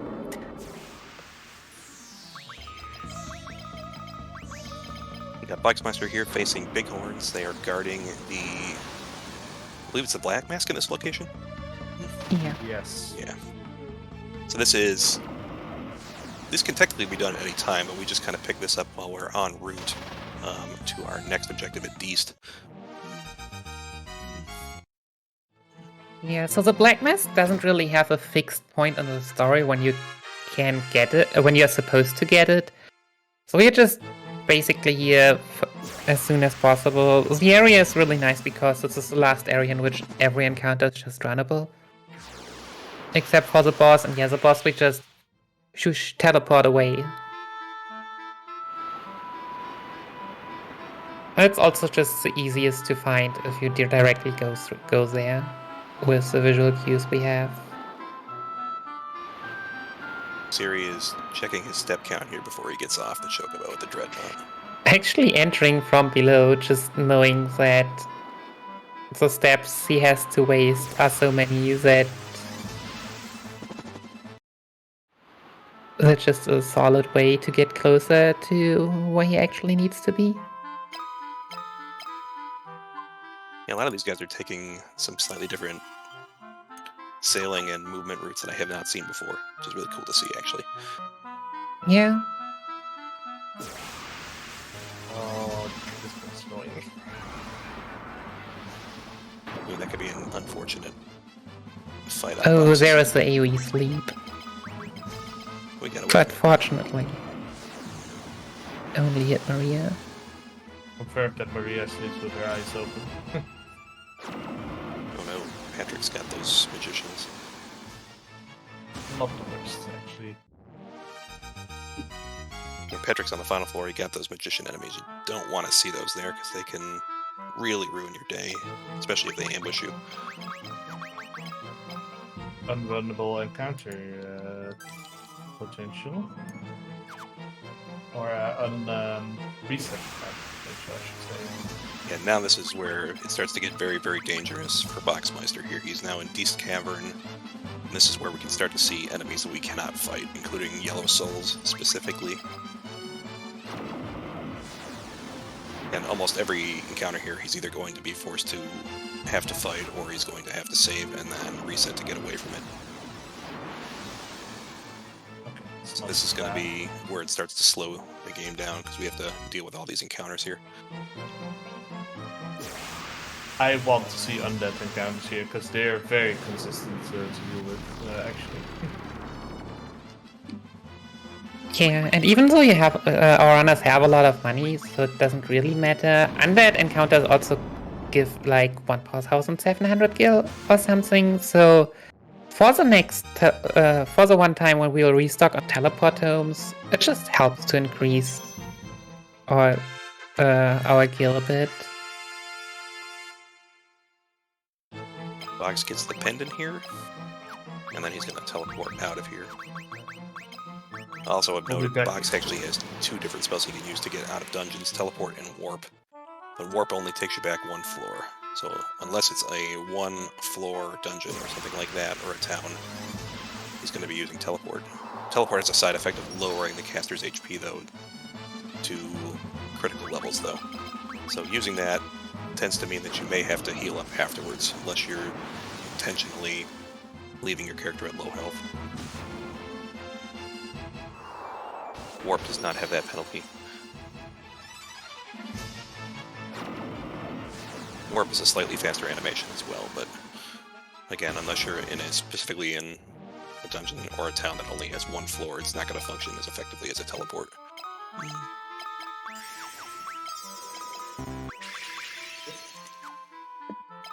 Personally, you use warp after casual when you have gotten the Sunfire when shortly re-entering, and potentially in Dice Castle.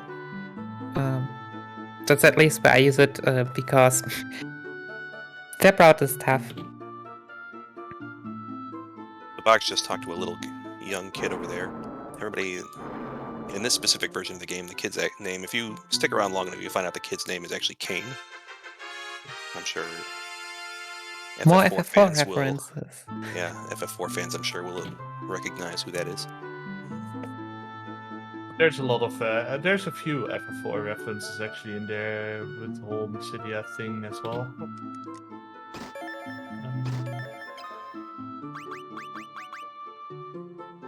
Box picking up a Saint's Spirit and a Sage's Wisdom here from this treasure room here in Castle East.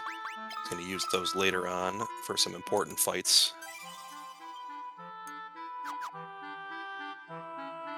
But we had to go into the cavern to pick up the pendant, and then there is an older wyvern that speaks a language that we don't understand unless we have the pendant, so he won't talk to us until we have that. Then we have to go back into... And he entrusts us with the last wyvern egg that he has, and we have to put it in the life springs at the very end of the cavern. So now we have to re-enter the cavern and make our way through the entirety of it. Yeah, so the 2 items he just picked up. The Sage's Wisdom, those are both items you can use in a fight once. The Sage's Wisdom increases the intelligence, which basically increases the fire damage a lot, or the hit rate of like warp tomes. So basically everything that needs intelligence. And the Sage's with this... Jeez. What was the other one? So the other one does the same for the Spirit. Saint Spirit is the other one. Saint Spirit. I never get that one. We have an unrunnable fight here against Hilgigas' box here. So he has to stop and teleport these.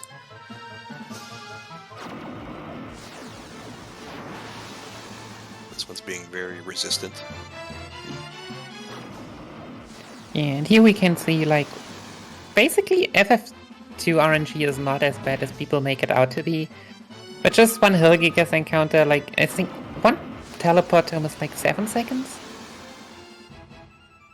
Was it 7 or 8? But at least if you imagine between like first try or even instantly versus if you have a bad encounter and need like 7 teleport tomes. It's just very quick how you can lose a bunch of time. Usually the hill characters are not this bad. Usually they are actually not, that's true. But every once in a while there's just that one. The next few floors are gonna be hell. Absolutely hell.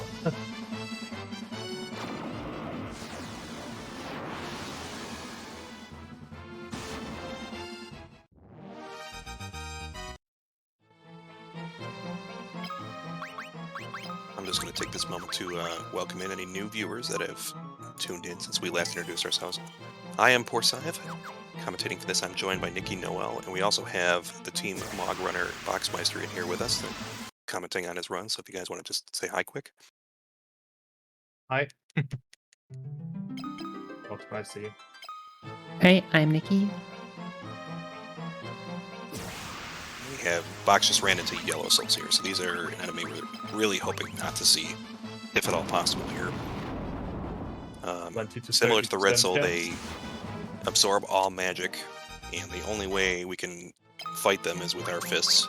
But unfortunately, there tend to be large groups of them when they spawn, and they also tend to ambush us.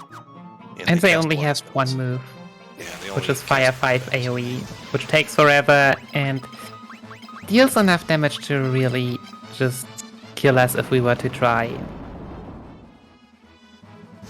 But yeah, generally speaking, it takes so much time to try to fight them, and it's not worth it. So if we see that, we're going to try and save and reload to find a better encounter.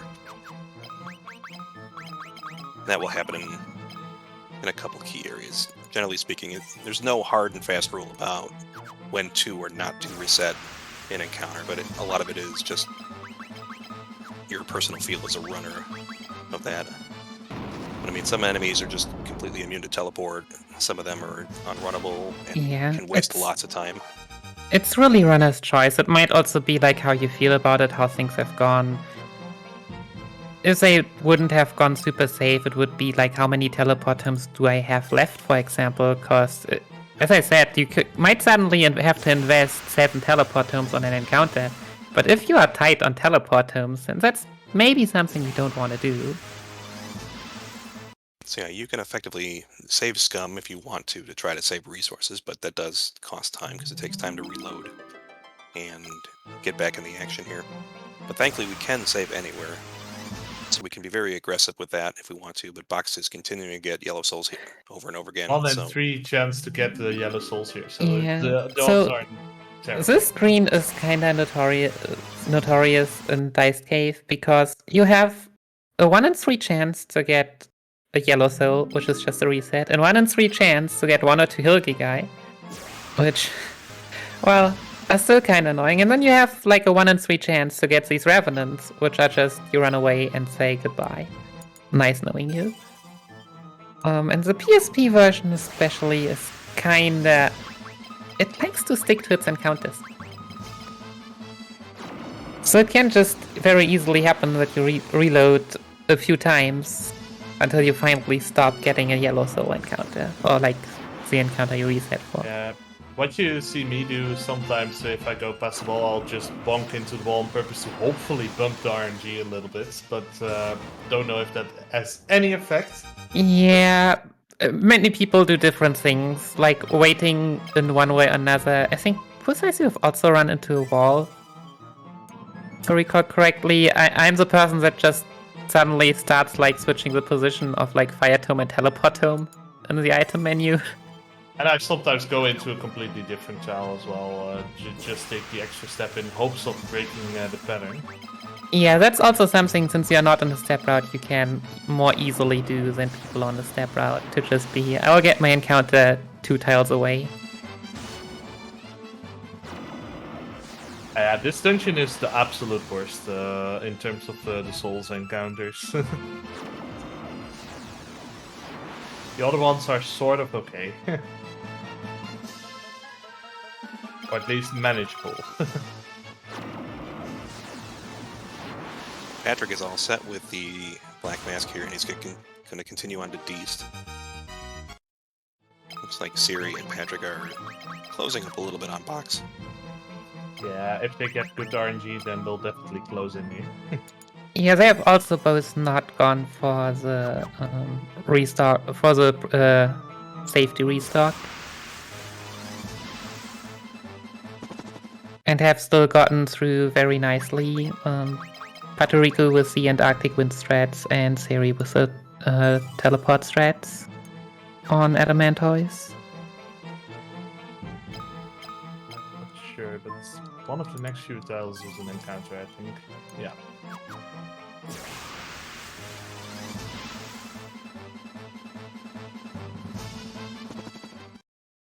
Okay, we're past the yellow souls, at the very least. I'll point out an example of on Patrico's screen. You can see that all of his characters are in the back row except for Layla, who's actually being used essentially as a proxy character, and he has her in the front row.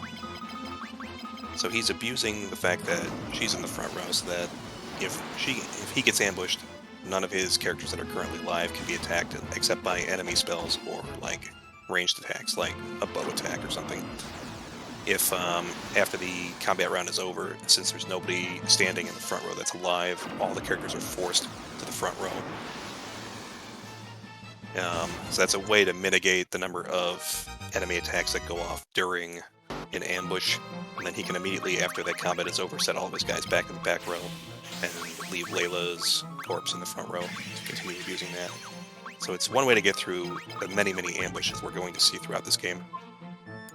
Yeah, so what we are also able to see Patorico there, not picking up the warp tome that got dropped, which on one hand I would really have liked to see them in the Emperor fight with the Sage's Wisdom, but at the same time we've seen how he priorly managed his inventory, and obviously every additional drop that you don't plan for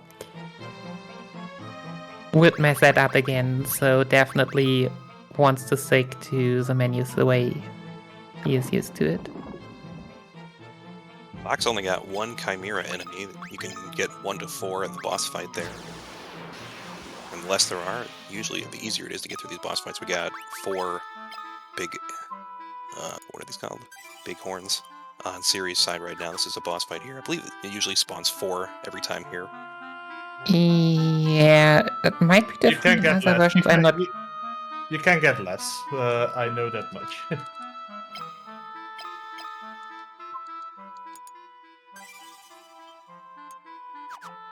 Not sure, but yeah. Big horns only use physical, so they are not as dangerous. Chimeras, on the other hand, we'll also see them maybe as random encounters later on, probably. Chimeras can use an AoE flame attack, which deals a bunch of damage. And if we get like 2 of those, then maybe a max HP guy still survives, but Maria will definitely be dead, and Firion probably as well. The box is taking a long sail back here to Altair. And thankfully the ocean has a very low encounter rate. So you're only going to see 2 encounters for every 256 steps that he sails. And that's compared to, like, if you were to take the same number of steps on the overworld, you would see 11 encounters for that same number of steps.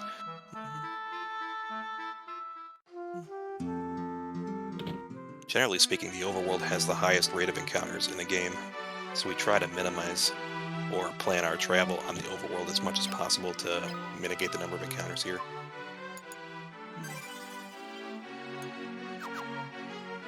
I'm just taking a safety save before this critical fight here. So here comes the Lamia Queen fight. Also, talking about step route, you see in Dice in front of the castle, there's that very, very small lake. That's a hero for step route, because you will put encounters there every time. Yeah, we should note that, I mean, anytime you can use the canoe on the overworld, if you trigger a step where you would normally get an encounter while you're in the canoe, it doesn't actually take place, so the combat is skipped.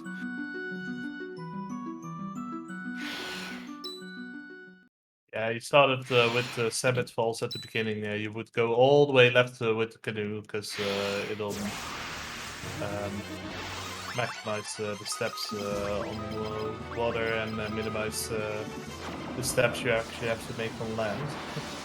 Yeah, and Box now on probably the lewdest boss in all of the Final Fantasy franchise, the Lamia Queen, that we will see as an encounter in the final dungeon.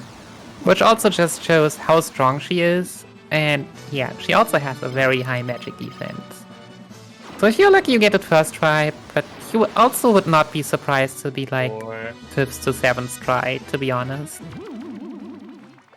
This is gonna be my 5th teleport scroll. Okay, 5th it is. That's probably about average, I would say.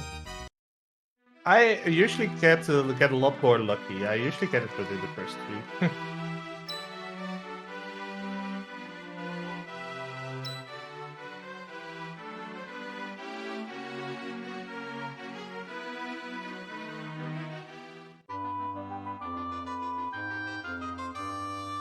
So yeah, Patoriku on the floor with the highest yellow soul encounter rate. Closely followed by Seri. Also already getting the Wyvern egg, so only like 2 floors behind.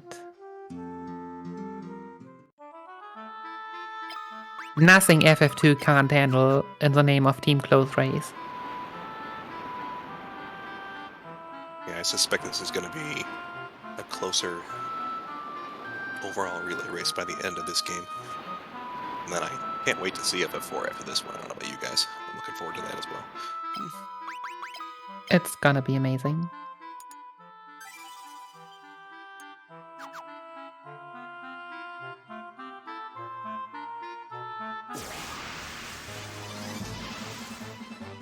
But yeah, Boxmeister now on a small quote-unquote enemy, like mid-game enemy gauntlet. So we had the Lamia Queen now, only very few minutes later we now go into the arena because, well, our princess has been kidnapped, so we need to rescue her because there's just no one else in the resistance.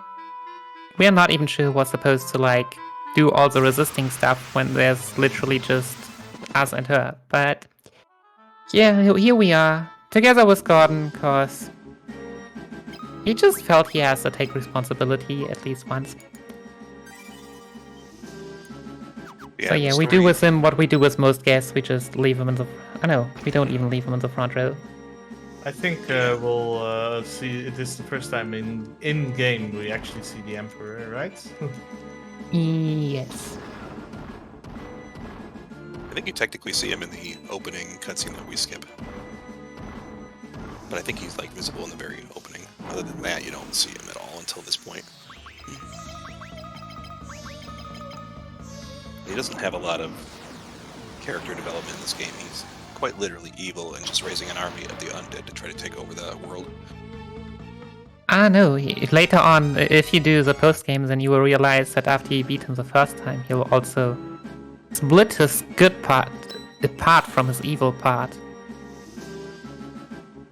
No, while his good part is still evil. It's weird. Bottom line, Emperor is evil. Even his good side is evil. But yeah, welcome to Prison Break. If you've seen an actual longer taking Prison Break in FF12, now we are back to how Prison Break usually looks like in RPGs.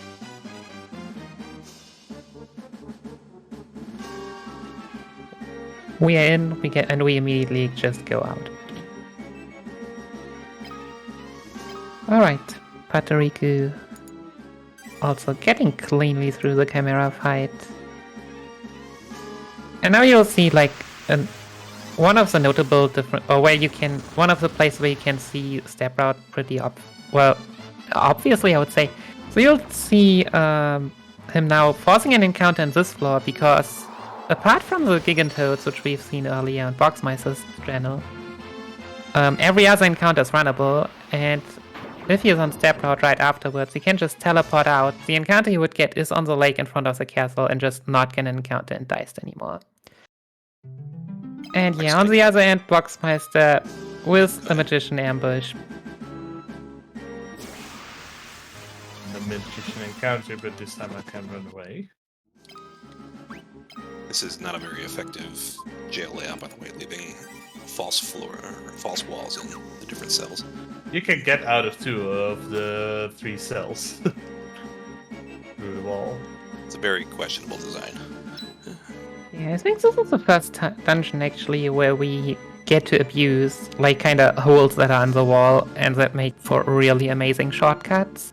Babsk, actually, is the first one. Oh yeah, right. Yeah, we probably should have mentioned this is the first game in the series that actually has like false walls that you can go through, which give you shortcuts to get through areas. But You there's say no first. Is visual there any indicator. other? So unless you Final Fantasy V try has and a few shortcuts. yeah, but there wasn't anything like that in FF1, so I believe this is the first game in the series that had them.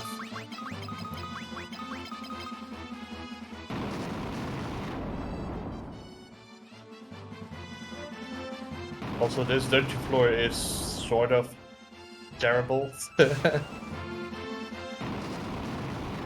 this is one of the many benefits of the step route, is if you step correctly on this floor, or you can set yourself to the right point in the step order, you can get through this floor with only 2 encounters.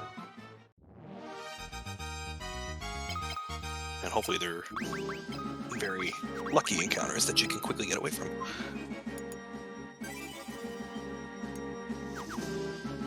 Yeah.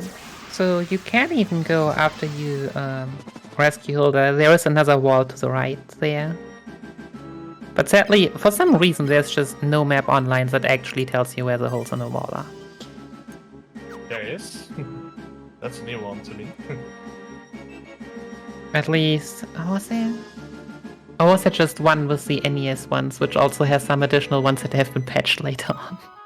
Oh, Yeah, there's a very prominent one that was in Cave of Mysidia that was patched out of this version, which would have been really, really nice for the step route. This is why I saved. Ambushed by the Chimeras with Blaze. And Patoriku very nicely getting through the Lamia Queen fight. He's on my heels. Yeah, we have not gotten to talk as much about Patoriku and Seri, but they are having an amazing run, both of them. Yeah, it looks like Choco just slashed 5 minutes off the difference in that last split. Yeah, while Box also just gets to show off when RNG is not as kind. Yeah. Did you equip your shields, or did you just get insanely unlucky? I got unlucky with the runaway. I mean, I did equip my shields. I definitely equipped them. Because you... That's amazing.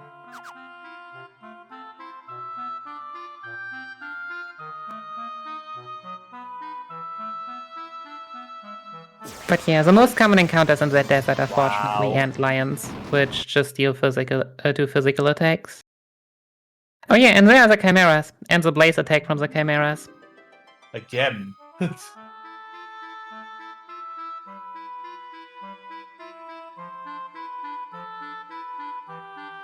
got Siri dealing with a lot of yellow souls here. Yeah, the PSP version is just so good and just giving you the same freaking encounter over and over. Is it any better in the GBA version? I can't say it with numbers, but my feeling tells me yes. It feels like it is easier to switch the encounter compared You can to tell the it's still. Oh PSP my version. goodness. I'm getting all the bad things that can happen on this. Talking about the only encounter here that is not this is not runnable. Yeah. This is horrible. Doing a real wildlife tour here.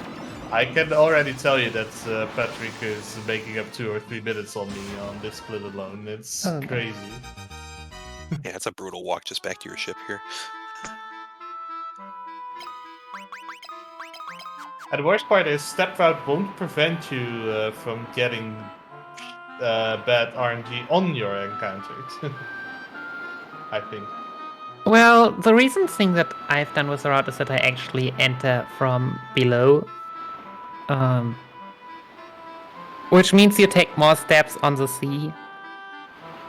So basically you invest steps in order to get some nicer encounters. But it basically means doing like 256 steps more, because the step route in FF2 basically works that way that doing 256 steps puts you at the same position as doing 0 steps. It's just 256 cyclic. Which can, for example, result in that there is one spot in the 256 cycle that gives you exactly no encounters in Finn Castle right now. From entering to getting to the boss here, which is Kotos.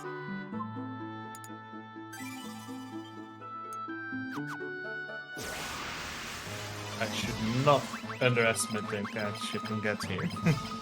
No. Because they're pretty bad, actually.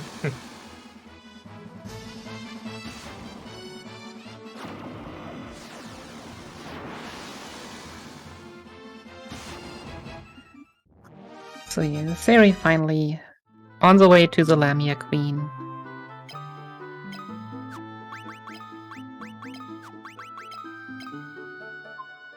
Fox is now in the throne room here. It's going to take on the enemy that they left in charge of the castle here, Gatos. It is a weird one. It's kind of a spellcaster, but a spellcaster that casts like Haste and Berserk on himself. So yeah, I think it also does physical attacks at some point, but not really. And first try though. I got a haste stone. Nice. Nice. That'll save you 20,000 gil. We're buying 2 or 3 of them. Or you use it on Emperor 1. It could be fancy, but I'm not sure. I don't think I tried it ever, because that drop is very rare. The box showing off once again the word memory system here in this one. So we have to go through 3 quick terms here to learn a secret phrase and then speak it specifically in the corner wall in that room, and then we can pass through the wall to continue on. And our next objective is to pick up the white mask. These 2 masks are what we need to be able to access the Mysidia tower where the crystal rod lays. Nope, we got Siri coming up on the Lamia Queen. Let's see if we get less than 5 tries for teleport for Siri.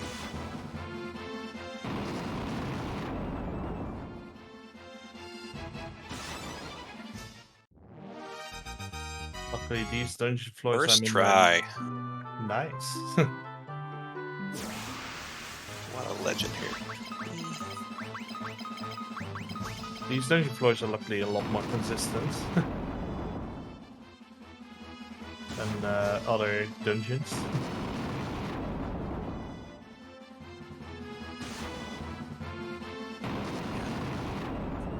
Yeah, Wells in the chat confirming that Lamia Queens are everyone's favorite.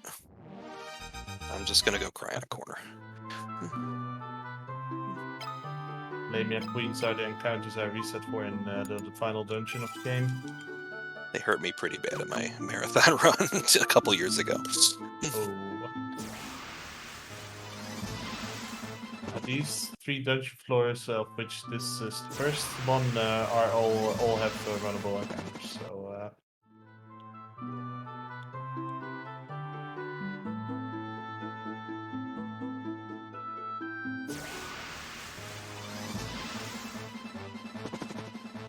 So how many green souls are we gonna see today? This Really is why hope I'm to see at saving a least few one. times.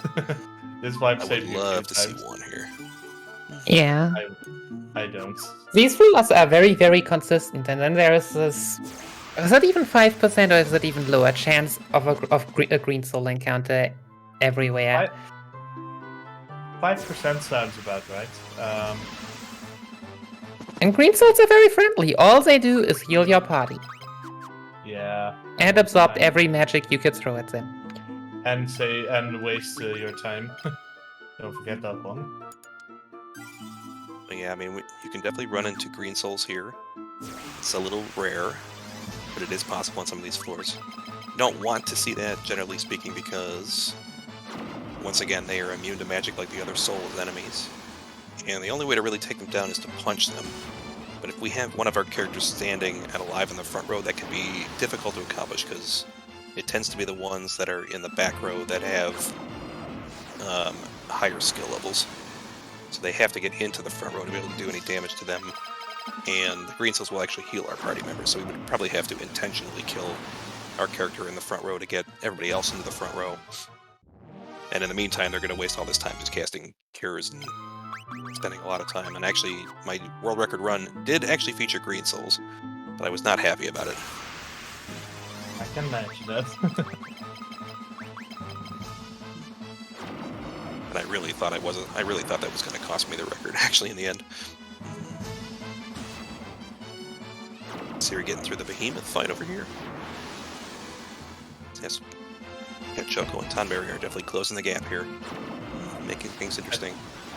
I think Joker's right behind me, am I correct? It was about 6 or 7 minutes behind at the last split, which was Lamia Queen. Well, he's making up time on that overworld walk from the Colosseum to Finn Castle.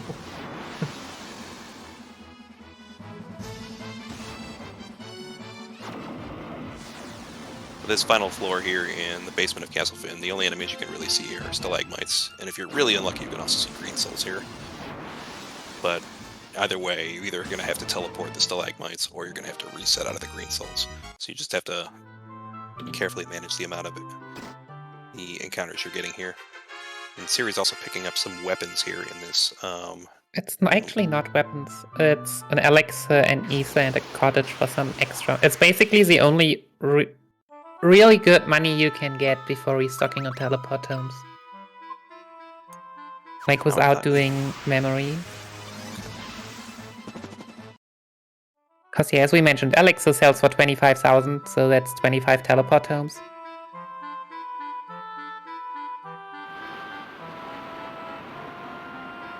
Now we're getting to the fun splits, actually. Oh, I see. Yeah. Siri, So Siri's we already got had the wing sword in Deist. Yeah, we already had some preview of what's gonna happen in Dice, but until now the encounters have been kinda tame. Now it's starting to pick up the pace a bit, though. On some areas in the world map and in the next dungeons. We have a question about how much longer is FF2. It's probably a little bit over an hour at this point in time. This run will typically take between 2 hours 30 minutes to 2 hours 45 minutes. We're still very optimistic. So the runs have been looking good.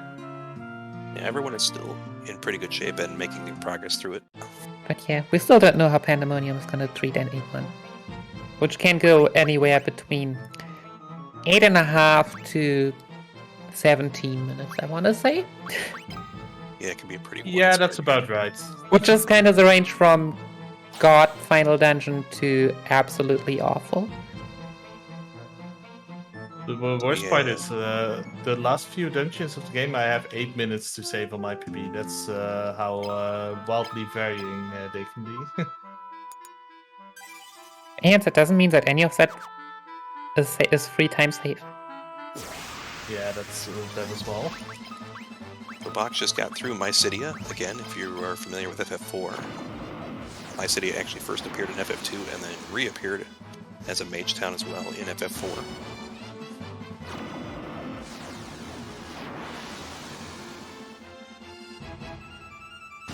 Some theories speculate that the games are very loosely connected because you also have the town of Param and Porom, which are the mages in Final Fantasy IV.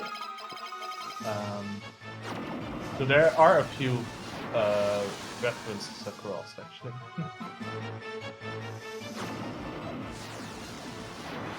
So, Boxmeister's next objective is to go into the Cave of Mysidia, but there are two obstacles that are blocking our path. So before we can go in there, we need the black mask and the white mask. We need to take the white mask that we picked up in the basement of Castle Finn and place it on a statue in an underground area in Mysidia. And then once we reach a specific point, we're going to see an NPC that looks very similar to Furion.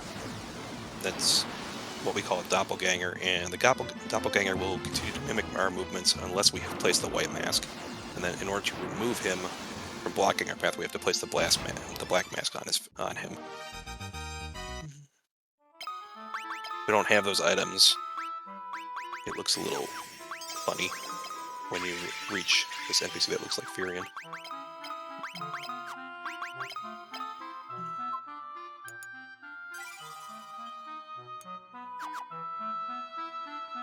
I think that was a first try Gatos for Siri over here. So Siri is definitely making up time. Patrick picking up the white mask here. And box, here we go. The start of Cave of Mysidia. So this could be a very nasty dungeon as well. First order of business is getting the black card.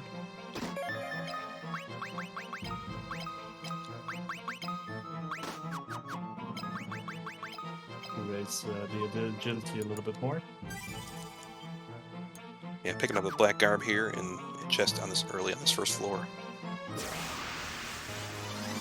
It's the last of our agility equipment. Oh, there's green souls! Ooh. Green Soul Ambush. They really wanted to heal. Green souls for green tonberries. Oh, you hate to see it.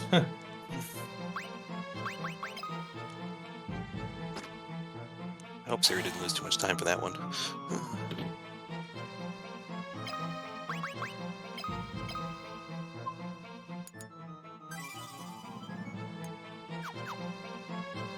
Yeah, it's kind of the most dangerous because every other encounter on these floors 2 to 4 are all runnable.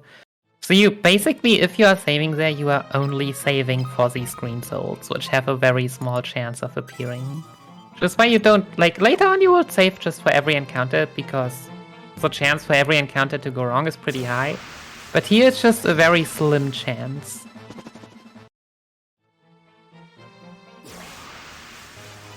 Also welcome the swap ability, which most often just heals our characters because our stats are that low.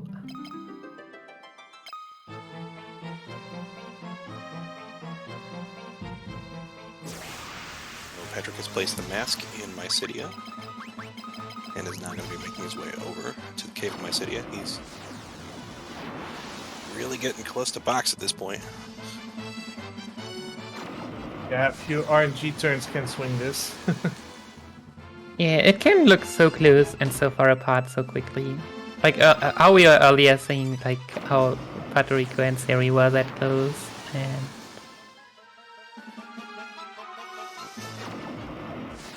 It's just the difference of basically getting a really good split and getting a real bad one.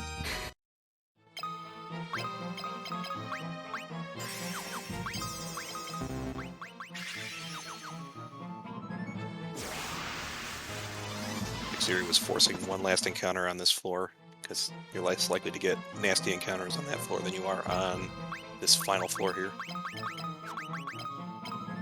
Yeah, so quote-unquote fortunately on the 4th floor you can also get Ogre Mage ambushes, so that's also a reason to save there.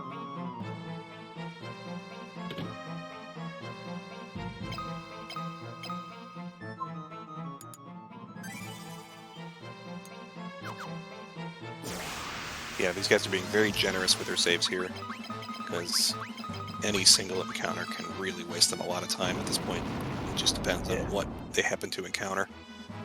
That's You also can can appear. You basically can't save too much. Just saving every encounter is completely reasonable when it gets to unrunnable like to really annoying unrunnable encounters.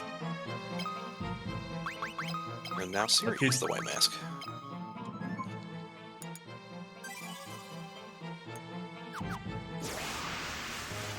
I do try to save a little bit further into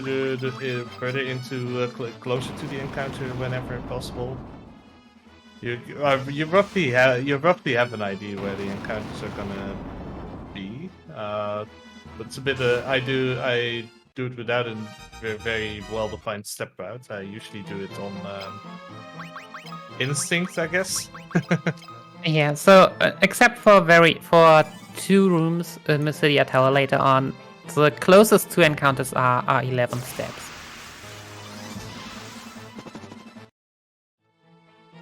He's taking a slightly different route from above Mysidia, which I've never seen. Oh. There we go. That's the first red souls. I should look at that. Oh, there's some red souls and yellow souls for a box. Yeah, you don't want to see those. It's a nasty combination. Oh, that's the one I want. Yeah, this cave in my city is a bit of a maze if you're not careful. I still prefer this cave over the East cave. Yeah, the difference is that these cave, basically the good floor, the more friendly floors are the lower ones, which are very short.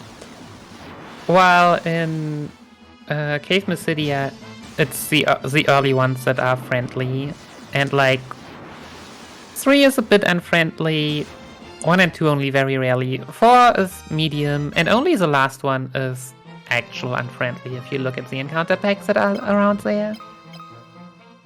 Patrick had to do a quick reset because he got red souls and yellow souls as well. Oh, Rio's fun. I don't encounter these too often, honestly. Yeah, the Rios are one. Wait, I wanted to say they're usually in the 5th floor. How is Puerto Rico getting them already? So they have to be really rare where he is right now. He's only 3rd floor, right? Yeah, start of the 3rd floor. Okay. I'm almost at the end of this cave. I know 4th, but still. Almost being at the end doesn't mean anything in this game. That's why it still means there is a possibility for one encounter to really want to hack you and want you to stay. I'm out of here. Yeah, he is. Teleport is just one of those spells.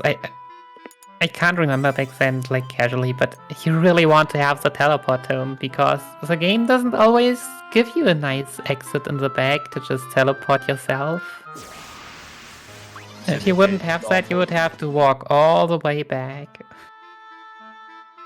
I mean, the worst part is it disables teleport in some dungeons for seemingly no apparent reason. True, but those fortunately all have their own teleporter to send us out.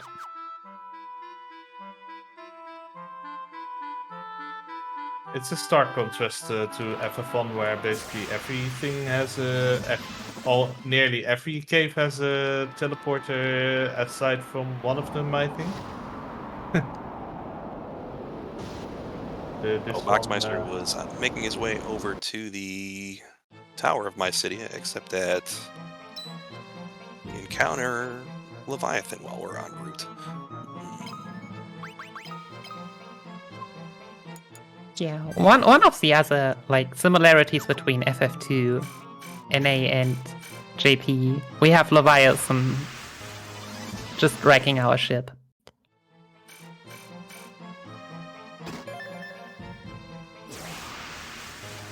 That's what Leviathan does, right? This is a very deceptive dungeon. I mean, most of the enemies here are pretty runnable. It's a very short dungeon, so you're very tempted not to take a save here. But a single ambush could just immediately ruin everything here. Also, what we haven't talked about really is, steps count almost anywhere, even in cities and such, but they don't count in spiked in such damaging tiles where, like here in the yellow goo, I don't know the English term, you take 1 HP damage each step, but the steps just do not advance at all while going through there. Same later on with lava and I see, what is it? Spike tiles. And we've also met our next guest party member, Rickard, here.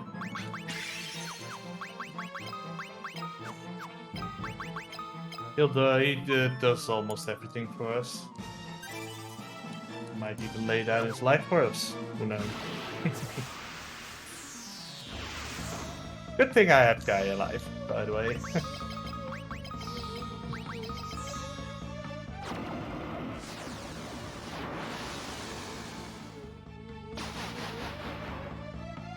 First try. Nice job, Box. So now we're getting into RNG the dungeon. Or well, one of the more fun ones, but also one of the more RNG heavy ones.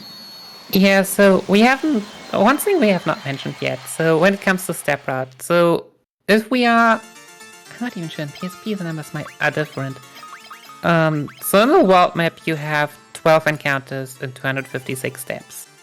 On the sea, for example, with a ship, you have only 2 of those. But on 2 of those floors in the Zodiac Tower, is it 24? I would have to check. It's at least a lot more. There are some kinds where you have an encounter after 2 steps, and after 1 step, and after another step, and you have 3 encounters within 4 steps. Well, with step route, you only get 2 encounters. There are 2 holes basically where you can nicely make it through those floors. Oh, I'm done. This is the one place where these are not runnable, actually. I rarely. Did the one party member die? We have a question in the chat. Did that one party member die in Leviathan? No, we just got separated in order for us to acknowledge a new member to our party. I'll be honest, I don't know how the hell Layla survived that. And we also don't know how we survived that, let's be honest here. We're actually, running around within Leviathan, apparently. Yeah, it's weird.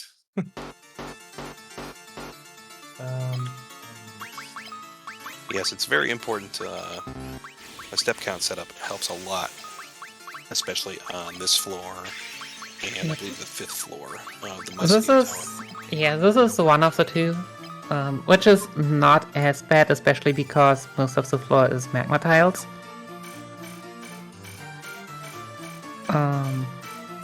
But yeah, after this is the Fire Gigas floor, and then the second ice floor is the other one, where we'll see. This one is good though. Okay.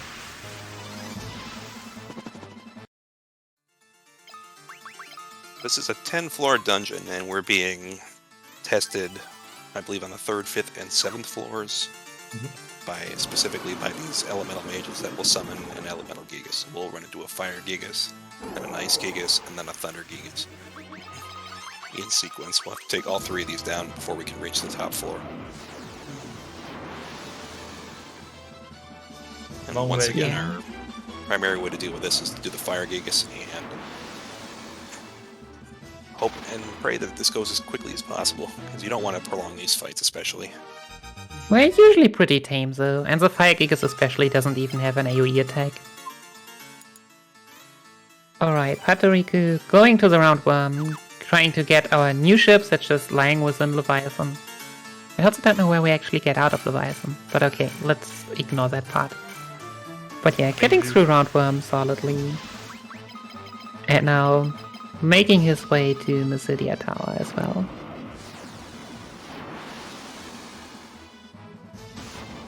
Basically, we ran so much inside Leviathan until we're all pooped out.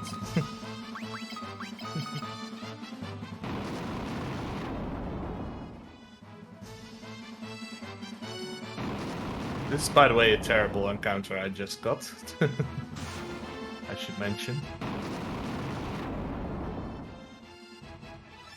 Yeah, so this is one of those. Usually we just use fire tomes or teleport tomes to get to defeat our enemies. But that was one of those encounters that would require both, which also means you might just reset. It's again runners whatever the runners prefer. But at least personally, I'm usually leaning towards that. We saw Box actually taking advantage of there's some icy tiles on this ice floor here, and by walking over those take damage and don't advance the step counter. And a very important hole in the floor. I remember when I did not know of that. Gosh, this one is long. Yeah, on the first ice floor after the Fire Gigas, there's a very prominent shortcut very quickly after you get on that floor. But if you don't take that or don't know about that, you have a much, much longer path. I did not. So Seri got the Chrysorod and also the right chest, which if I recall correctly is the Osmose Tome. It's Drained Osmose if I recall correctly. What Osmose does is MP drain.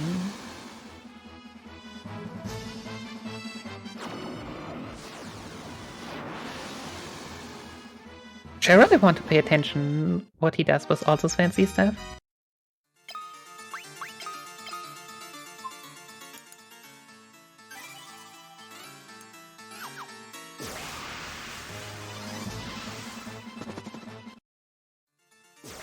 This floor is taking forever. So many encounters. Yeah. Just depending save on how after every encounter. It doesn't. But yeah, that's what we meant. You can just get an encounter right the next step in this floor. I've also had runs where I've wasted a lot more steps or a lot less steps. One of the two, and I basically got no encounters on the floor. So step round, I can imagine how much time it would save. Yeah, as I said, there's like exactly like the whole like 2 holes in these 256 that you can make it through, like the fire floor with 1 encounter and through the ice floor without. So you have to force a bit before that before entering it. Yeah, I checked my notes for those. The 3rd floor and the 5th floor, if you're not careful, the encounter rate is like 25 encounters for every 256 steps. Oh, you're right. It's 25 on PSP and 32 on GBA. Yeah. Those were the numbers. It's a ton. So for those that are curious, though, like, I mean, the routes for GBA and PSP are nearly identical. The biggest changes between the two of them are the audio-visual presentation, how quickly you can save and reload, and the GBA or the PSP added a defend command that characters can use to essentially pass their turns, but that does not exist in the GBA version. PSP also needs a bit less experience for their levels. Did we mention cutscene skip? Oh, I did but not. Yeah, also higher ambush rate on PSP, as well as, I want to say, a bit more stable RNG in terms of which encounters you get. But notably, if you want to use the step route, it actually works for both versions of the game.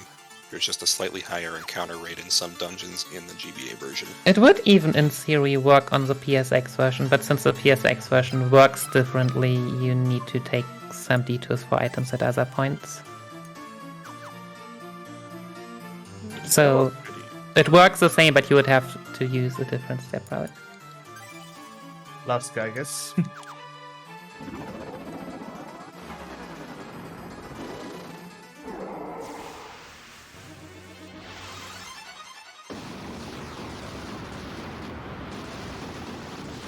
This is probably the worst of the Gigas enemies that you run into, because Thunder Gigas can do boulders, and he can do this Thunderbolt attack that can really hurt.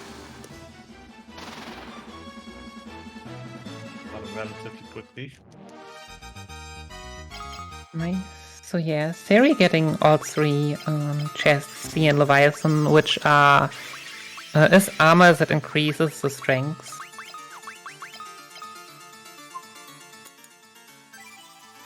Which will be used later because strength not only increases the attack damage you deal, but also the amount of hits you deal with a weapon.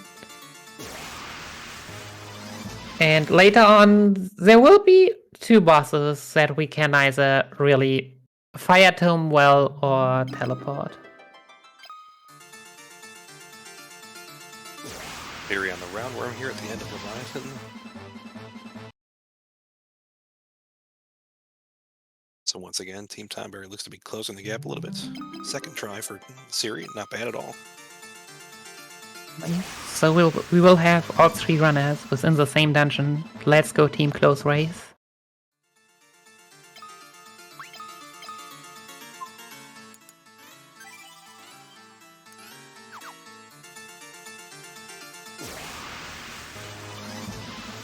I like Devil's Bloom.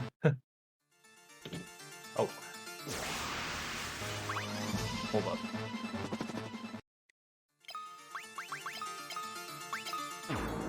I miscounted. It's one further. I believe Siri's going to grab the item here on this first floor. What the Oh, I think really? It's a white robe on this one? It's a white robe. The white robe is body armor that protects against status effects. Ooh, Do the just time. items. It's been a while since I Nasty played this. encounter, though. It's been a while since I played this casually, but do the items in this game also have spells on them, like in FF1? No.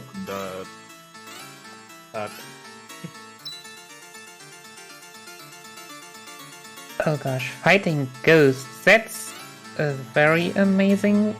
Ghosts need, I believe, 5 fire tomes and have really awful spells. Like we've seen Toad on Gao, a guy. They also have like Curse, which just results in your fire tomes not dealing any damage anymore. They also can like heal themselves with their physical attacks. Kudos to trying to kill them. I just hate them with a passion and just reset them on site at this point. I totally understand that.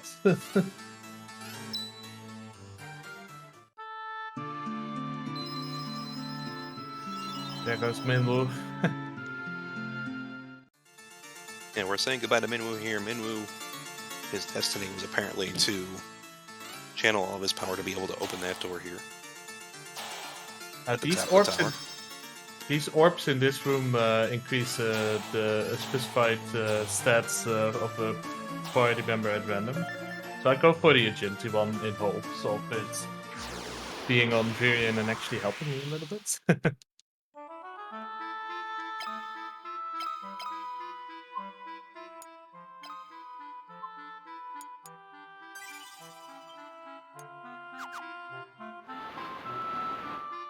And I actually do a slightly different ship tour here.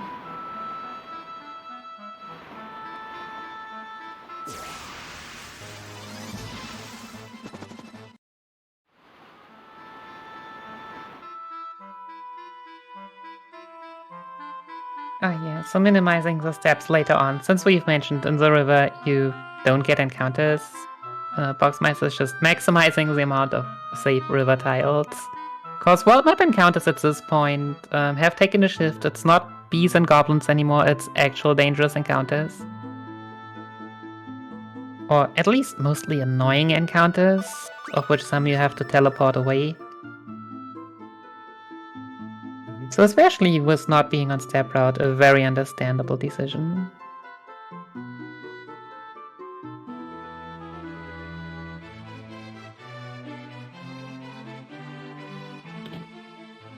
Also, I don't think we've done that yet on Paterico's screen. Let's say goodbye to Menu.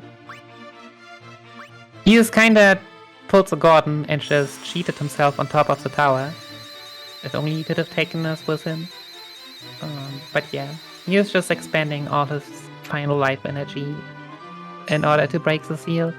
For the Ultima spell, a spell that we'll never ever use. Because Ultima scales off of the levels of the spells that our characters have.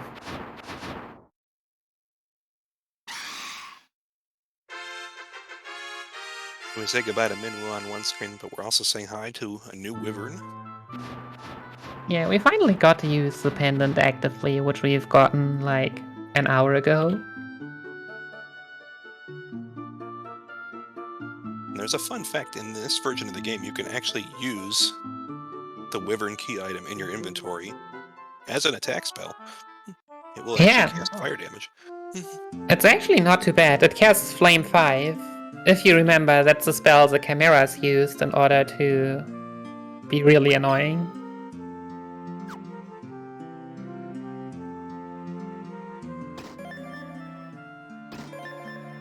We just talked to Gordon to obtain the Cyclone keyword here, and then we had to go over here to Paul's house and repeat the term to him, and then he lets us in on a secret treasure room in his house.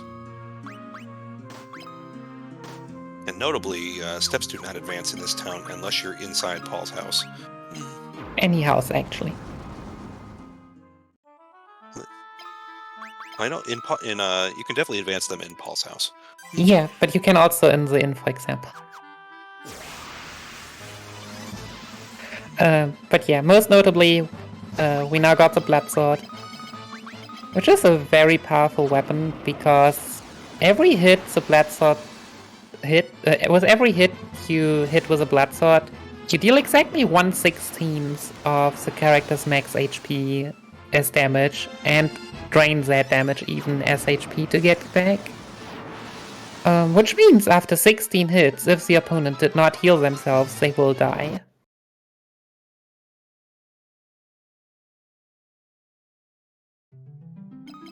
Which will be very, very important for some of the later boss fights. Fox getting the unfortunate Sergeant Sorcerer. So after this point in the run, the overworld encounters have changed. So now we have to be very careful about getting encounters in the overworld, because they may be ones that we have to teleport or try to run away from. There's a lot of stuff I got from that encounter, actually.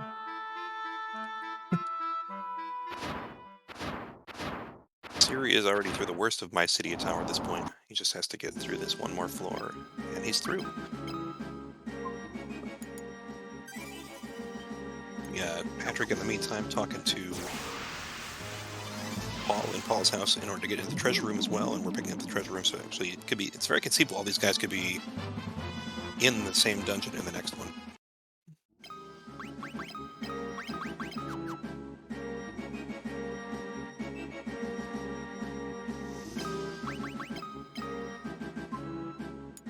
This is not a very nice dungeon, in my experience. So we are inside the Cyclone, ascending to the top to try to confront the Emperor. We are starting to get to the dungeons where we can just be really, really lucky.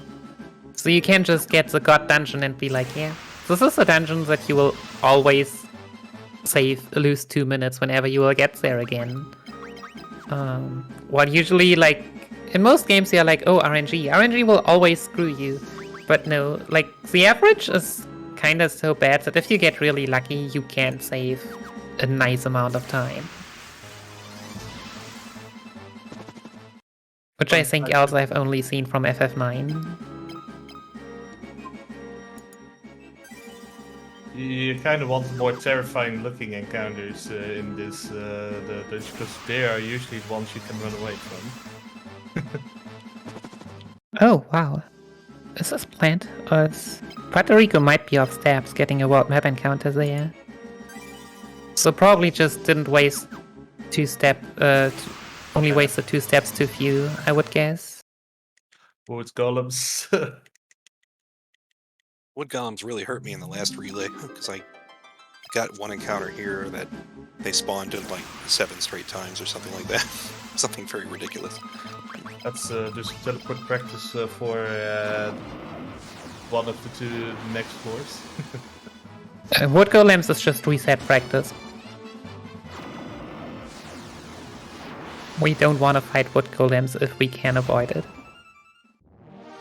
I'm fine with... it takes quite a bit of time, so it's not really worth it. I'm fine with practicing my teleport thumb throws on the royal guards. Looks like Patrick still has about 65 teleport tomes from what I can see. So I think he's got plenty for now. I have about 70. And Box, yeah, also has about 70, so these guys are in pretty good shape with their teleport tomes. But hopefully Siri is doing just as well.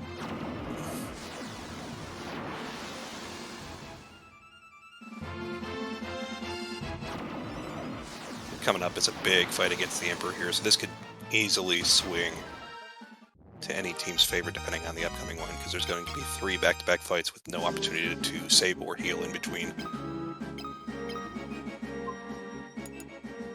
So Box has reached the Emperor's floor, so now we have to just carefully set up our party and hope it takes us through the 3-fight gauntlet that is coming up here.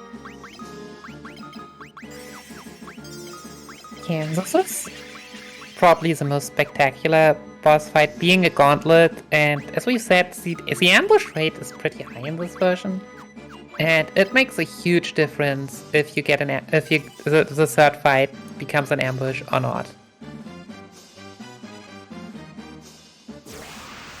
Like, it's a big difference between probably getting a pretty fast fight versus trying to stay alive and somehow manage to get through.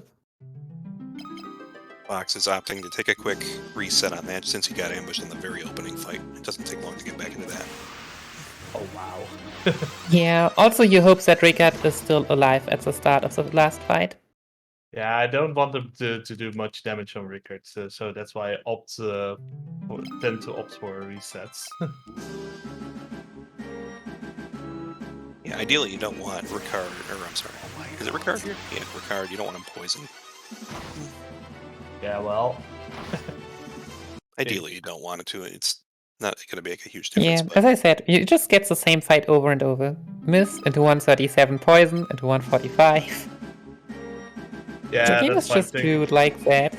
Like, okay, this is better. And we got Patrick now on the same floor. We almost could be looking at a lead change here.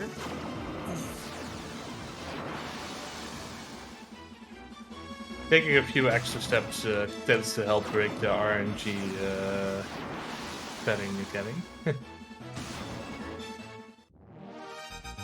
Alright, Box gets through the first fight here. We're going to get another fight with Royal Guards again. And Patrick is starting a gauntlet now. He's now in the first fight. Good one.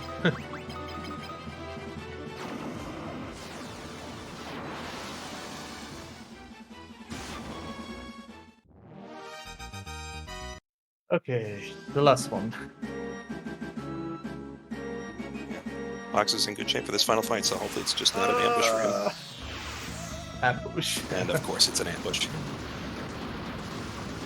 So the big priority here is you want to get the Emperor down as quickly as possible, because the Emperor can cast spells. We can teleport the guards, we can't teleport the Wood Golem, so the Wood Golem is going to die through a combination of Fire Tomes and attacks with the Blood Sword. The Emperor is vulnerable to teleport.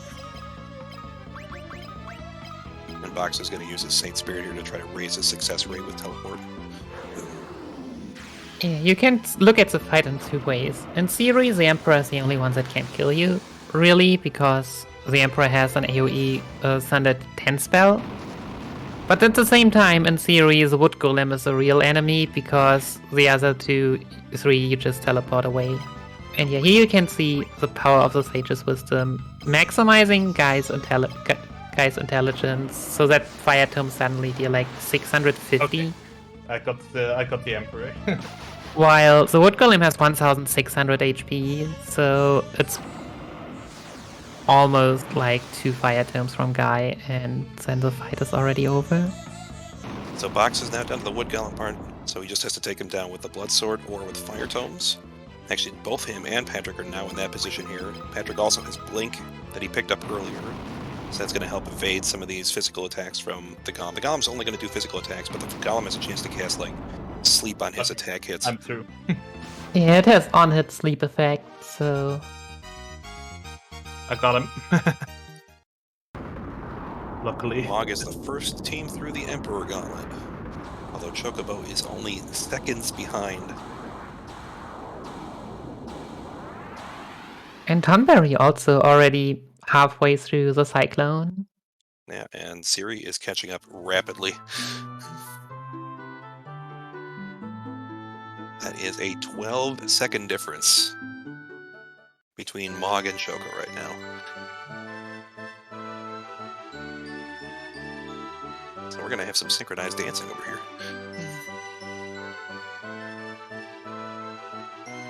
Beautiful break.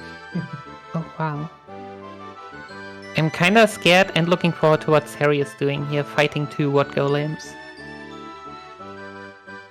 Is he actually fighting the Wood Golems? Yeah, he is actually fighting the Wood Golems. Oh, dang.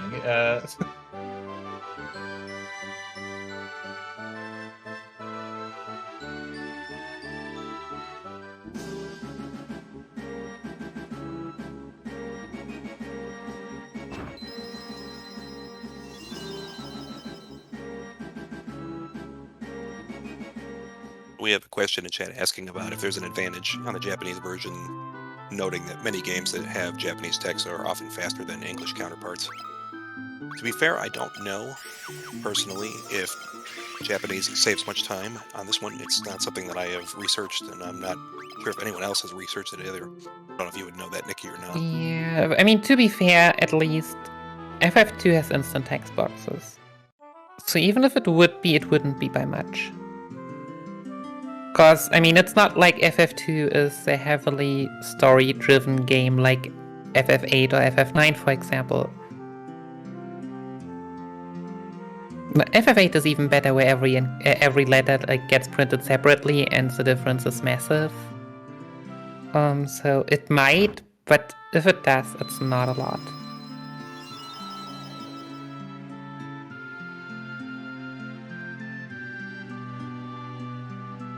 So yeah, and here we see Sid dying twice at the same time. That's really, really unfortunate. Telling us that we are now allowed to take the airship in order to make it to our next destination.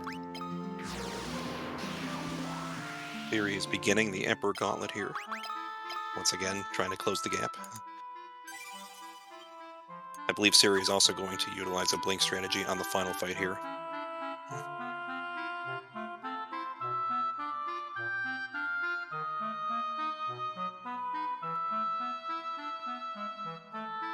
Well, these guys park their boats much farther away than I'm used to seeing them do that. That's interesting.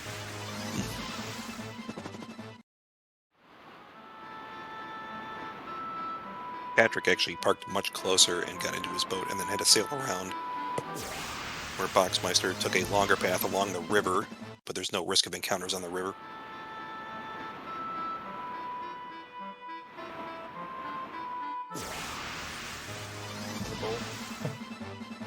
Luckily.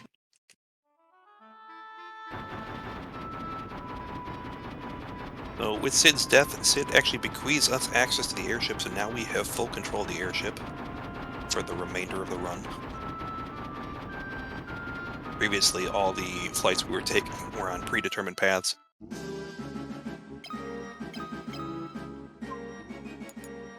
Here we go. Ciri on the final fight of the gauntlet here. Once again, going to try to get the Emperor and the 2 Royal Guards down via teleport as quickly as possible, and then take out the Wood Golem who's immune to teleport with either fire or attacks from the Blood Sword. Yeah, also using a Blink Tome first turn, if I've seen correctly.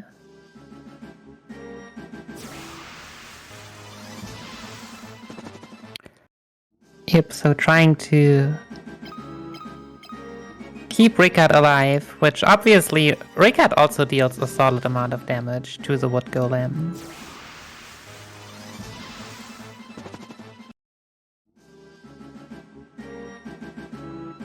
Okay, Ciri has the Emperor down now. Just has to get through this Golem.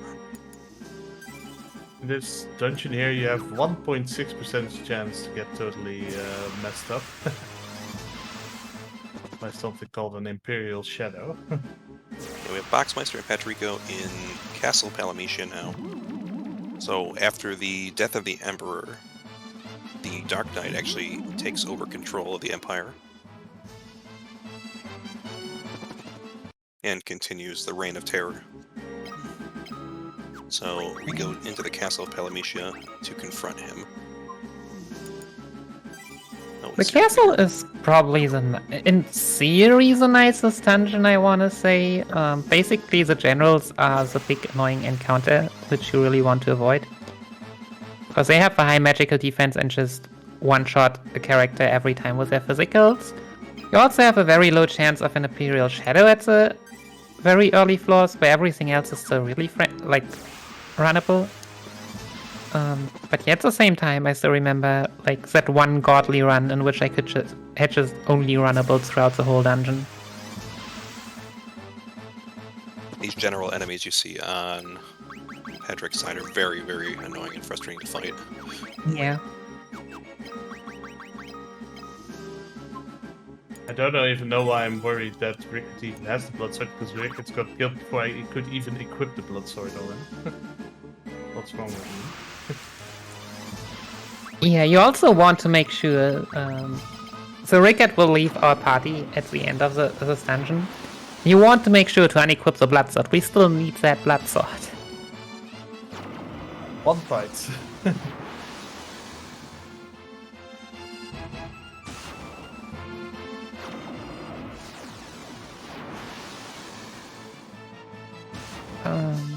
But yeah. Usually, our runners are experienced enough to not do that mistake. I myself know that I just, after the cutscene, I immediately equip Leon, just to make sure that it's where it's supposed to be. But it's honestly been a long time since I've seen someone not realizing that they've forgotten to unequip Rickard. Yeah, you set up the menu very specifically after getting the airship from Sid you combine it actually with the warp out of Finn, so that you actually don't forget it.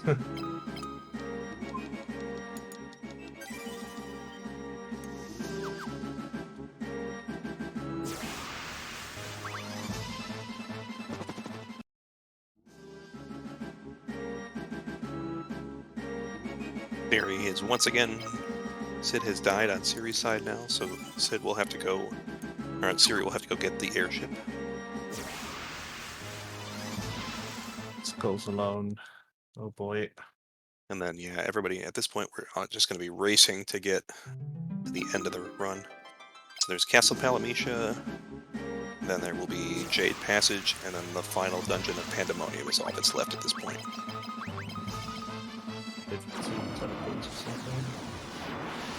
Okay, seems good. Ooh, Patrick getting the skull encounter. That's unfortunately unrunnable. They can do a lot of damage with their blizzard attacks.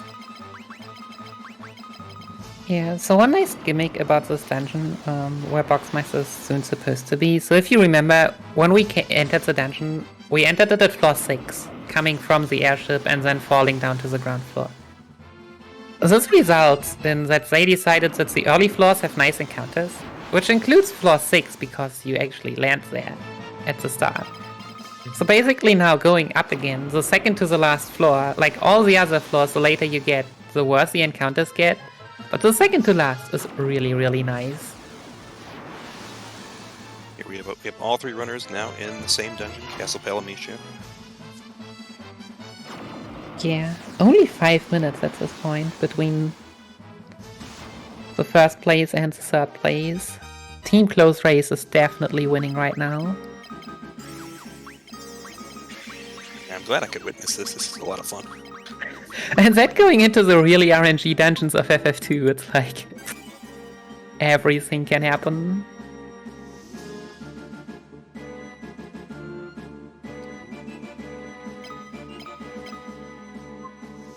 We have Box on the final floor here.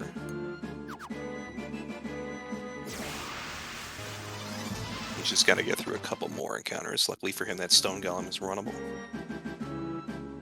Yeah, this should be the last save I roughly have to take. Yeah, this is a very... This floor, you're so close to the end, you just want to run to the very end, but doing so without taking saves can be so bad for you. Yeah, that final floor has some nasty encounters. It's very, very tempting. It's very, very tempting in PB attempts to just try to take a run here. So to give you an idea of how much variance you can get with the runnables and unrunnables here, my PB had a 40 minutes on the split from Emperor 1 to here. My best split is about 9 minutes, so it can really vary. We find out that the Dark Knight is actually Leon, our party member from the beginning of the game that was with us on the opening fight that we could not win. And we have periodically seen him throughout this run, but he has not been with us otherwise. But the Emperor that we defeated in the Cyclone has now risen from hell and once to resume his reign of terror.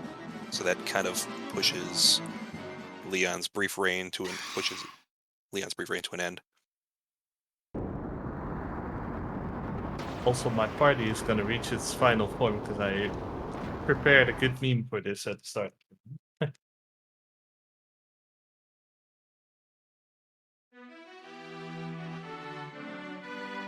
We explain what happened over to here to Princess Hilda, and then we actually ask Leon to join our party, and this will be our final party for the remainder of the run.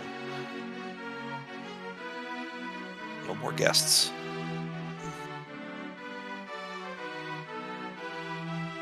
We started out the way we ended, actually.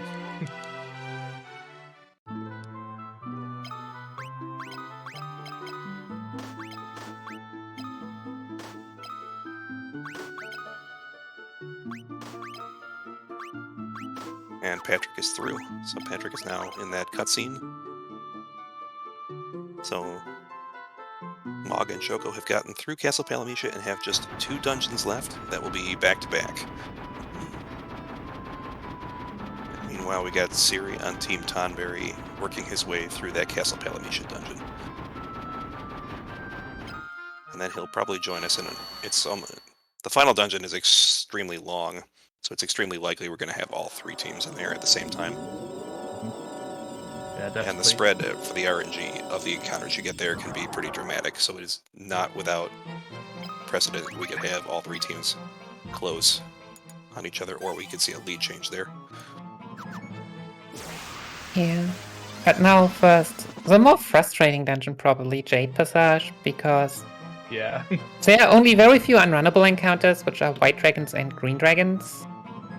At like a kinda low encounter rate. But basically every ambush will probably kill you. And yeah, ambush rate is a thing, so you still have to like save kinda frequently, but you also don't want to save every encounter. You just have to find the right mix that works for you. At least once per floor, 2 to 3 times for the longer floors. Yeah, I think I'm at like every 2 encounters on the more common, every 3 on the big one, so it might also depend. Because as I said, I usually run GBA where the ambush rate is a bit lower. In a marathon and on the PSP version, I might save more. But again, it's runner's preference. And Ciri is through Castle Palamecia, so now, after this brief cutscene, he will move on to Jade Passage as well. I think all of three of us are going to be in Jade Passage at the same time. Jade can be pretty short if you go really fast on Jade. It can go really short. Yeah. But that just depends on. Like a really fast Jade is only like 3.5 minutes. And you might have noticed that Box was shopping behind that waterfall. It seems there's a hidden NPC back there.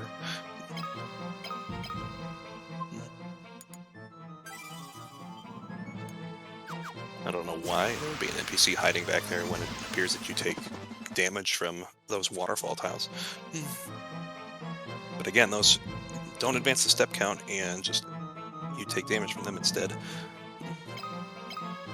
This floor that Box is on now, this is the longest remaining floor, and this is a very frustrating floor.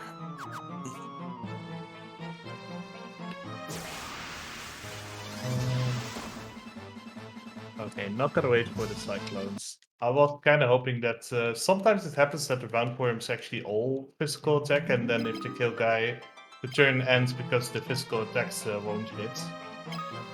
But you need to get lucky with that.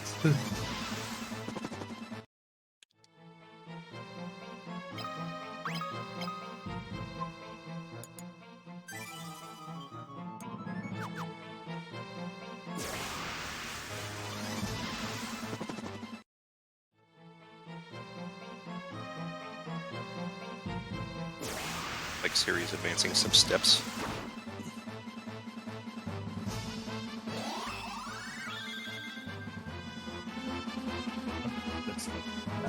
So Ciri is now entering the very beginning of Jade. Got an ambush for Patrick over here. Although luckily it looks like he's going to get away from it. He's on... Looks like it says B3 right now, so he's a couple floors ahead of Ciri and just a few floors behind Box. Yeah, B3 is the longest floor, but fortunately the one that does not have any dragons. So you know you won't get an unrunnable encounter there. And Patrick also shopping at the hidden vendor behind the waterfall over here. Okay, We're grabbing some haste tomes, because we'll be using those on the final fight against the Emperor. Pandemonium! Alright, here we go. Pandemonium. This could be the great equalizer. Oh, wow, already 2 great starts. Already one of the best, tracks in this entire game.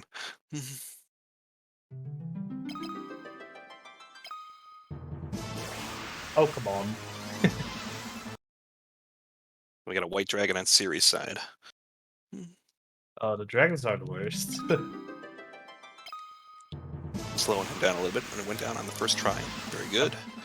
The mythical golems, the runnable ones, actually. On the upside, if you kill a white dragon, you at least get a lot of kill and probably don't have to sell anything at all for your haste tomes. Yeah, so Box is probably going to be taking a lot of safety saves throughout this. After every encounter, basically. Yeah, you should always just save every encounter, especially in Pandemonium. Ooh, there we get the Cyclone on Patrico's stream, showing us how deadly ambushes can be. And especially Abyss Worms. Abyss Worms are probably the worst. I think Cyclone is just the one that deals the highest damage. Ciri said he picked up a rune axe in Jade Passage. He's going to use that against Lamia Queens. Oh yeah, Patrico and Ciri told that. That's an important pickup there, because usually we typically only try to teleport them, but since they can be very stubborn... Or just reset. Teleport. Yeah, or you can just reset, yeah. But this gives us an additional option to fight them, if we wish to fight them. As we mentioned back then when we had the boss fight, like, it's not uncommon to like need 5 or 7 teleport terms, and we multiply that with like 7 to 8 seconds that we need. We suddenly are almost at a minute just for that encounter. Okay. Basically resetting for the Labiat, but I also got the Mythical Golem that tried it just now. Box is still working his way through the first floor, which is a very long floor here. Now Siri is getting Momentum or whatever it is, the Cyclones here. I actually got the teleport off of the lobby. Yeah, another Cyclone ambush.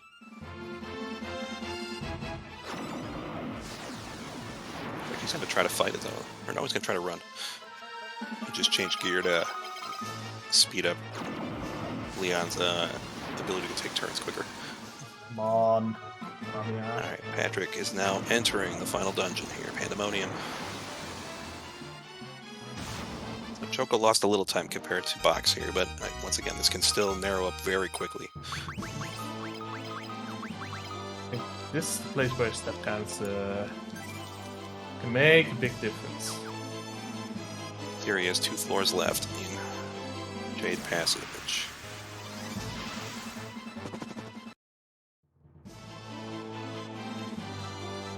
And this could be a very deceptive dungeon as well for Pandemonium, because a lot of these encounters, certain formations look very similar to each other, but some are unrunnable, some are runnable. Like that Beast Demon formation he just saw, that is a runnable formation, but there's also other formation involving Beast Demons that is not runnable. The more Beast Demons you see on the screen without anything else, same goes for Mythal Golems, the more runnable it tends to be. We have a question about is Save Everywhere a PSP feature? It's also in the GBA version. It's also in the PSX version, I'm not sure of the Oh yeah, the memo Famicom save, right?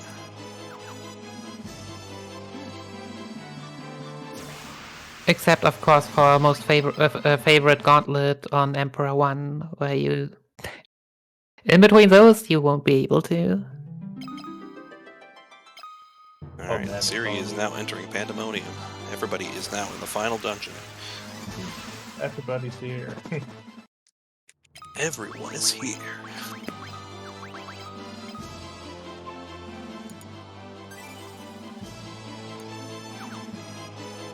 Okay, shortcut floor time. Boxes through floor number 2. And there's 10 floors in this dungeon that we have to get through. Boxes through the first 2 floors.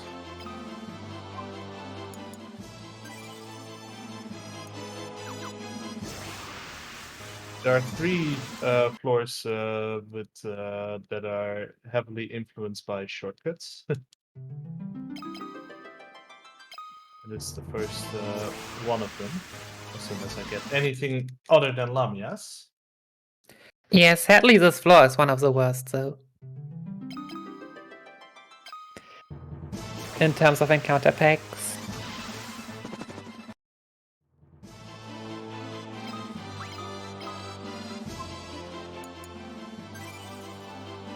Usually after this floor it already gets a lot better.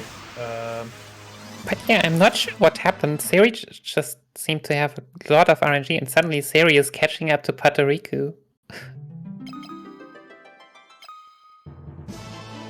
But yeah, no, Puerto Rico kept fighting with those Lamia queens.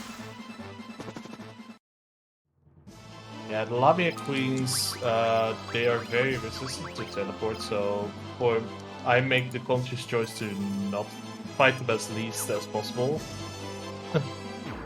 Yeah, it kind of, as I said, it depends on the mood, it depends on can you get an additional encounter, it depends also on the floor. Like, on the floor you've just been, the Lamia Queen encounter rate is so high that you would more likely fight it there than in floors where the Lamia Queen is comparably...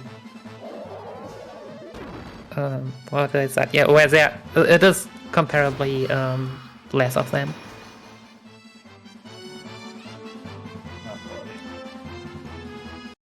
So yeah, we have also not touched on it. So there are 2 very interesting encounters, which are the Beast Demons and the Mithril Golems. What makes them so interesting is, if you get Beast Demons in any kind of form, or 1 Mithril Golem, you don't know if it is runnable or not. Because for the Mithril Golem, for example, if it is together with Invisible Death Riders, then it is not runnable. If it would be the 2 Mithril Golem encounter, so just Mithril Golems, then it is runnable. So same with Beast Demons. Beast Demons alone are runnable, but not together with Devil's Blooms. which might not be visible. So you only know for certain that you can run when you see 4 Beast Demons or 2 Mithril Golems, I believe. Siri is through, looks like, floor number 3. The numbers get a little wonky because it teleports you a couple floors up and then you have to backtrack a few floors. But they should be back on the correct floor around floor 7. There's some very interesting bosses in the treasure chest here, by the way. Gosh. Pateriku had, I think, the strongest run, and now just... This Pandemonium is just showing itself from the worst side.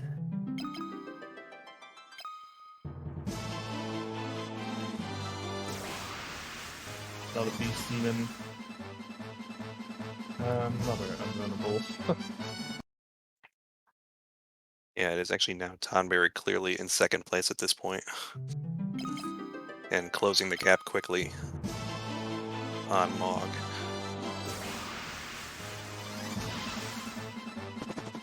Yeah, the fact that you can deal with Lamia Queens a bit better is a powerful weapon. Yeah, I have not actually seen it used yet, and I mean, still all characters are first in the back row, so it will take a while. But Pateriku has just gotten all the Lamia Queens and none of the fights have been ever, like, fast.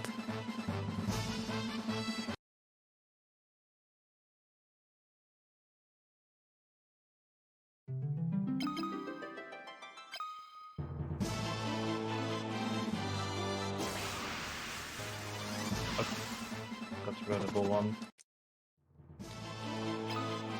So yeah, and Seri actually taking the lead for Team Tonberry. Here he has taken the lead. He's now on the 7th floor. There are 4 floors left. This is the longest remaining floor, though. Yeah, no shortcuts here, just going all the way through.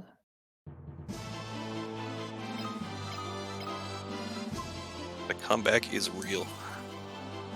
Yep, team close race in Pandemonium. That just sounds like a really amazing matchup. Great to have seen it here. Wouldn't be Pandemonium without lead changes. Okay,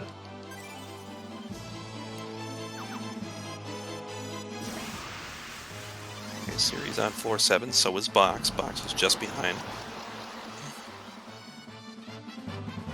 Not convinced that. Actually, Patrick is starting to get close too. Yeah, if everything were to go normal, then they might even all meet up at this. Probably not. Not like this. Not if Patrick just gets all. Yeah, Okay, all the now bad on the 8th stuff. floor. Box is approaching the end of the 7th floor here. Oh, but Siri's getting roundworms, which he's going to have to stop and kill here. Yeah, the 8th floor is where the encounters start to shift again. You get some more, like, rarer encounters like the roundworms. Also, I've not seen an Iron Giant, which I am very saddened about. I had a run with 2 Iron Giants last week. That was crazy. Getting even, like, more rare in floor 9 and then on floor 10. That's a lot of roundworms, though. Oh, I guess resetting. You just see, resetting does not always change the encounter. And we now have Patrick on the 7th floor, just 1 floor behind the other 2. Oh, I'm thinking something. Everyone, yeah, absolutely everyone's getting hammered by the RNG right here, and they're having a fight through it. Yeah, Seri on Ice Gigas. So the interesting part about the Gigas is that Fire and Ice Gigas are runnable, Thunder Gigas are not. Fortunately, Thunder Gigas are also the most rare, I feel like. Area on the 2nd last floor now. Coming up very quickly on the boss, and the boss fight can go very, very fast with the right RNG. Yep, and it can also go really, really slow. Okay. So But I Siri has believe made it's going fine. So Siri has made it to the final boss here. He's going to set up his party and then take a quick save. Very hopefully going to take a save here. And he listened to me. He took a save. So he can repeat this fight here. So here we are on the final box, entering the final four as well, just behind Siri. So if the FF4 runners want to get ready, this could be very quick. Yeah. Don't know if the runner that's supposed to follow me up is in this channel. No, they are all here. We have Yellstrike. Well, I don't know when the FF4 people come in. Might as well. But they are all here. They know when to go. This could be the last hit for Tonberry here. Yeah. That is time for Tonberry. GG. Wow. GG. 231. That's a crazy That's very time close for to a relay. PB for Siri. I think it's just shy of his PB. But for the second year in a row, he's had an exceptional run here. Could be the last one.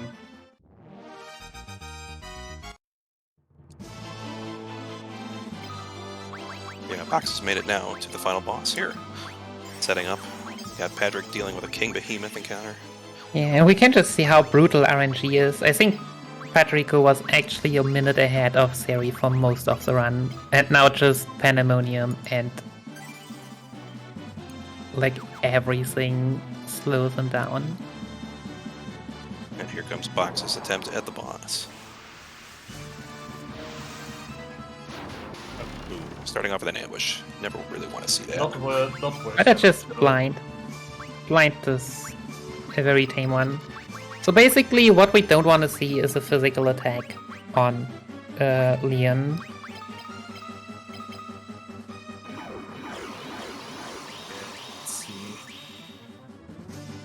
Everything else usually doesn't matter. We need usually 3 turns, sometimes 2. I'm not sure. Yeah, you can get away with 2 hits on this.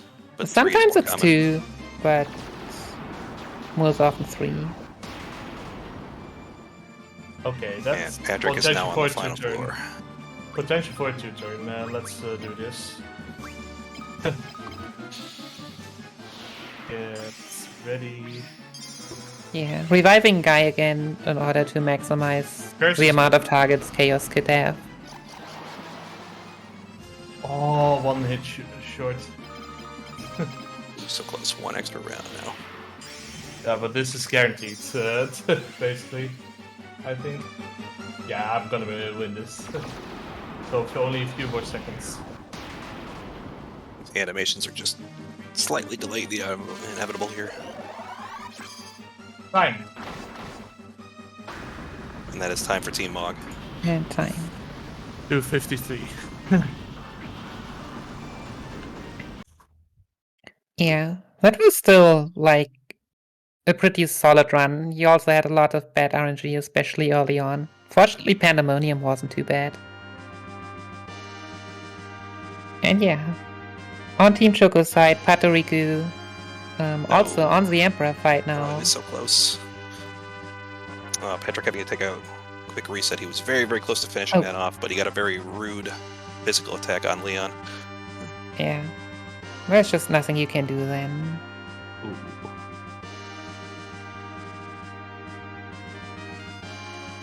Thank you very much for having me. I'll be heading off. Thank you. Thanks, Box, for offering input on your run.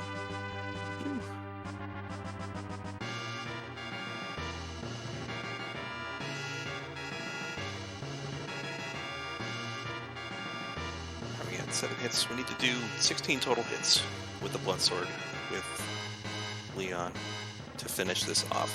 We got 7 hits in, so we need 9 more. There's 6. Need 1 more to do 3 hits or more.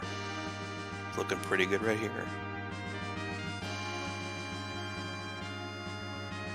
And that should do it. Time, Chocobo. Alright, and with that, I guess we'll hand it over to the amazing Final Fantasy IV crew. Thank you, Nikki, and thank you so much to the Final Fantasy II crew. We